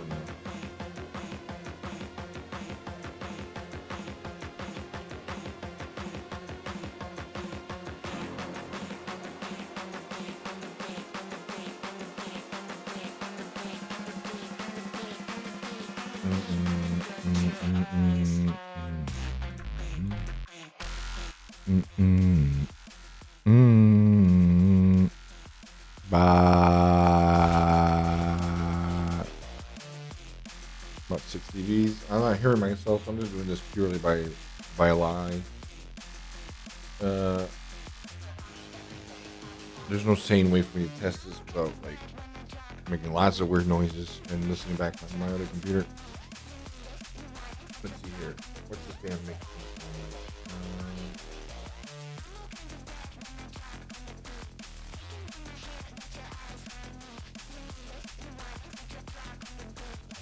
And then I'm listening back to on a laptop.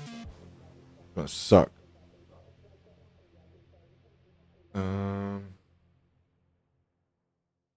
What? Well, the music stops.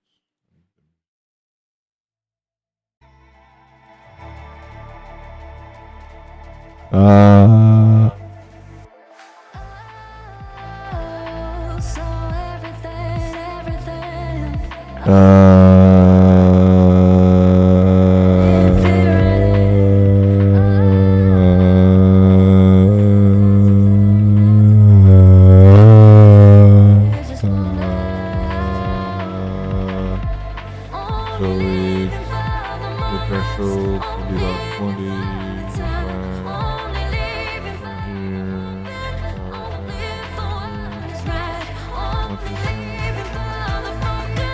Well,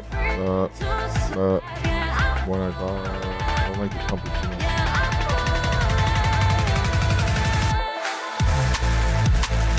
Yo, so when I see when I start, hello? Yo, 1, 2, 3, 4, 5.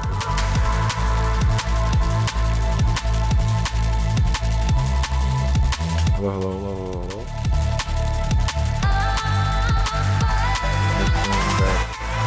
Hello, hello, hello, hello, hello, hello, hello, hello, hello. Yeah, I went too hard.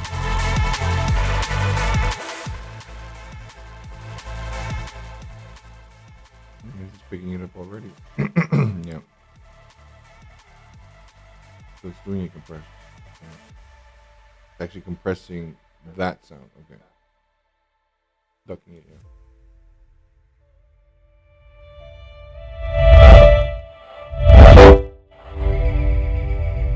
This is literally output gain. Yo, it's just ratio. We'll do that starting about 45. A bit gentler. 1, 2, 3, 4, 5, 6, 7, 8, 9, 10, 11, 12, 1, 2, 3, 4, 5.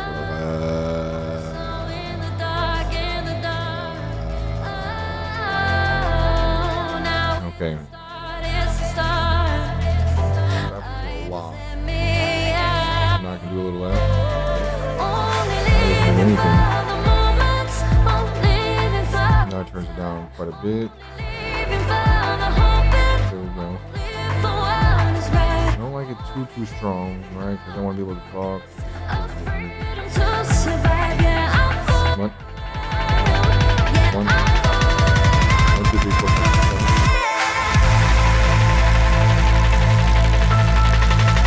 7. Yo.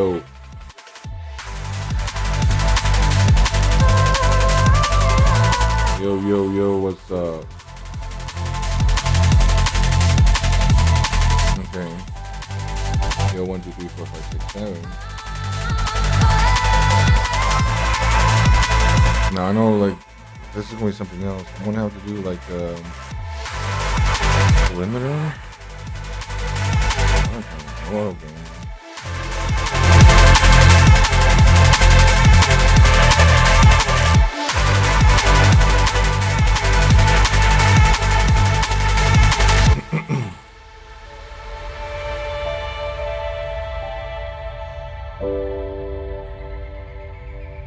I think I'll aim for around 30. Let me change modes. Yeah, this is like a lot noisier.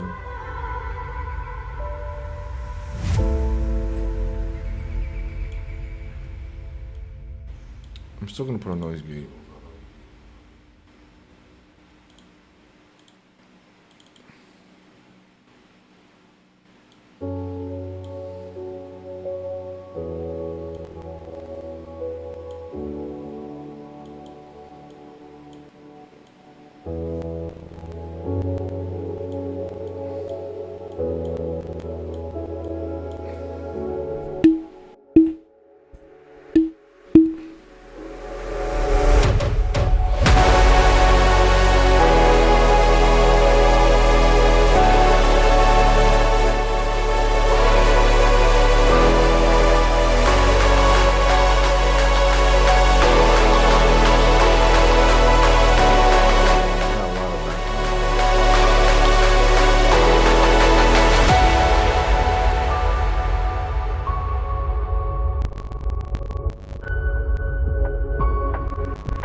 Opens at 0. Opens at 0. Is this working? Oh, I'm on desktop audio. No wonder. Stupid.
again.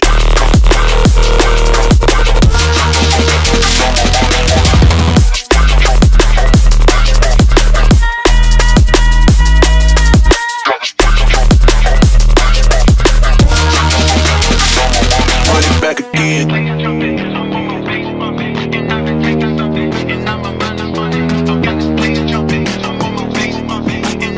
do it hella big, had to run it back again. Light it up, represent, gotta do it hella big, had to run it back again. Light it up, represent, had to do it hella big, had to run it back again.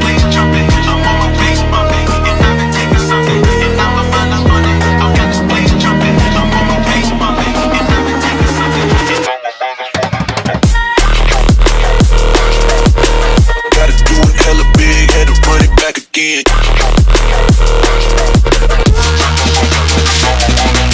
Stop. Gotta do it hella big, had to run it back again.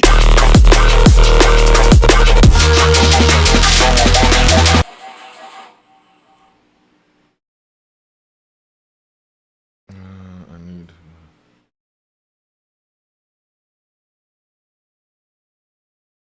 Hello? Hello? Hello, hello? Okay. I know I'm quiet.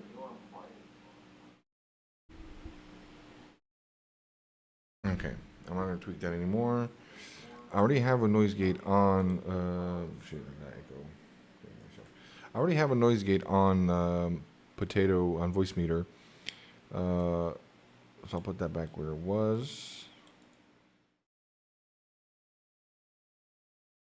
And it's a pretty strong gate, but it's a good gate. Even out of the bat. Yeah, whoever set this put some pretty reasonable settings on the defaults. And it's a pretty better one anyway. I'm going to leave this noise gate here mostly more as in case I change machines, my setup changes, my mic change, whatever. I'm not using voice meter. Then I can pump this on. What's the release times, by the way, that's this using? Because I like the way this one is. It's a 130 hole, attack at 10. So attack at 10 is a lot faster attack, which makes sense. 183, that seems kind of specific. And release 1080, yeah, I like it longer too on the release. I like that makes sense. Those are pretty sensible. The release is when it comes like back, quote unquote. So in this case, since it's a noise gate, it's when it kind of like turns off. So that way it turns on, stays on for a while, and then turns off. Otherwise, you get that kind of like on off, on off, on off, on off, and I don't want that. So now with the ducking, I gotta come into the ducking. The ducker. How much is this ducker gonna duck? The ducker's gonna duck. Okay. The ducker's going to start ducking around 30 to 14 to 1. I don't know. That's pretty good. Let me put the other mode on my microphone because this mode is cleaner and louder and it's closer to my final product. I'm going to just do it rough because this is always going to change. It's always going to be kind of dynamic. So I can see the reduction. I'm looking at just the meters here. I know they're peaking a little bit. I think I'm going to prefer doing a higher ratio maybe. Let me start listening to this. Listen to here with the music. I gotta see. Now I want to hear its effects. See, that's a lot different. I got a feeling this world lost control.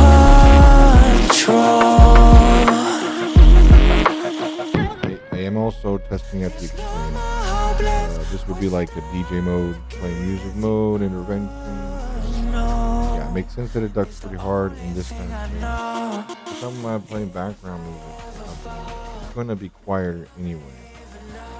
It's going to be like this.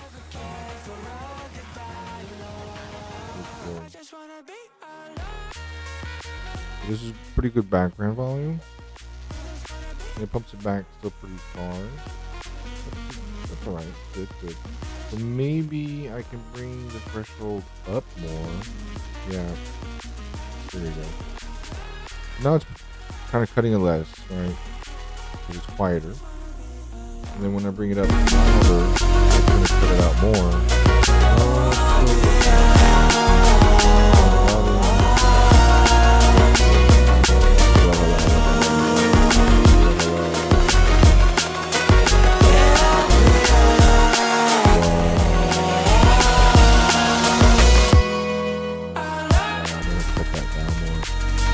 Really, the threshold is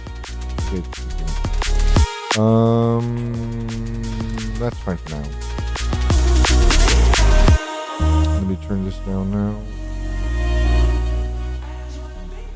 Okay,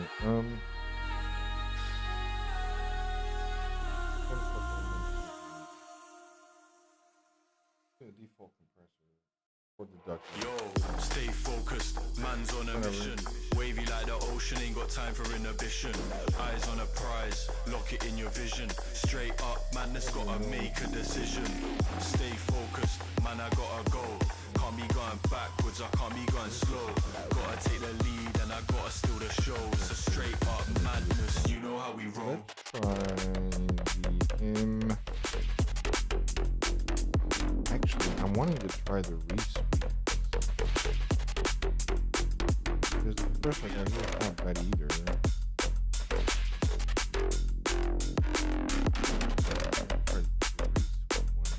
Straight up madness, you know how we roll.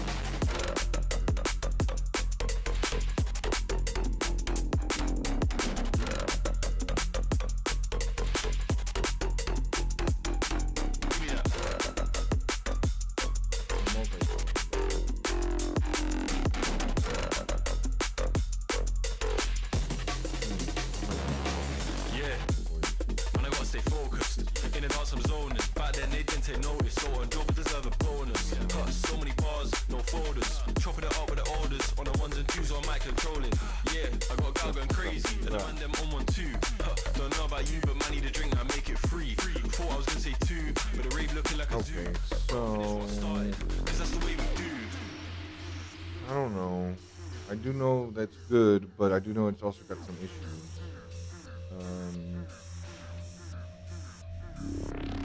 Stay focused, man, I gotta go. Can't be going backwards, I can't be going slow. Gotta take the lead and I gotta steal the show. It's a straight up madness, you know how we roll. Now this is where things are gonna get interesting. Because I want to optimize.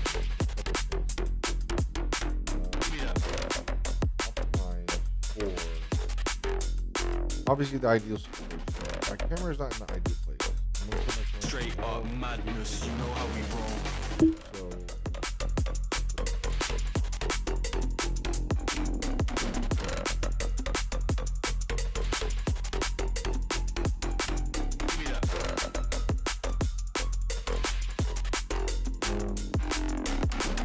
should be over there. But here's what I need to do. This is like to the point where I'm a little far away from the It's mic. like a glitch I can't control. Someone's fucking with my dough. Kind of voodoo shit, you know. You won't find me tongue-tied. No witness on my side. Wait a On my minute. knees when Wait. I cry. This stuff makes me nauseous. Losing what they taught us. Gotta tread real cautious. But I go back to default. I go back to default. I go back to.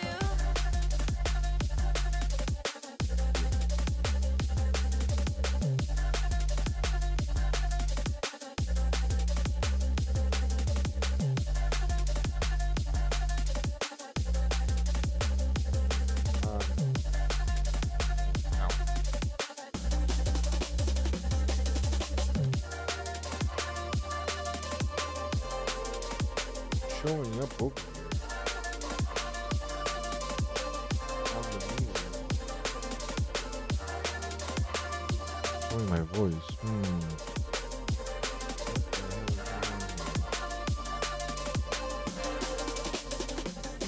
Uh-huh.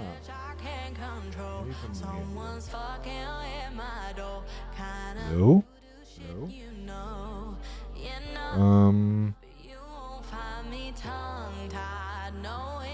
Showing up somewhere. Oh, wait a minute. I know what the problem is. This stuff makes me nauseous, losing what they taught us. Gotta tread real monitoring device. cautious. I go back to default. I go back to default. It needs to be over here and out. I think out. Blah, blah, blah, blah, blah. Okay. Now. I don't know if I need to restart.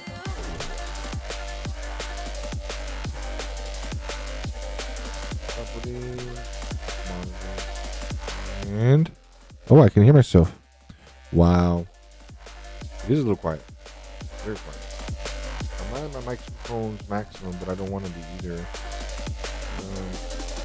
Hello? Yeah. Wow, it is very quiet. Okay. I'm monitoring separately. That's fine. That's just how they're gonna be.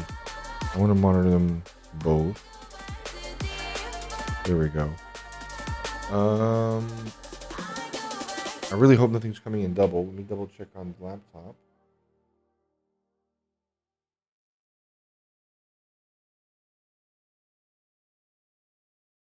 Why is there nothing there? Okay, the voice is. Oh.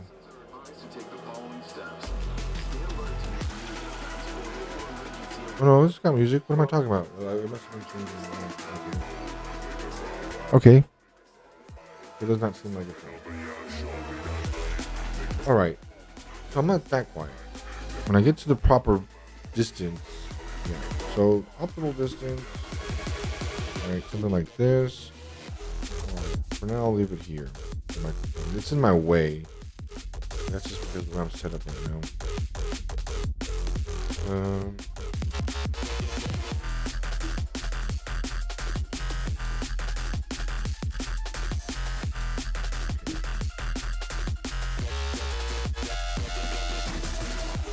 All right. I can't tend to speak to the microphone off access. Okay. Now I'm starting to hear stuff.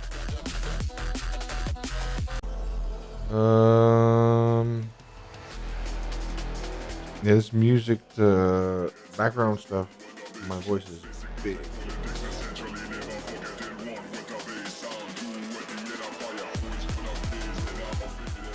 Okay, so I think this will be fine. So when I'm just jamming, good. If I'm just jamming, listening hard.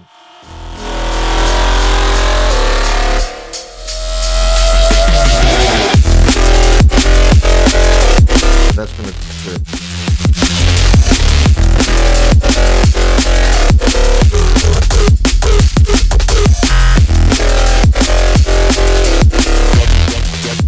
Yeah, I'd rather have -5 something.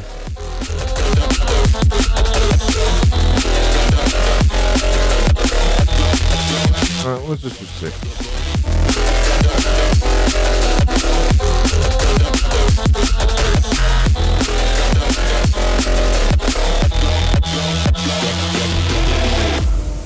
These are really massively compressed.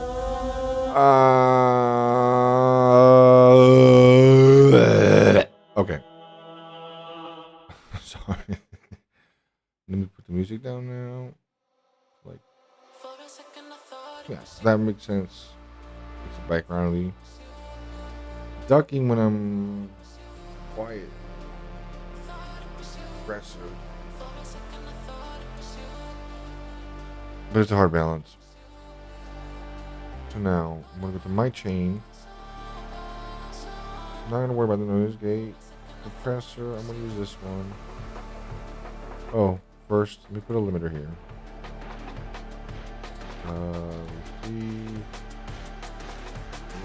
Shit. Yeah,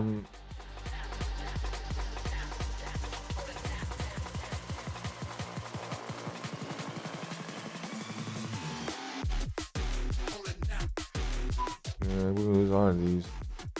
I hope these are super U friendly.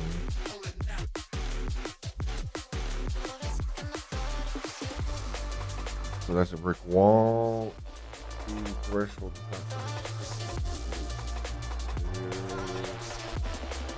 A little bit under 0. We'll give it like 1 dB.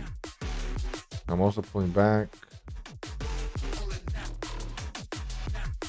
I think I want to keep that linear. So yeah, let's give it a little softness. That's fine for me. The tech release, man. I don't know. This is a hard limiter. It's always going to be crunchy. But to avoid too much, let me see.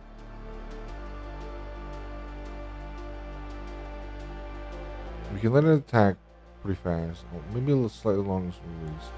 Let me pump this shit up. There's going to be loudness warning. Loudness warning.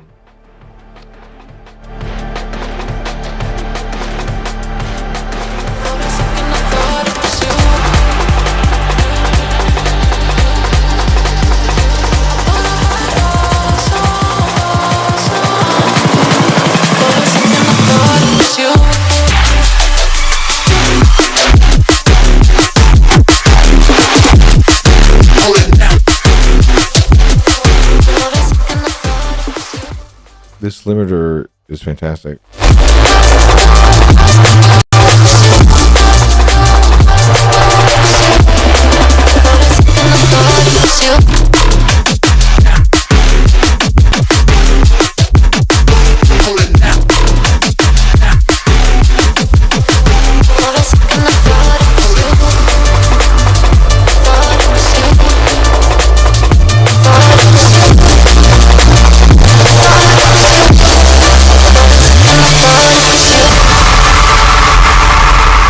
There it is.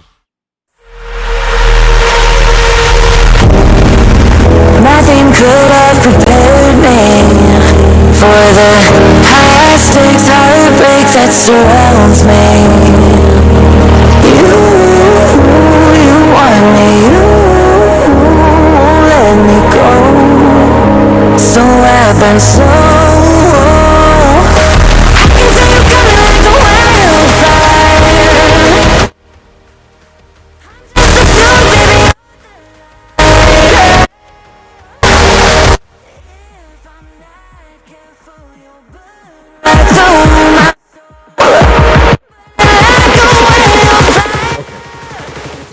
I'm not mixing and mastering anything, so I don't need to worry about like super fast attack times and shit. It does happen though. I'm just using it as a protection. So it's handy to have a relatively fast attack. Don't want to kick busting out through someone's ear. I have an echo when I'm speaking or something like that. Okay. The release should be long. Yeah. Don't want it too long. Because then I'm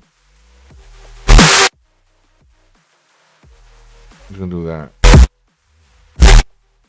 And then like stay quiet.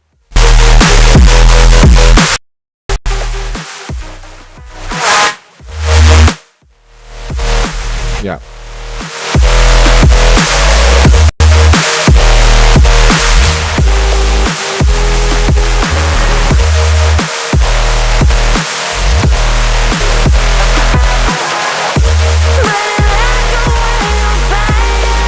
Interesting. This plug is actually really good. Okay, I can turn the music down a little bit. It's already boosted like hell. I was doing it extreme on purpose. Let me turn my mute. Okay. I turned off the wrong one earlier.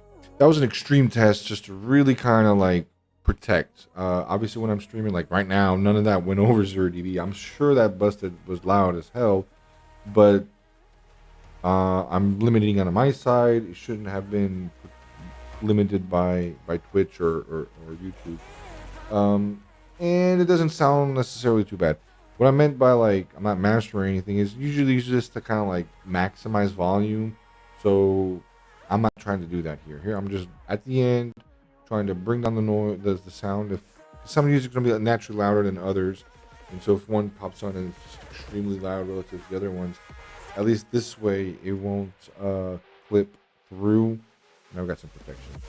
Now I can kind of soften it a little bit, put a little bit of soft knee. There we go, we're good to go. The ratio needs to be infinite. I did that test here a little while ago, a little wrong. That's probably why the release wasn't doing it. Let me show again. Let me crank this back up. This here like this.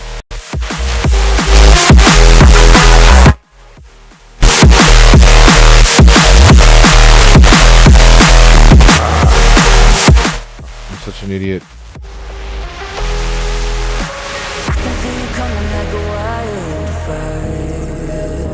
Wait a minute. There's a default here. Oh yeah, it has some precision. Nice over compression, a lot of noise gaining, compression.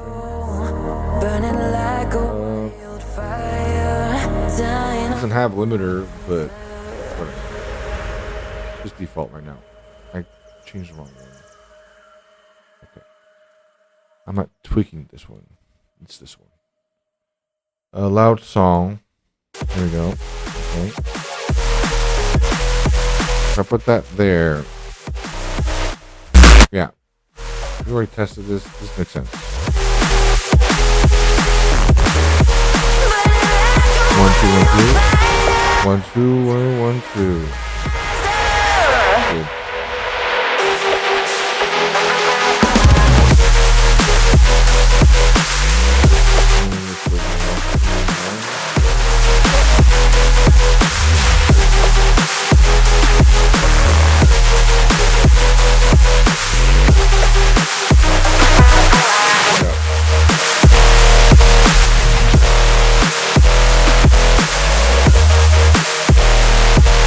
Now the limiter's limited.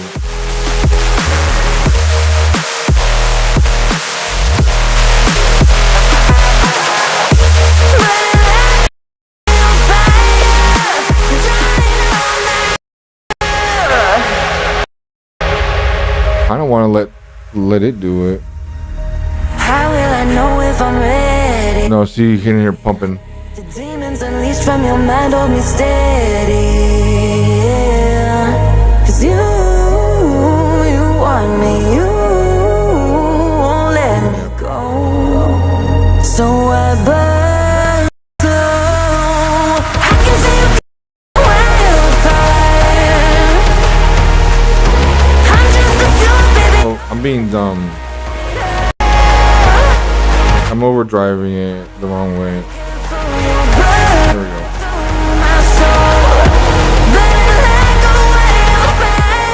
Yeah. I'm not gonna be listening to shit more than that. Well, games just it's a bit loud and feel bright, right? Immersive. Okay. Now my microphone. Here we go. Speaking of what. No, that's not what I meant. I'm gonna go light. More really light. Last time I think I pushed it too far. It worked really well. When I was far away, hey, I gotta turn this off. When I was far away from the microphone, you could still hear clearly. I mean, it's always a balance. I want to be like as balanced as possible. So when I'm far away from the mic, I'm still clear, but then that has the consequence of being kind of crunchy when I get too close to the mic. So, pain in the ass. I know I have a tendency not being close to the mic, so it's better to be prepared for that.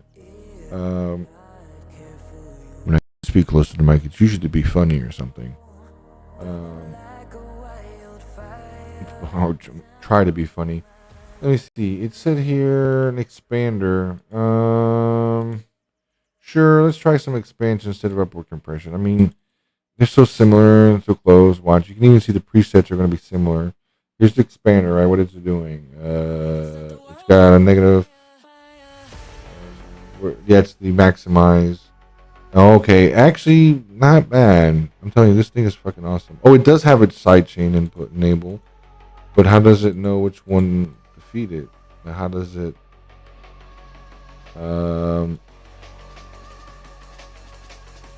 Normally, your DAW tells you this has these settings. I'm afraid that does not. Open interface when active. Anyway, I'm noticing that it has sidechain, but I had figured it was not going to work anyway because, well, I need to somehow get the sidechain into here, and I don't know how. I don't think OBS has a way for me to do that. That would be super sick update to this plugin if possible. Who made this plugin? Or is this built into? I think this is built into OBS. It needs a way to route. I need to be able to route the microphone as a sidechain input. It's part of the standard, but maybe it's more complicated than I'm thinking. Where did you go? Come back over here. Okay, so that's the example of the expansion. It's using because this compressor is very, very, very fancy. It's not just a straight curve. You can customize the curve. It's kind of like Maximus in Fruity Loops, except this one's not multiband. And it has a maximizer. But now if we go into, where were you? Upward expansion. Yeah, it's about the same. This one's just more aggressive. Exactly. The upward compressor is more aggressive. It's even doing. Yeah, you can even see it. Let me turn off my mic to this mode, a little quieter. And now I'm talking away. I'm not even talking into the mic. It's sitting around here. If I face the mic, hello. Now I'm closer. It's still pretty much in here. I'm really talking away from the mic. Pretty interesting. It's definitely much more aggressive.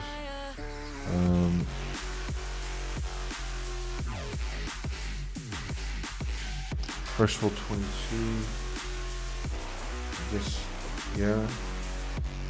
Hello.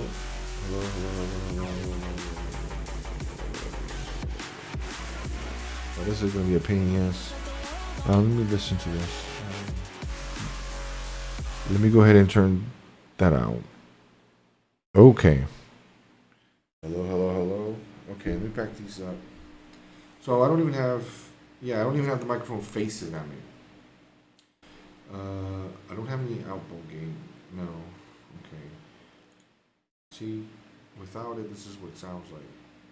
Now with it, he brings it up a little bit. Not a lot. It's subtle, and now it's really far away.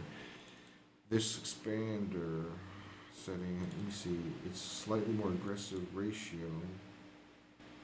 No output reduction because it's not boosting. This one's boosting in the curve. This is what dynamics, right? The Q value. Okay. Let me see something here. Yeah, so basically, yeah. So you can see that even when I talk a little quiet, it bumps it up. Yeah. So then when I talk closer, it starts bumping it down. It doesn't even do anything. We're not reducing anything. Not yet. Okay. I'm thinking this upward compression make more sense. The maximizer is good too, but I don't think it's what I want. Yeah. Expander, maximizer. Well, I did change the graphic there. Bump it up here, right? Yo. I think the expander is a little less aggressive. smaller. I think I'm gonna go with the upward compression. And obviously I'm not gonna be that far.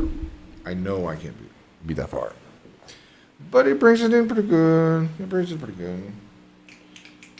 gonna always add a little bit of echo. This mode is very noisy. I'm not gonna be doing this mode. This would be like, maybe I have more. I have to turn this. Yeah, I can't make sense of myself. Maybe if I have like visitors or someone with me here, maybe I would change modes to this mode. But this one's very noisy. You can hear my fans and everything in the background.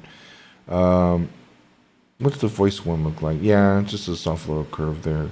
No big deal. I think I'm gonna go with that. I think I'm gonna go with this default here, and I'm just gonna bump up a little bit. It was a little extreme the way I had it now. Let me go back to something more realistic, which would be I'm facing away from the mic, looking here at the other computer, distracted by something while I'm talking. So this right now needs to be more audible. I'll bring this up more, and we can curve this like this. I'm already gonna have the noise gate from before. Okay. I can keep it up. Yeah.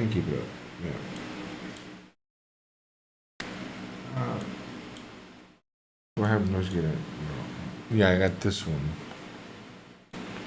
Let me turn that noise gate off. See, this is without the noise gate. But that's fine. Now I'm looking away. You can hear definitely more echo when I'm not looking at the mic. When I'm looking at the mic, a lot less echo. Obviously more fuller sound and louder, but you can still hear me clearly when I'm not looking at the mic. I even look at the mic, have my hand around my mouth, and you can hear me. Yeah, you can hear me pretty good. Obviously this is like to avoid this position. Hello. This is for the regular compressor, I think.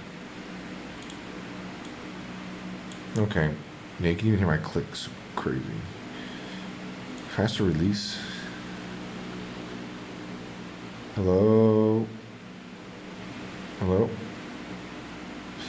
So you can see how the game. This is nice. I like it a little slower. That makes sense. Hello, looking away. I feel like bump like that. Have a little region. This little region a little flatter. Yeah, up to 12. Starts. Okay. 1 2 1 2 1 2 1 2 1 2 1 2 1 2 1 2 1 2 1 2. Yeah, I got a pretty good range, and obviously the mic's at like 75% gain. Max gain is gonna be worse, and I'm not gonna use it. Half gain, which is more realistic. This is like what I'm gonna use. But I like tweaking when things are a little bit more hot, a little bit more noisy, so that way I can clean up with as much noise as it is. And then when I do go into the other mode and turn the gain down, it should be a lot cleaner. Right. I can make this a little bit softer. And I don't know if I need to maximize. Yeah, don't maximize this.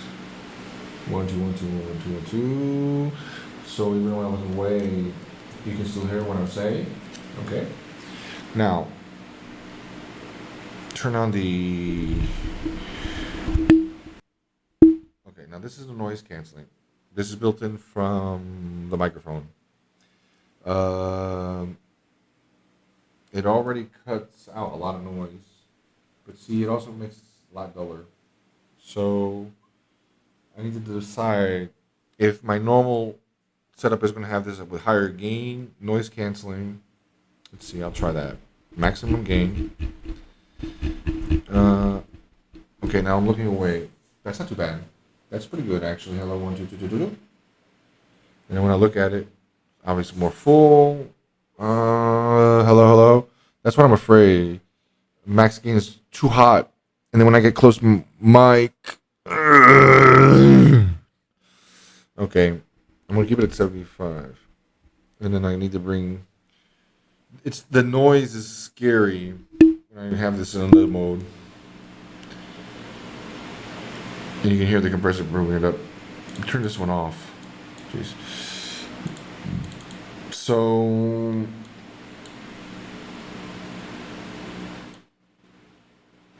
wow, I can even put a noise gate right here. And that's what it's doing right there. It's kind of amazing. Single plug-in, you can do so much.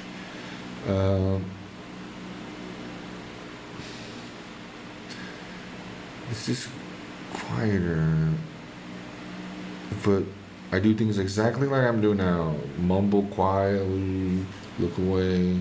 So I'm gonna bump this up, and this is really linear, like that. Something like this, I guess. Okay.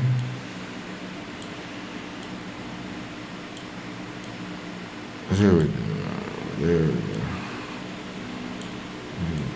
Bring that down. So I'm really expanding the bottom end. Yeah, the bottom end when I'm moving away. And I'm not messing with the top end. So now there's no compression. No reduction happened. No upward. Yeah. Actually, there is. There's a lot. Because default is like this. Is down here. So can I just scale all of this down? Because I didn't realize it was that much. I guess I just boop boop. Boop boop, is that it? Is that what I need to do?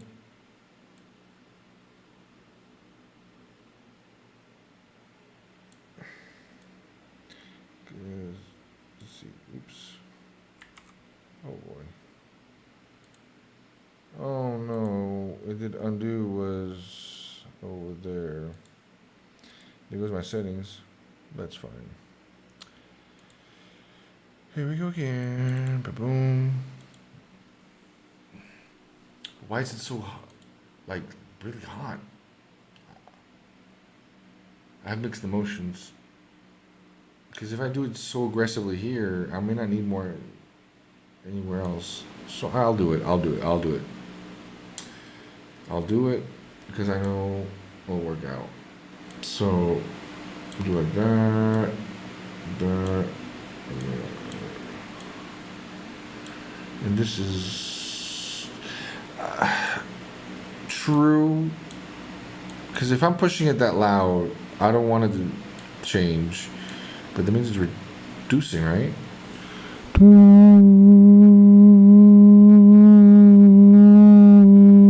It's not really.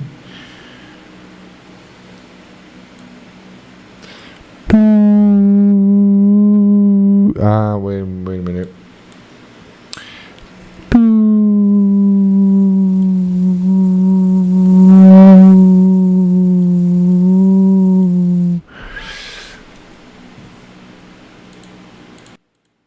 Hello. Hello. Okay. It clicked here. This upward compression is literally just increasing gain. There is no compression happening. It's called an upward compressor or expansion, but it's using compressor setting in the reverse direction. It's going up. And here it's anything above this line, the middle one. If it goes below it, it's going to compress. So below is compression. You can see the reduction. Look, now it's reducing. Yeah, you can make some crazy shit in here. You can compress and expand at the same time. What I'm not going to do. I was about to do undo again. And I was going to lose my settings. So I'm going to leave this. I'm going to leave how I had it. I was going to go like 12. It's aggressive. This becomes kind of useless. Whatever. This can come down. I was liking that needle softer, like that. And whatever. So my main operating range is going to be around 18 dB minus right here. So this is going to be like the average range I'm in. Let me turn on the other setting. Okay, so this should be more right. See, I can still bump it up. Hello? Yeah, I'd rather probably bump it up here than in the microphone room. I don't want to be at full gain on the mic. I'd rather be higher gain here than there. Let's make it sound. Oh no, this is probably just for something else. I'm not gonna worry about it. Yeah, I think that's a lot better. I don't need to boost it that much. Let's go ahead here. Okay. So let's see. When I'm talking normally, well, let's say ideal situation. I'm here like this, facing this way, facing the mic, and I'm just talking into it. It's about around 18. It sounds pretty good. Here, okay. But I look away, got a lot quieter. But what happens if I bump it up? Maybe, yeah, it's still there. Come up. There we go. Even further. Wow. That's a lot of noise. With noise canceling. Okay. Yeah, there's a lot of noise. PC whine in there with the noise canceling. Okay, so I'm gonna leave it like that. We can bring this back to 0. I don't know why it's reducing. Oh, because we're expanding. It's probably giving headroom, some headroom for it to go through the compression, not clip. Yeah, there we go. Ooh. Okay. Okay. Hello. I think I'm asking for too much, to be honest. I just need to be aware of what I'm doing. If I look away, yeah, it's not too bad. Hello? 1, 2, 3. It cuts it off like a lot. 1, 2, 3. 1, 2, 3. Wow, that's crazy. 1, 2, 3. 1, 2, 3. Yeah. Damn. That's why my stream would sound weird. Don't maximize. Yeah, maximize. I don't give a shit. This is only relative here, not here, right? So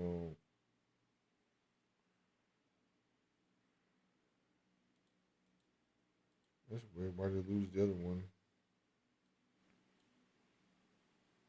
That's weird. I don't know what happened. Let me just reset this one last time.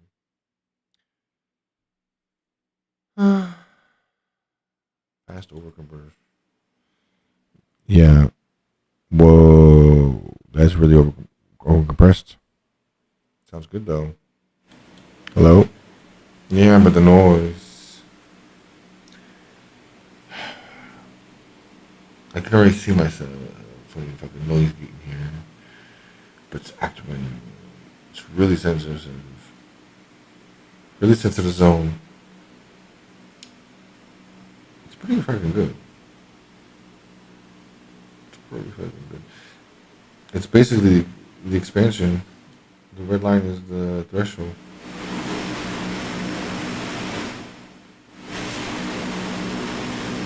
Damn, you can hear it, you know what I'm saying?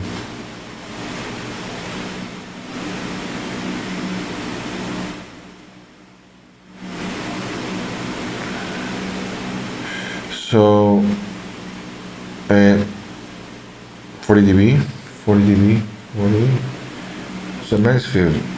Minus 50.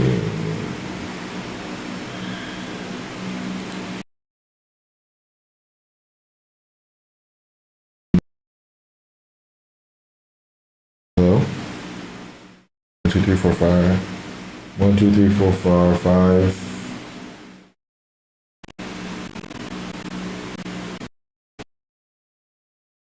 Hello.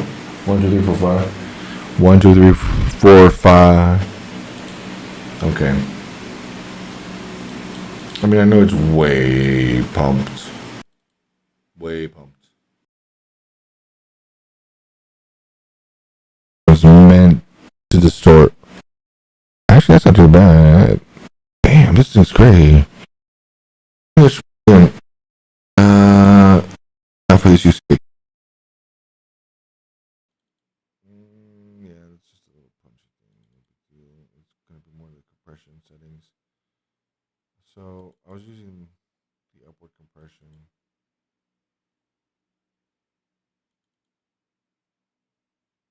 And this one has reduction. It's always reducing.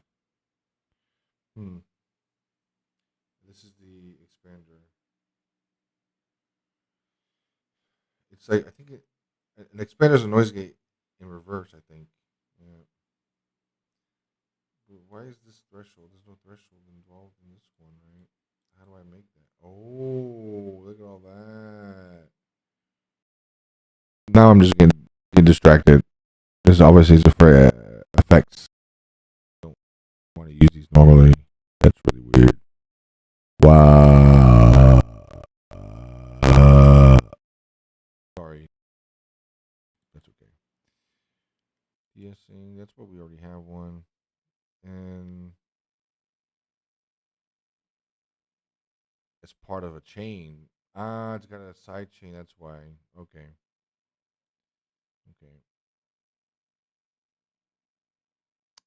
Because I think you had an emphasis before, put it through this, and then de-emphasize. This part has an emphasize as well somewhere.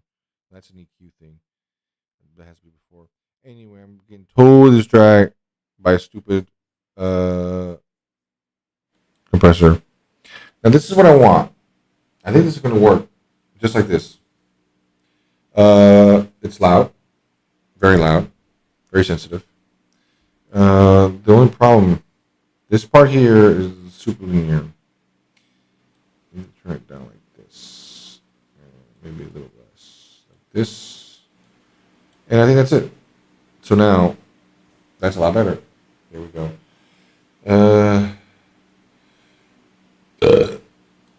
I don't get this threshold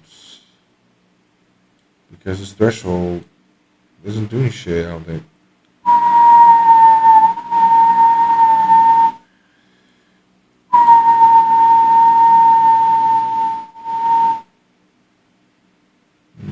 I don't know. A little slow release. Do I want a fast attack? Yeah, I want a fast attack. Too slow of an attack, and you're not going to get the beginning of my stuff, beginning of the sentence. Too fast, and you're going to get that whoosh, whoosh, whoosh, whoosh, whoosh, whoosh, whoosh, whoosh, whoosh. That whoosh, whoosh, whoosh, whoosh, whoosh. Whoosh, whoosh. So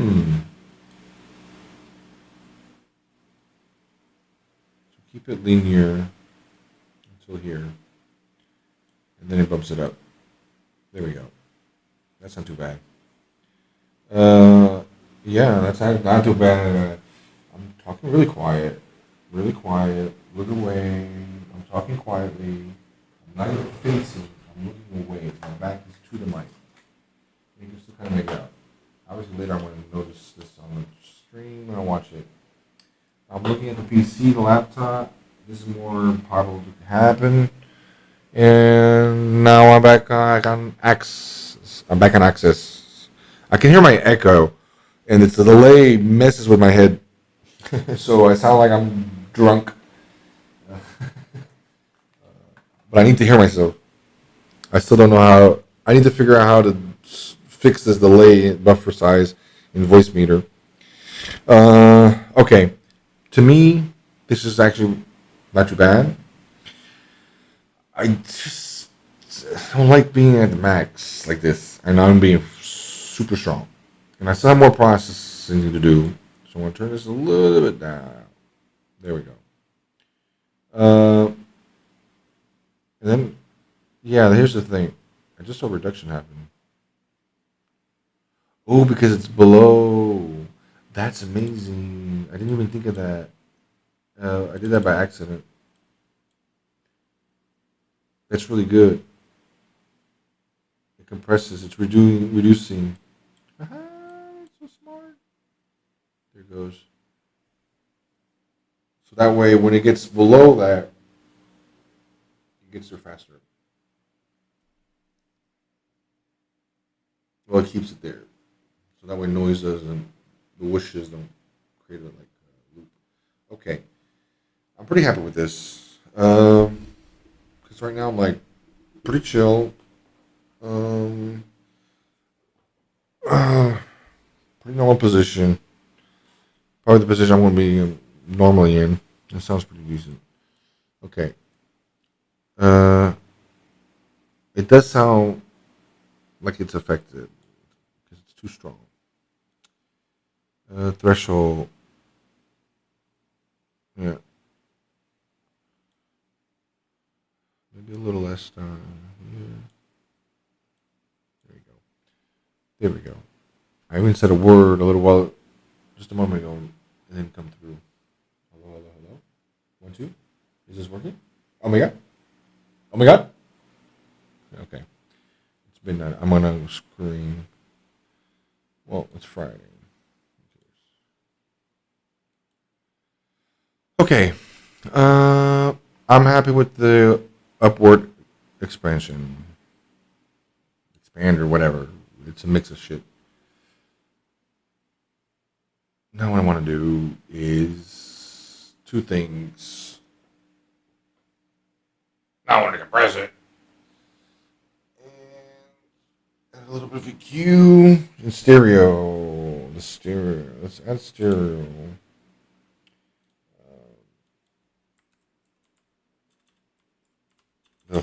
There we go. Oh my god.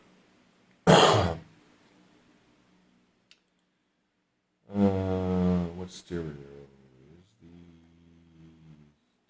touch stereo touch? Whoa, that's way too strong. Whoa, it's really strong. All I want is, wait a minute.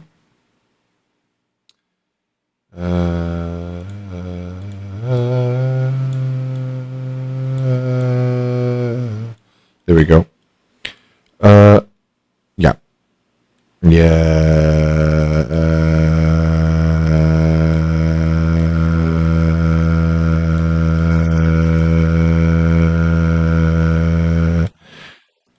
Wow.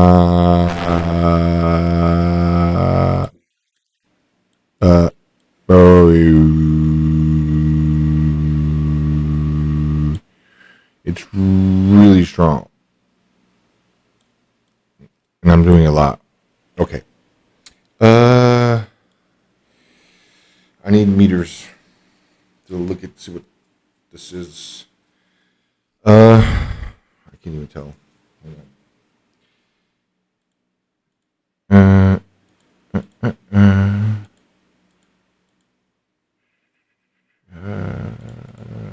How do I just try?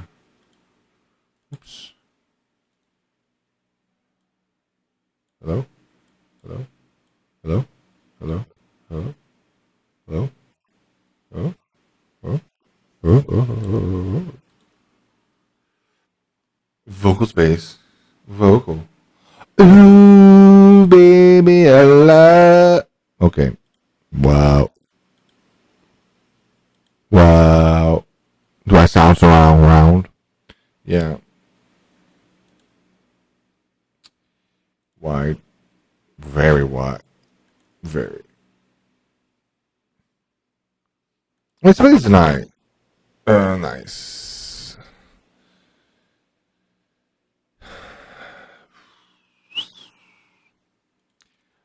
I'm not gonna leave this. Oh my god. I'm not gonna leave this. I can't speak. Hang on. There we go.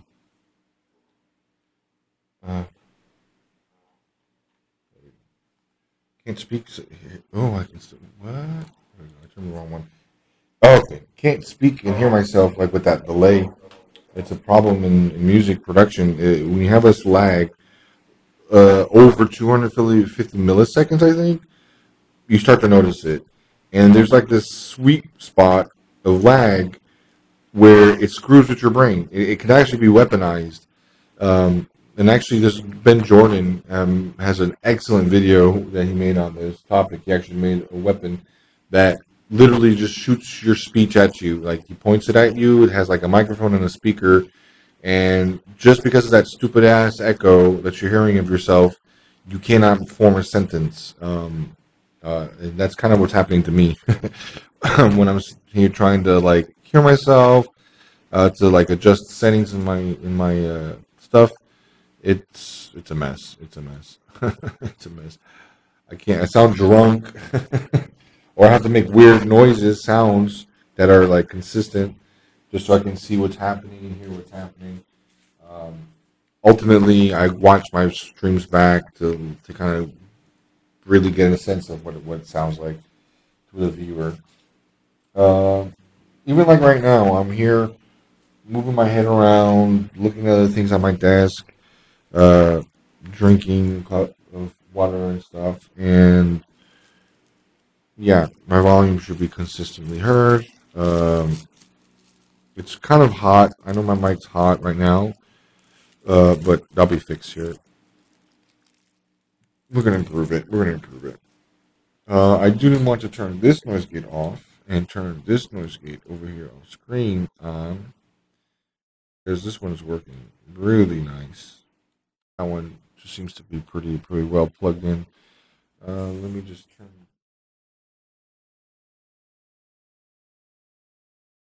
So now I should be hearing myself. 1 2 1 2 2 1 2. Hello. Damn, that stereo is really aggressive. Almost like it's coming out of my phone.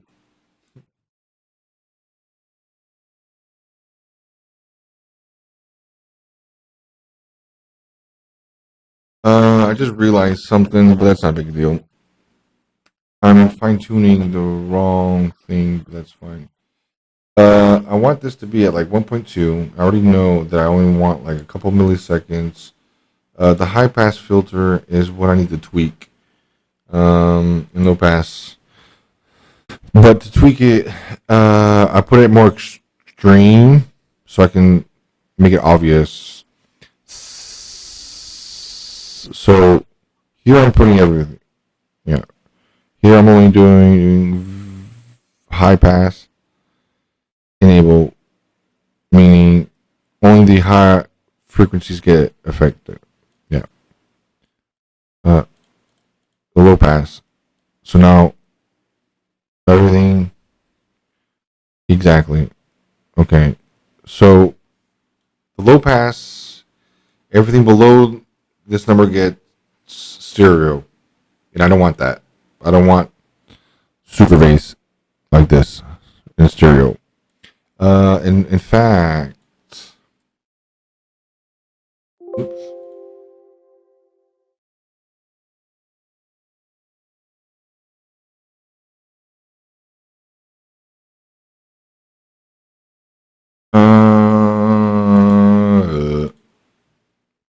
We can see in the scope that it's super wide, and even shows zero.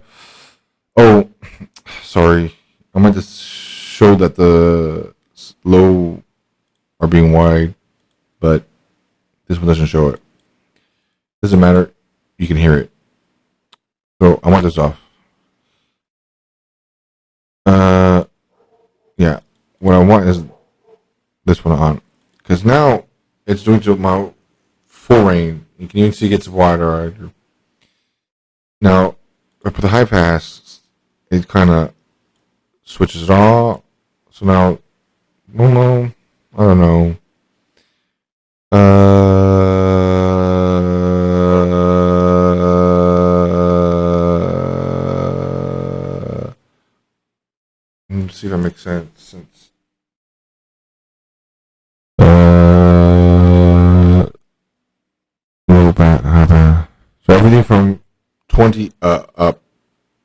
Okay, so this is off.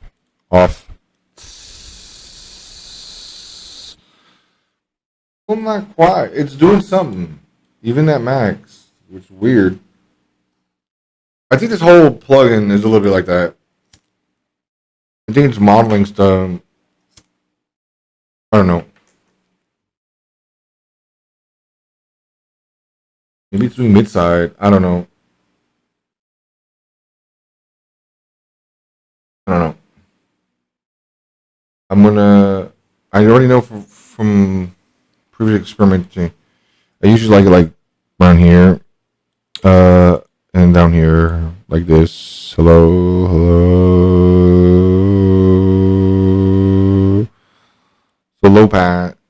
So I can make a knot, and I'm only like delaying a lot, a notch, notch. Shh, shh, shh, shh, shh, shh. There you go. There you go. There you go. There you go. Hello. Hello. Hello. Hello. Hello. Hello.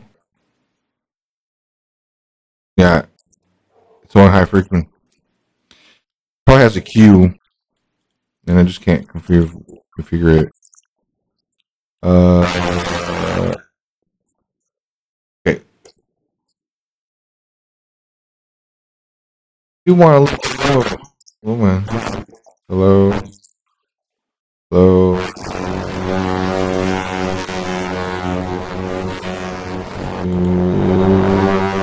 Hello. Hello. Hello. Hello. Hello. Hello. Hello. Hello. Hello. Hello. Hello. Hello.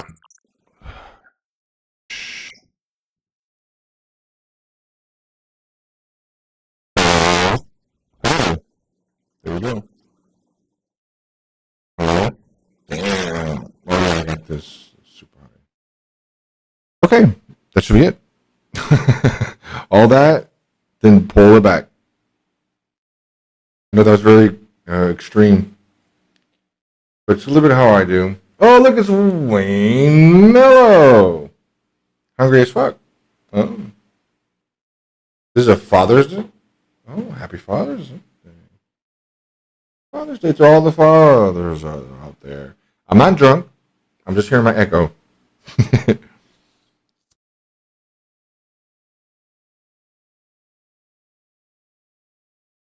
Okay. I can tweak this more later, but check it out. It already makes a difference. On and off. See, it's very subtle. Back on. Kind of takes away the middle too much. It could be this here. I'm making a notch. There we go. Yeah. I think I only had the low pass. Oh, none of them. Yeah. See, now it's too rumbly. Hello? Hello? Hello? I don't get the. I don't get it. I don't get it. I don't know. I just know that I like the sound, and I like the sound, like this. There. As a high pass, doesn't make sense. Like what am I doing? Am I putting echo on 2K up and 86 down? I'm making a notch. So between 200 and 1K, there's nothing. Mid. Yeah, mids are in the center. Okay, and I can kind of hear that. Yeah, and it expands the highs, and it's really low there. Hello, hello, hello, hello, hello. Why is it not mono? What the hell's going on? Oh, the noise. Is this for?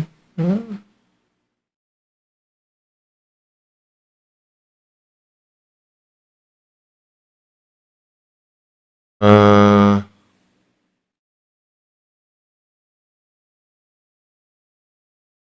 I'm being stupid.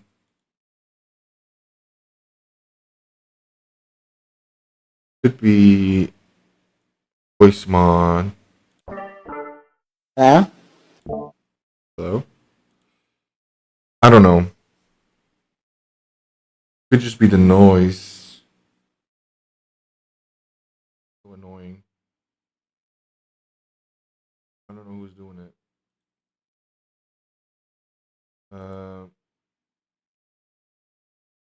1, 2. Is it just voice mod? Let me try raw mic. Hang on. No, this is raw mic. Yeah, voice mod's doing. Oh my god. Oh. Oh.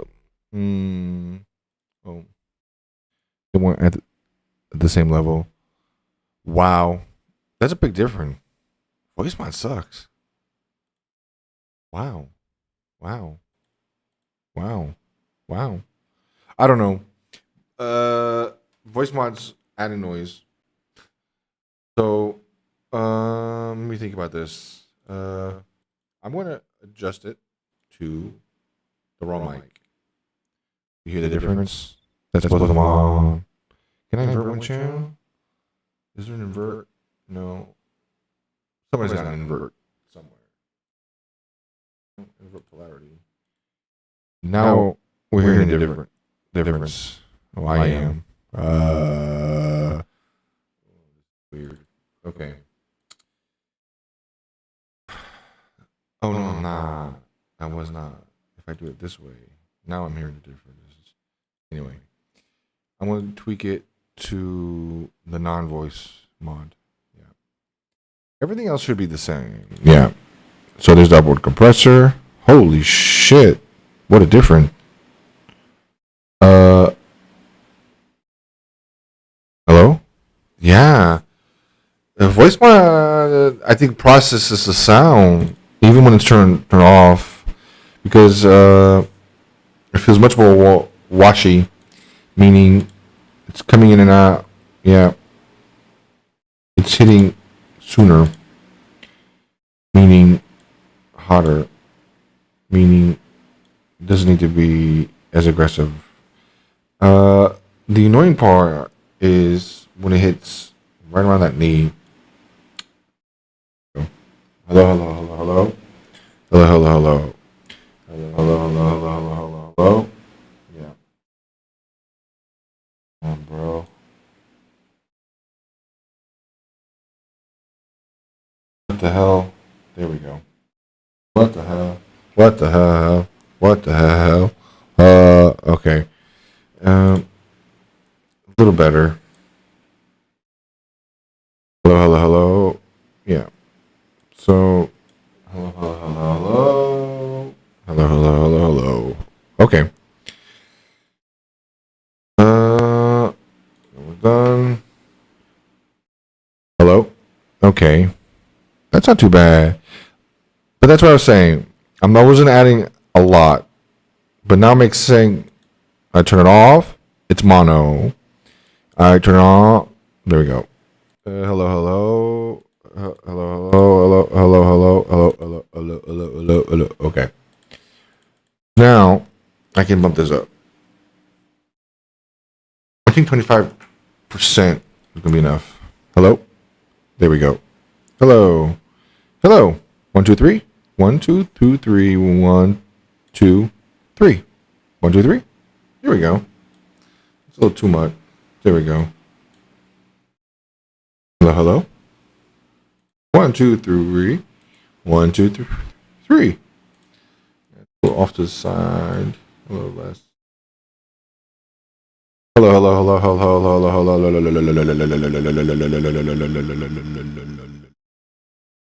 Not sure why it wants to reduce. There we go. And now I want to turn this down. Huh? I don't think I need to change this. Hello, hello, hello, hello, hello, hello. Hello, hello, hello, hello. There we go. Yeah, it's a nice subtle effect. right? It's not supposed to be too wide, too crazy. Most of it's in the center. There's a way to see these by frequency. Because I like some of the sounds this makes, but you have to go by ear. I don't think this makes sense. Let me turn this up again. Here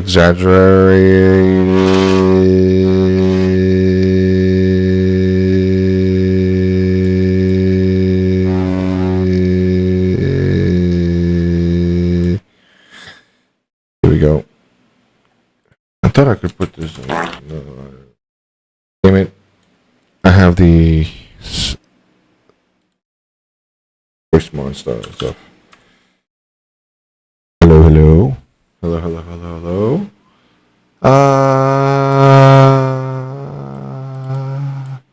But this out is the side. Yeah. Yeah. It's powerful. You got two delays. Each one has their own gain. And then you have an overall gain of both of them. So if you want to make things like super wide, which I'm not doing. You don't have to be just wide. It can be like a delay. Delay. Delay. Delay. Sounds good in guitar. What if I turn it the opposite way? Sometimes inverted is pretty cool too. Okay, but this one's actually pulling towards the center. Okay. That's weird. How does the delay pull towards the center? Okay. I'll leave this about like that. Hello. Hello. 1, 2, 1, 2. Yeah. Yeah, we can do that. Hello, hello. 1, 2, 3, 4, 5. Yeah. Like I was saying, 25%, 30, whatever. About there. Hello, hello. Yeah.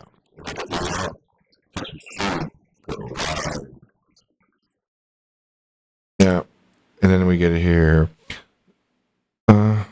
So whatever. I'm not applying to the whole sound. Compressor just comes in harsh. It's also the noise gate. Not its fault. It's this noise gate. Here we go.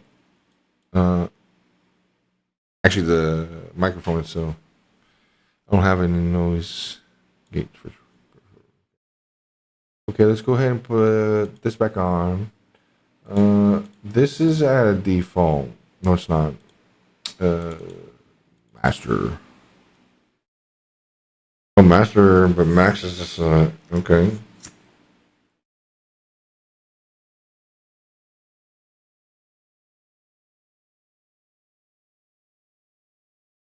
Yeah, let's see. I definitely. Do I? Yeah. I do. I do. Hello? Man, that's gonna be annoying. Hello, hello? Hello, hello?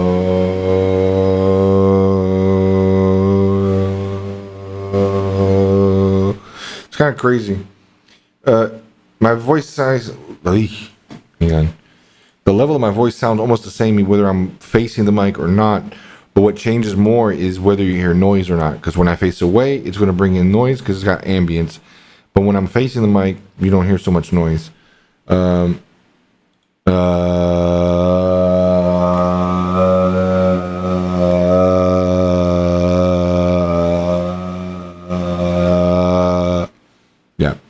Of course, it's going to fade out and crackle when I start getting like too far away, right?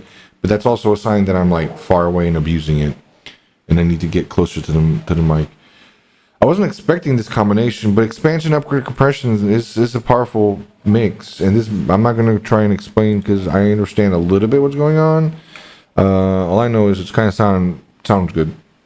Let me just play with the setting order. Hello, hello, hello, hello, hello, hello, hello, not big difference. Hello, hello, hello, hello, hello, hello, hello. Okay, I'm abusing on my max gain and everything. Okay, hello. Ooh, that's a lot better, a lot better. Okay, I'm learning my range. Okay, I'm almost done. The Esser's on. Yes.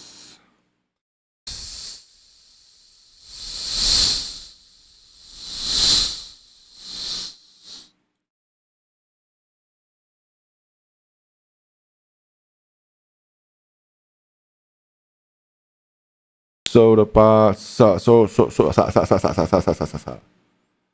Okay, last but not least, it's and it's a compressor. Good actually. Alright, compressor.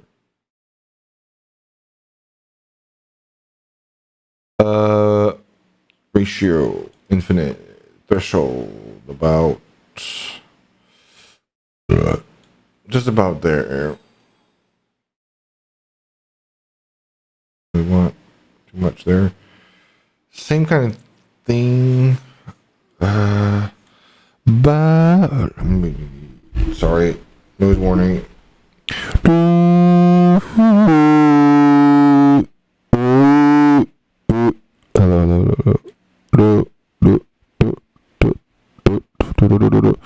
Hang on, I gotta bring the.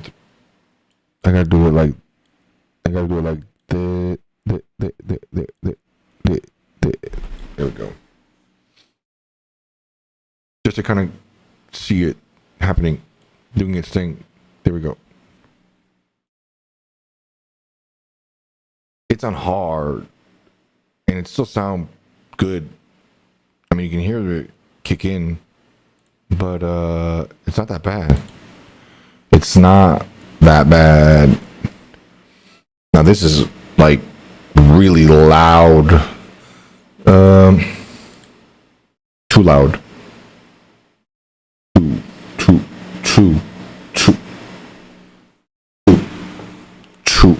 Too loud.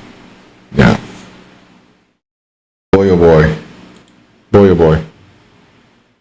Boy, oh boy. Boy, oh boy. Yeah.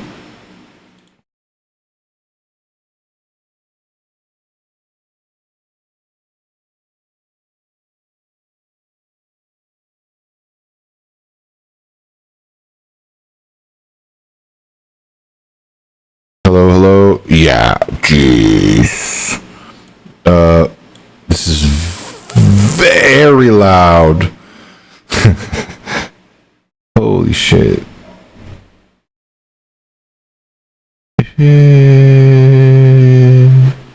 Jesus. It's this limiter. This is way too loud. Okay. So this is just to be protection. It's not supposed to kick in. Reset. So what are we doing? Minus 23. It's hitting 30s. When I speak like that, I'm close to the mic. So this is like normal position, ideal.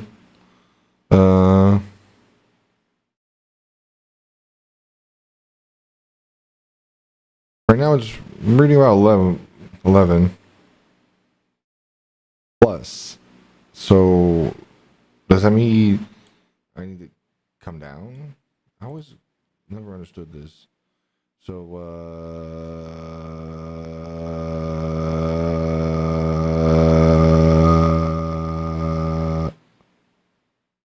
that.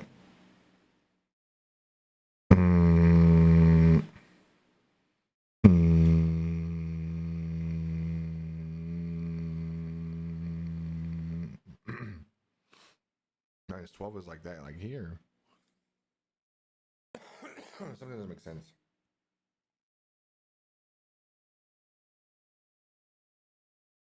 EBU plus 18 is the range.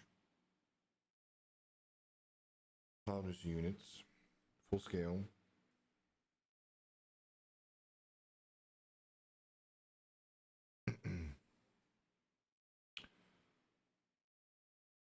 Hello, hello, hello, hello, hello, hello, hello, hello. Ooh. Ooh. It's saying to reduce by 14 dB. So what? I need to be like this? This seems quiet. I mean, on the meter, it looks green. On here, should be green. Hello, hello. 1, 2, 3, 4. Yeah, okay. Now I'm starting to see why my music gets turned down. Because if I put this back at 0,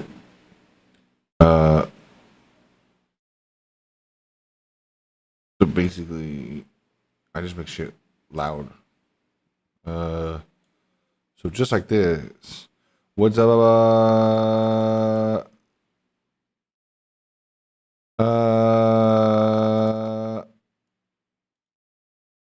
-10. Hello, hello, hello, hello, hello, hello, hello. 1, 2, 3, 4, 5, 6.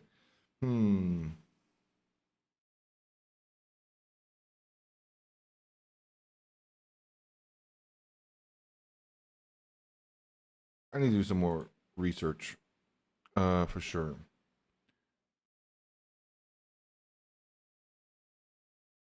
Hello, hello. Whoa, why did it get loud? Hello. That just plays with the meters. Hello. Oh, because the gain output. Okay, so it's just the way you look at it. -10. Okay. Okay. It's changing the scale here. Okay. I see. So everything, okay.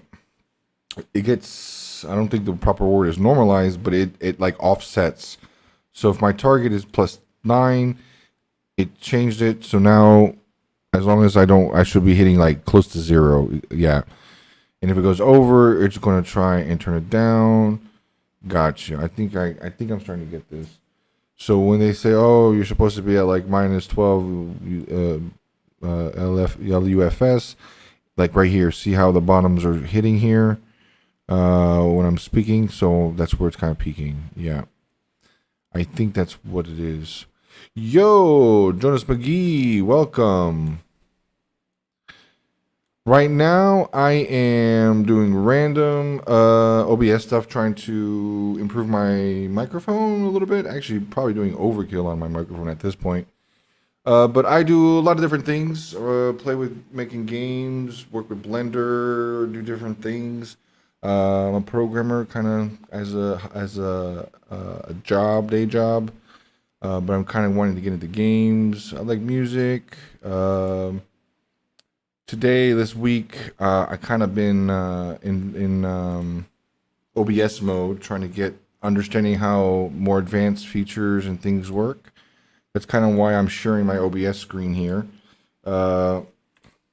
Hello, you should see me now. So yeah, that's me. Let me just double check here. In a nutshell, there we go. Yeah, I'm good. My little background here is kind of like the little things I was working on. I learned stuff here about like how to layer things in OBS and do a little bit more advanced kind of layerings. It's not that crazy. It's actually pretty simple now that I understand it. It's a little bit of overkill, maybe visually, a little gaudy, probably. But either way, it's opening up the doors for me to do more advanced things. The transitions here, how they kind of like, oops, wrong one, here and here. They kind of move in places. It's getting there. I'm just really excited that I got some of these extra knowledge from how all this connects. Very powerful tools, very powerful plugins. Just I'm dumb. It takes me a while to figure things out. But yeah, I'm kind of right now just in a chat mode, not really doing much, just making noise here with my microphone. Normally I do these things off stream, but sometimes people are curious, kind of like how plugins work and like things they can do to improve certain stuff. And I like to share, I like to teach. I think one of the best ways of learning is kind of teaching others as well. So yeah, that's kind of what I'm doing. A little while ago, I was making really weird noises. I was making some adjustments here to my sound properties. I think I went a little overkill, as I usually do. Make things incredibly too loud. If I start turning these back on, I think be prepared. Let's see. Yeah, it's a little overkill. Even hurting me. So I'm going to keep this off for now. Keep this on. I think this one can stay. Yeah. The expander is just really strong right now. Very powerful. Okay. Yeah. Yeah. If there's anything particularly you want me to go over, I can definitely go over it. I have making kind of a little game, a driving game. This looks kind of like a small little bit of rock, but it's actually a map, kind of like more like this scale here, that you drive around in. And actually, I think I have Godot closed. Yeah, it's a little game that I'm working on, but this is one of the maps for it. I have another one here that's a lot uglier, but it's a little bit more flatter. It's actually slow because it's got this procedural material that's actually kind of slow, and I'm pretty sure my stream is cracking up right now. Am I dropping frames? Am I dropping frames? Are frames dropped? Oh my goodness, I got so many copies of these things open. Oh my goodness. This was me tweaking some stereo effects and kind of going over what these things mean and how these work. There we go. Stats. Yeah, I definitely dropped some frames there. This map sucks. So anyway.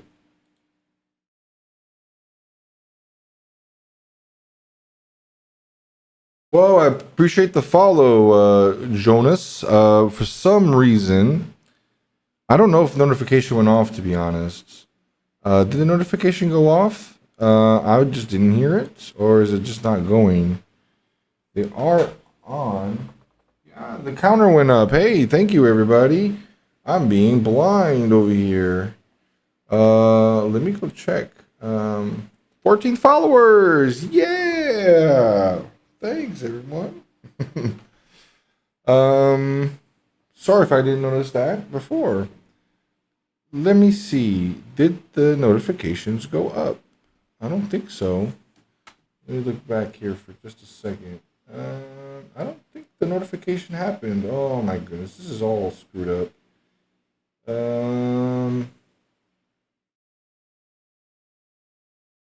What time was that at? Let me see. 12 minutes ago. Okay, so it wasn't that long ago. But I don't think the notification went up. I don't know why it went to 14. For some reason, it skipped a number there. I don't know if that's normal Twitch stuff or what.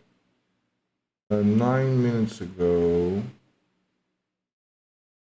looking back on the stream here, and 9 minutes ago, I was making random noises with my microphone. I didn't see notifications go off. Oh my goodness. Damn, why is the screen like darker? Do I have a filter on by accident? Yes, I got a color key. Oopsies. No wonder everything's so dark.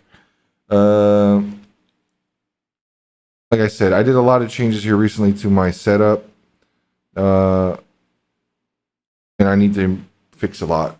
Today, I hadn't streamed in a couple of days, and I needed to get back on here. Yeah, I don't see the notification go off at all. That is such a bummer. But if you are there, I will definitely trigger it again if I need to, because I appreciate it. Okay, that's kind of a bummer. I need to. They have my notification here, the widgets.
Weird. What about now? What if I do it now? Yeah. I don't know. Something's been weird with alerts recently because the other day someone followed and I was off stream, but it didn't even show. It was showing like 12 followers, not 13. Does it skip 13? Is that what it is? Just superstition? I don't know. I do know like some places do that kind of stuff, like skip door number 13 or whatever.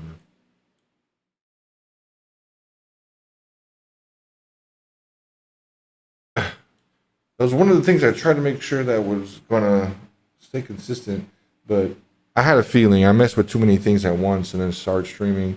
I also have chat not working. Multi-chat's supposed to be on screen as well, but for my 1.2 viewers out there, love y'all. Where the heck was I? Father's Day is Sunday.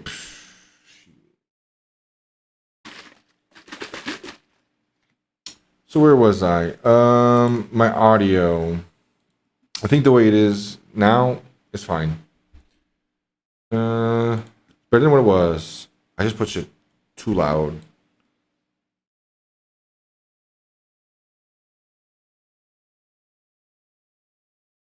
Missed that damn thing twice. I was experimenting and learning. This is powerful, but it's overkill. Yeah. And I don't feel like going crazy. It's working well. I'm looking away. It sounds horrible, but it works. I shouldn't look away from the mic. So let's do this. The limiter, I'm seeing a hit, but this meteor is a little misleading. Well, yeah, sure, I agree. He was hitting 1 2 1 2 1 2 1 2 1 2 loud noise,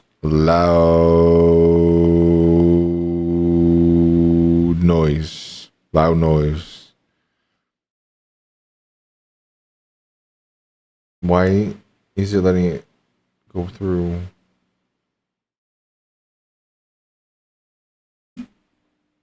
Oh, it's not a limiter. It doesn't limit. It's really soft. Is it the saturator? It's gonna clip, but gonna have a preset that's gonna be limit somewhere. What the hell is this? Whoa. Whoa. Whoa. Whoa. That would be sick. That would be crazy on a synthesizer. Hello? Hello? Hello? Hello? I'm just playing around. Hard. So, well.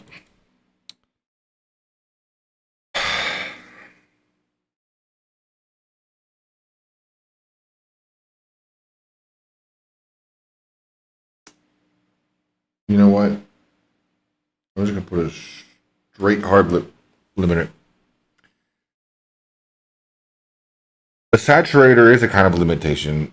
All this stuff is kind of overlappy, but it's going to create more harmonics, which is not really what I want. But I mean, that's what limiting does anyway. But these are kind of meant to be more musical in a way, like you apply it to a guitar or a synthesizer, not necessarily for what I'm trying to use right now. I'm trying to make a limiter.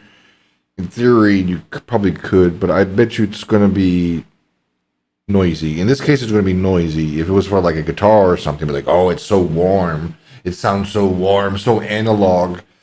But it's not the kind of limiting I want. I think I'm just going to use a regular straight up limiter. It's not a limiter I want to hear anyway. Damn, I'm got loud and not even facing the mic. How hot is this thing? Let me turn on the mic to like my normal 75%. Yeah, that makes sense. That makes a lot more sense. Okay. The limiter is not supposed to be hit, right? If you're hitting a constant limiter, then you probably need to turn your gain down, one of your pre-gains.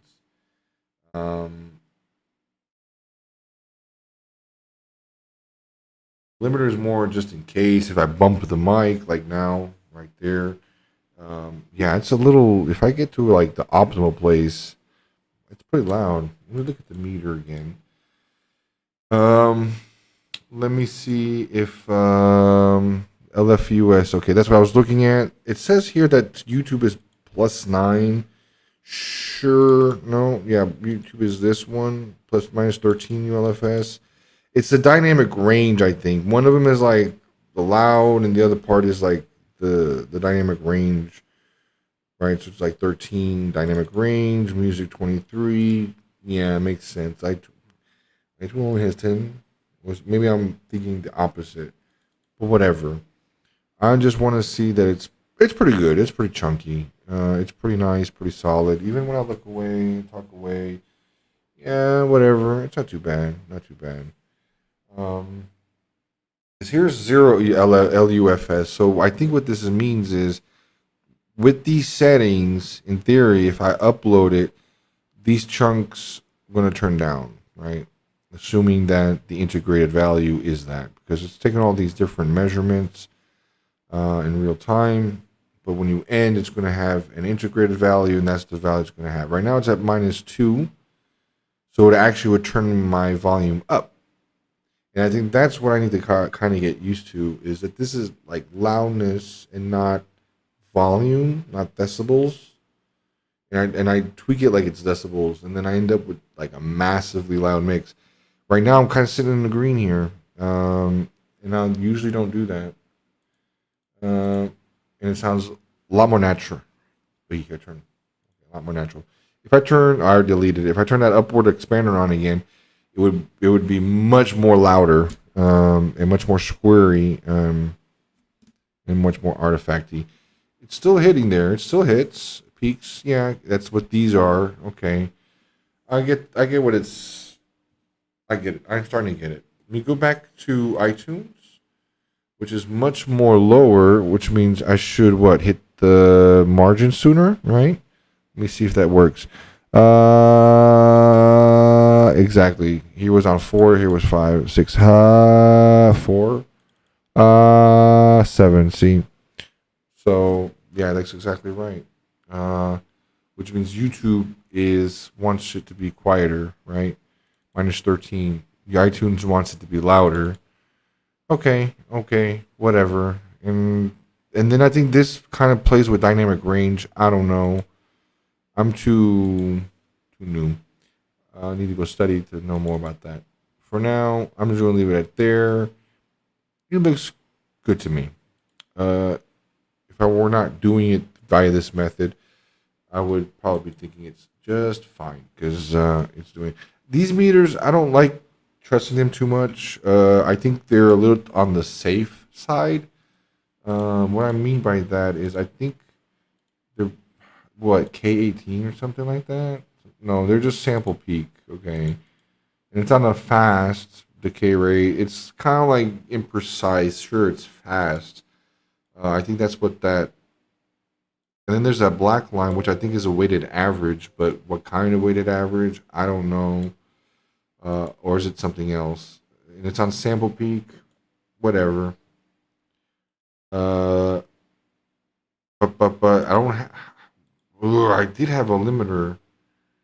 Right now, this is doing nothing. I know I had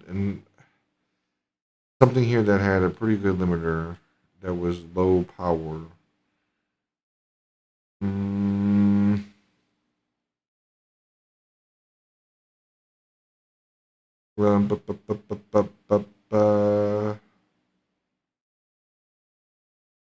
Put some OTT on it. Yeah, let me just see what happens. Let's see what my voice sounds with multiband compression. This one's up and down compression. It's very, very strong. It's very, very strong. You would not like do this in a normal thing. Oh, it did not like that scaling. I hope it's not crashing. I'm gonna get rid of it. I don't want none of this anyway. I'm just gonna put the regular old limiter.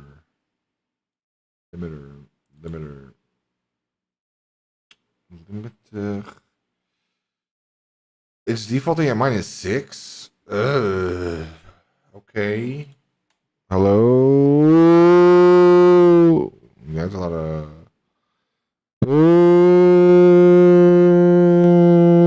No, whatever. Sorry.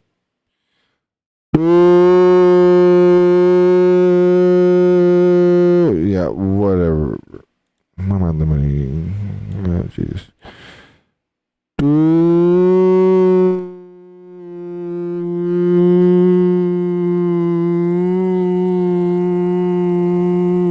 Okay. So, what's that? I think I might leave this. Let me reset. Okay. Come on. In theory, what I just did was find my limit, which is 7 and 8. So I can go to like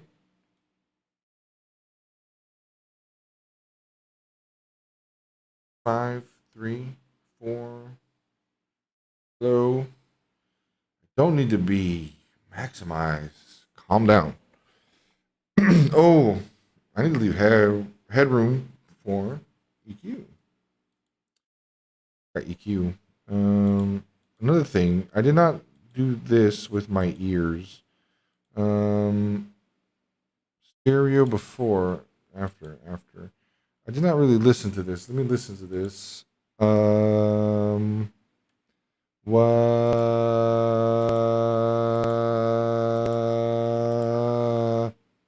Yeah, because hello.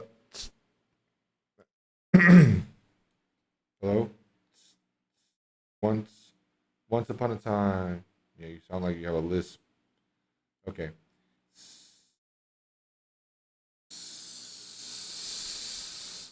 Okay. I think I'm fine. So let's put an EQ in here. EQ where?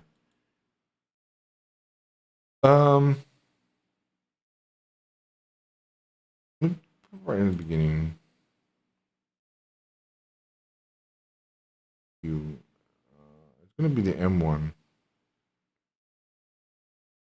think it's a bit pain in the ass. Mac, wasn't it Mac?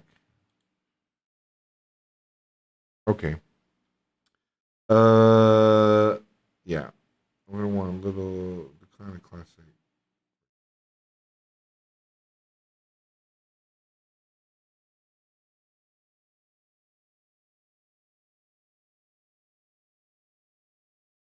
Damn, that's 40 dB. That's there we go. I tend to be nasally. I already know. That I tend to be in this area. Yeah. So I cut it. It actually starts here. I know that I peaked it here, but the boxy part is down here. Yeah.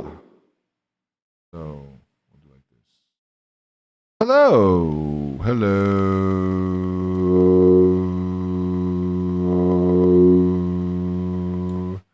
Ba-da-ba-ba-ba-ba. I'm actually surprised. I'm seeing a lot of movement here that was not expected to see. I was not expecting to see that much in the down end. That's where that boomy was coming from. Hello.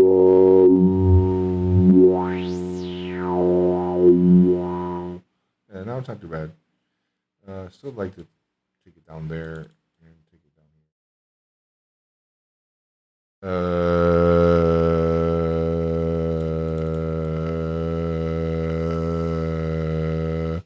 There we go. Should be nice and clear. Hello? Hello? Hello? Hello? There we go. There we go. Trying to get some of that noise out. It's actually kind of funny. In a way, I almost sound deeper. Hello? Although there's less sub. 1, 2, 3, 1, 2, 3, 4, however. 1, 2, 3, 1, 2, 3, 1, 2, 3. Ooh.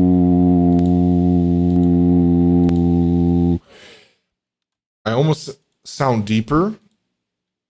It's kind of ironic. I almost sound deeper this way versus without the EQ. I think just because it's clear, our brain thinks it's deeper. What's auto listen in areas? Areas? Oh, okay. What's auto listen? Oh, okay.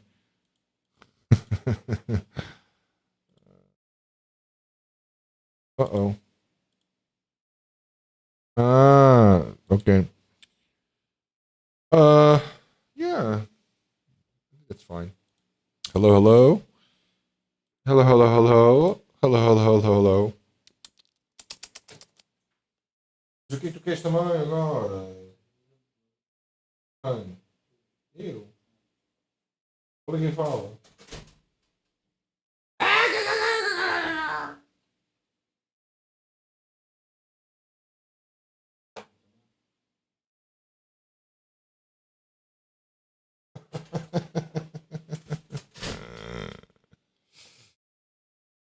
Essa gente. I'm not gonna mess with more in with it. I think that's it.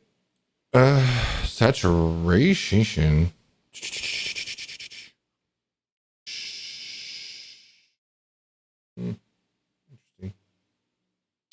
Okay. Let's shift. Oh, okay. Interesting. Okay.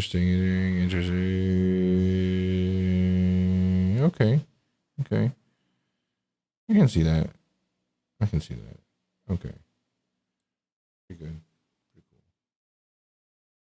Actually push it to the right. Hello.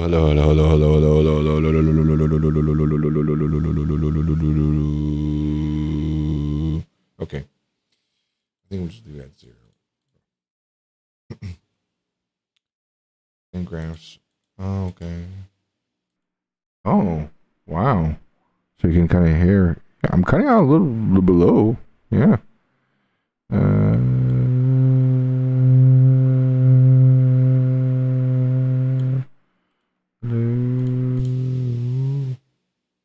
Yeah.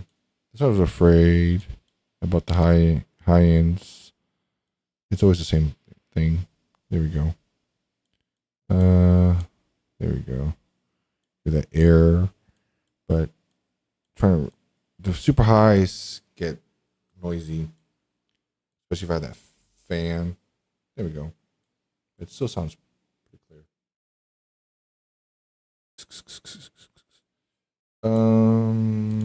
That's gonna sound different here. It's hello 1 2 3 1 2 3. 1 2 3 1 2 3 1 2 3 1 2 3 1 2 3 1 2 3 1 2 3 1 2 3. It's being subtle. Not big deal. Does it have? That's probably with saturation. Maybe it like increases its effect. Is that what it is? Let me see. Hello. I don't know. Some sort of compression. That's it. Maybe it's like second EQ, but on some really shitty mics, you can have their EQ here. Yeah, I'm almost ending. My cousin is come on soon. I'm gonna crash. Okay. I need to listen to my screen now.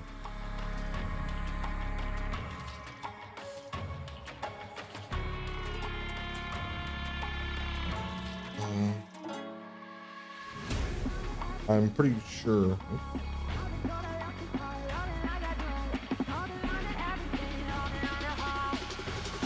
Okay, I'm pretty loud.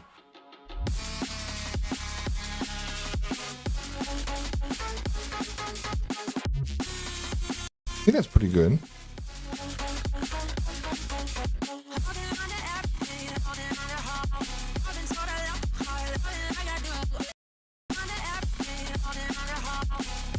Why is it cutting out like that?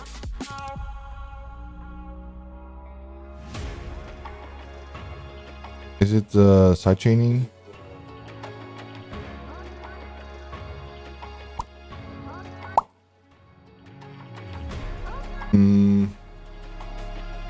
It's any little noise I make. Yeah, it's too sensitive. If I am listening to music,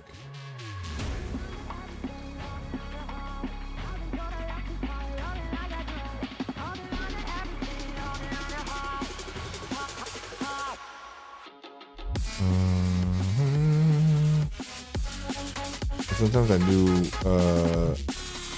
yeah.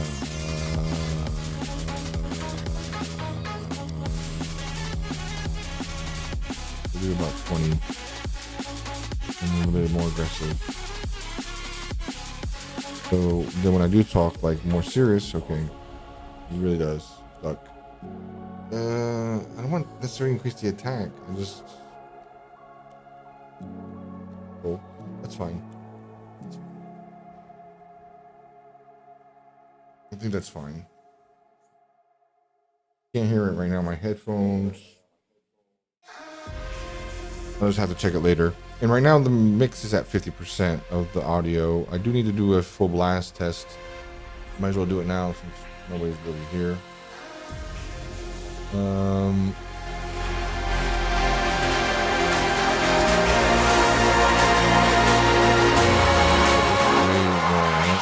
Eyes in the sky, gazing far into the night. I raise my hand to the fire, but it's no use, 'cause you can't stop it from shining through. It's true, baby, let the light shine through. If you believe it's true, baby, won't you let the light shine through?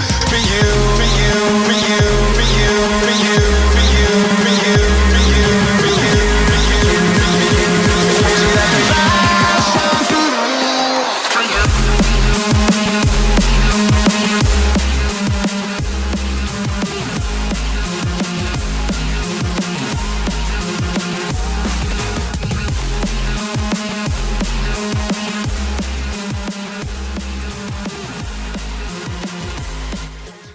I think I just figured out too. The yellow is kind of the target. Okay, so it does make sense. Red isn't necessarily bad. It's okay. The yellow is kind of yellowish. Okay. I'm not gonna be reducing it that much. I don't think. Although maybe I will, because right now it does seem to be good, like in proportion. I think compared to now I have it at 20%. Right, it makes sense that it's quiet. I move it up. It should not cause me to get turned down, but yet you should still be able to hear me just fine when I speak. Yeah, so I think that's it. See, like, it's funny because this one looks like it's louder, but it's not. It's just more dynamic range. That's what it's showing. This is the dynamic range. That's actually really interesting. It's the dynamic range of the music. See, silence has no dynamic range at all.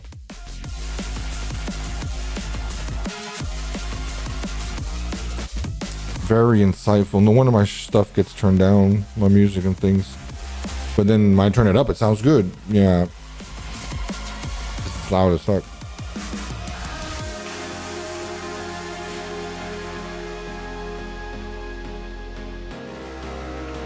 It's still saying it's too loud.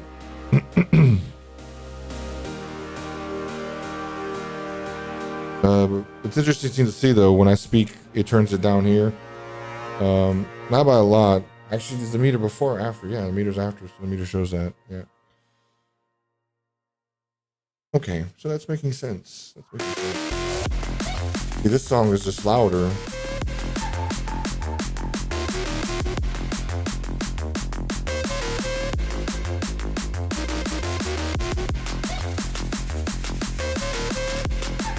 There's not enough dynamic range in it.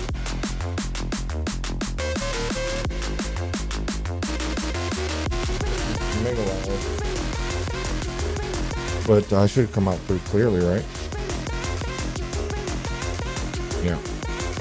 Roughly the same intensity.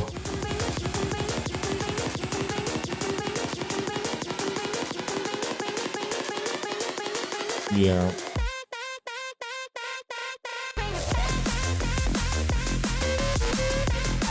Okay. So I think the theory here, well, not the theory, just in general, right? Because to be honest, you don't want to necessarily be too over loud and anything like that, but you got to be balanced. So what I mean by trying to be balanced here is, if someone jumps onto the stream, and my voice should be like what kind of controls the level. So if you hear me and I'm too loud, you'll turn me down, right? You'll turn your volume down. If I'm too quiet, you'll turn my volume up. But the music and everything else around me should, like, the loudest part should never be louder than my voice. I don't know if that makes too much sense, to be honest. Because then it becomes normalized to my voice. I don't know. I'm not really sure how I feel about this yet. I'm testing things out. But I think that makes kind of sense in my head. But it also doesn't, in the sense that maybe that's what this whole, like, LFU thing is more about. Maybe I am into something. So I'm going to leave it the way it is and try it out. I'm just not used to, like, seeing things so low. To me, this is, like, unhearable, but it is hearable. It's what this is. Yeah. Okay. Well, adjusting my eyes to my ears. I haven't used these meters. To be honest, I haven't, like, been mixing and stuff in a long time. Or ever really. But when you are making music more frequently, you just kind of get more intuition about it.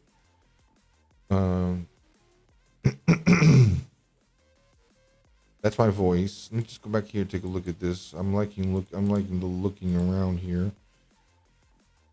Why is it not showing anything? That's always something. Oh, just because it's so quiet. It's considering it silence, so it's not even so this part of the standard is really complicated. This whole LFUS thing, because right now it's not even triggering. Now it is. So in terms of loudness, this is background. It's silence. The YouTube, the platform won't change your volume. They won't do anything here. That stable volume feature, if anything, will turn it up. No, you shouldn't, because this is considered silence. Otherwise, it could be bringing up noise. Exactly. That's why there's like a long term and a short term and integrated, right? The momentary is like right now, what's detecting. There's signal, but it's not enough for it to detect, for it to say, hey, it counts. There's a threshold it has to go over in the standard. When I turn the volume up a little bit,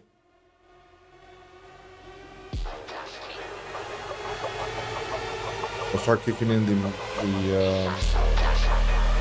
starts kicking in here the momentary.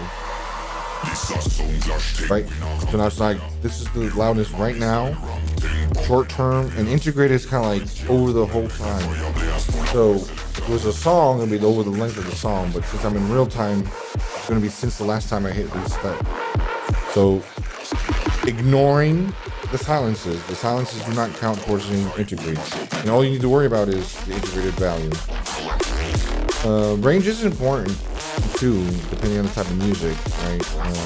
This kind of music has very low range, but the voice and stuff should have a little more. So now I hit reset, so now it's going to take a little while for it to calculate here, and you see it's integrating, so it's going to be changing. But this is good. See, when I speak, the peaks come down, everything's kind of mixing together with in terms of loudness. I like this. Just too bad I can't see the master channel. I would love to be able to see the master channel without having to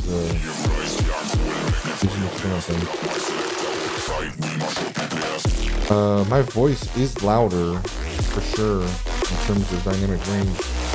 No, it's the opposite. This is more dynamic range. Before, when I had that other upper compressor, upper expander, that was really loud. Yeah, louder than this. Which is crazy. This is crazy. I don't know. I think I'm liking this. I think it's starting to make sense. So right now, considering me relatively quiet, I think, right? Because my target is -13. It depends if I have music more on. That's what the integrated thing is. Oh, I'm actually boosting it high. So, okay, that makes sense. I do have some more room, so I think I can bring it back up. The problem is the max. When I go to max, I need to balance max.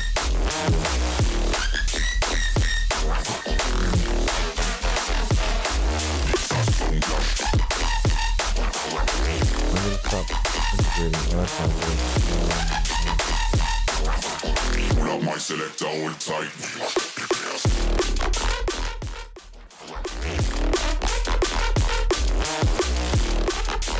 That is volume. That's not dynamic range. That is actual volume.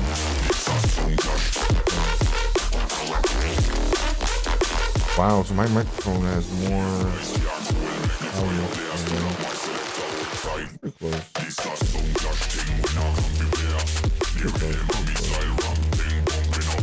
Not that much. Depends on what I do.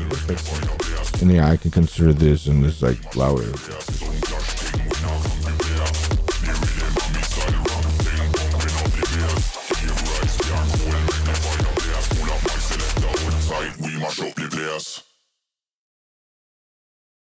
The hard thing is, like, there's kind of right now there's targets because we're on a platform, but this is different when you're making music, like a movie or a show.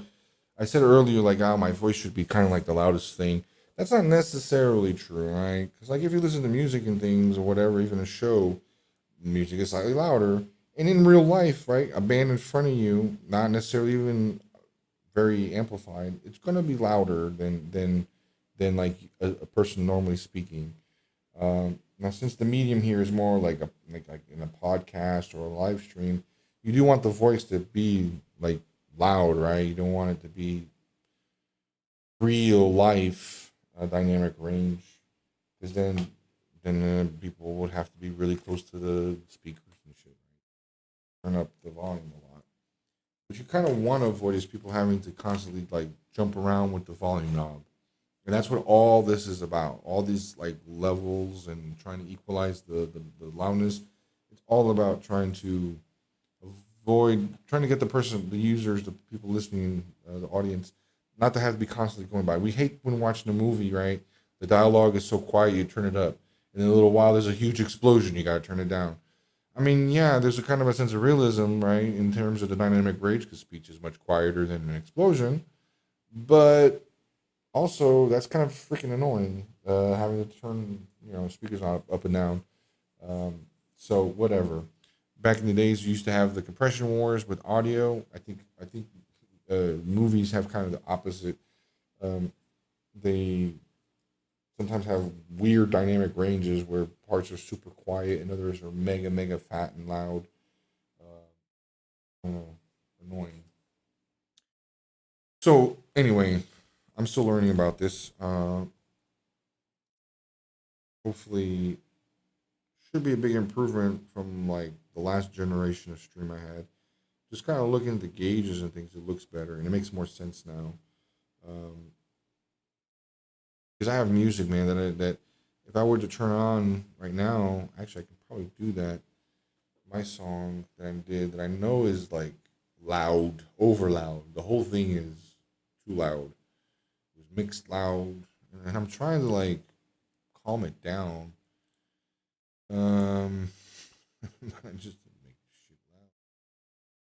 Some people have the opposite problem. Problem is it loud, but does it sound good, right? And I don't know. You get used to it in a way, and then just because you're used to it doesn't mean it's like good, right?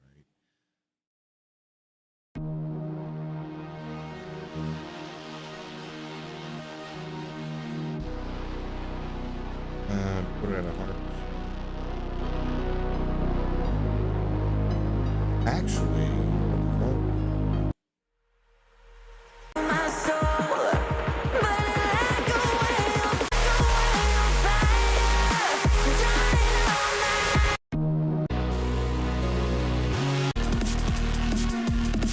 actually, it's a little quiet. I don't know, man. So it's actually a little quiet.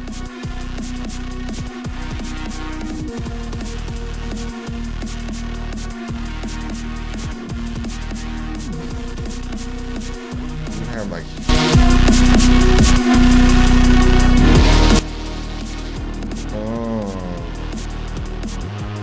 I'm not hearing. Hear all these changes in real time. I'm sure that makes a huge difference right now. You see it in the meter back there.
I was talking about the loudness wars, and I'm doing it right here.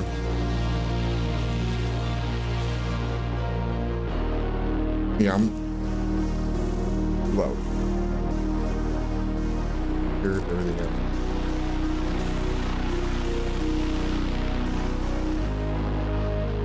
In a bad way.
could do it in here.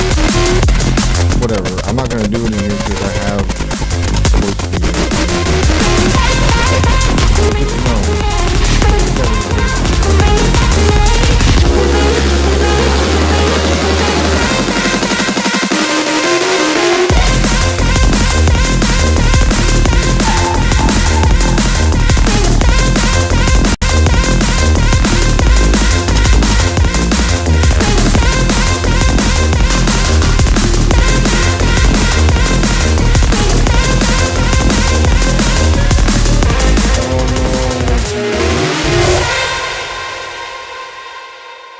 Oh, it's in the group. I can't. I'll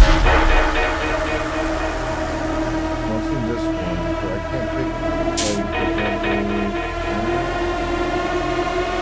Oh, I gotta go to it.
What about with my voice? Oh yeah.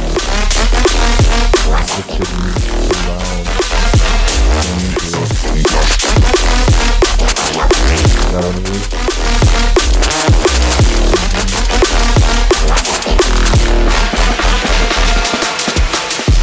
Is that what's going on?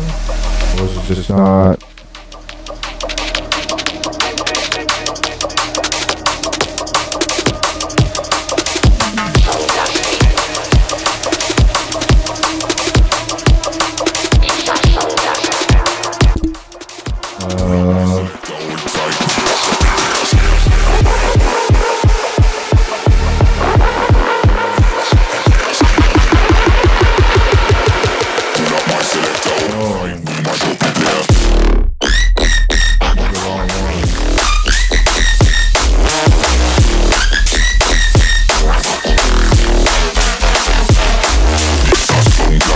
Supposed to be this one.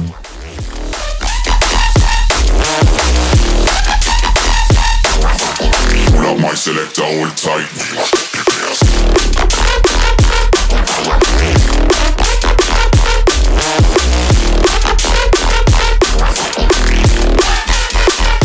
Hello, there we go.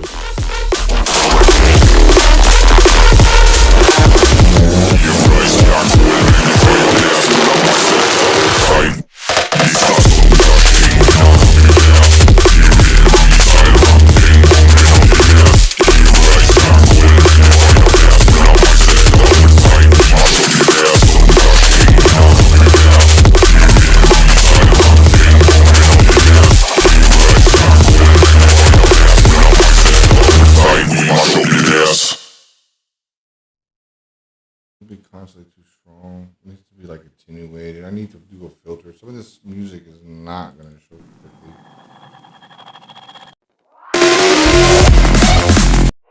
Yo, stay focused, man's on a mission. Wavy like the ocean, ain't got time for inhibition. Eyes on a prize, lock it in your vision. Straight up, man, that's gotta make a decision. Stay focused, man, I gotta go. Can't be going backwards, I can't do it for my voice for now.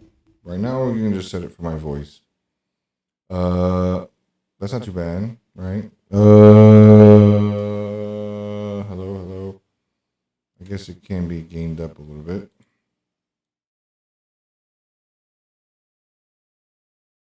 Hello.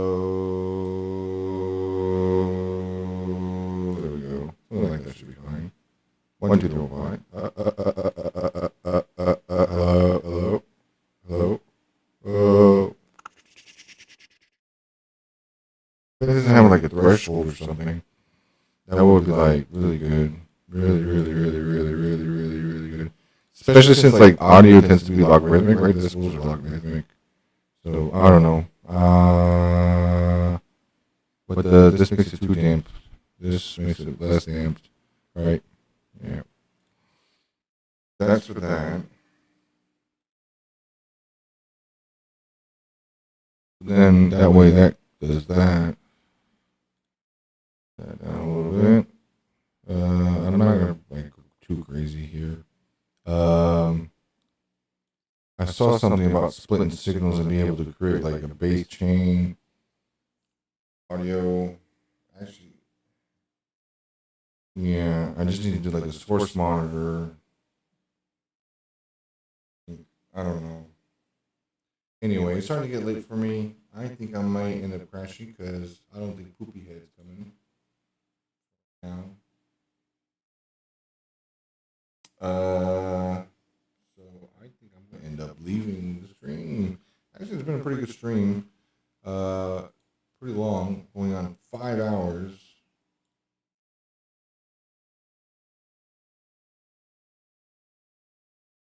But hey, thank y'all for participating today.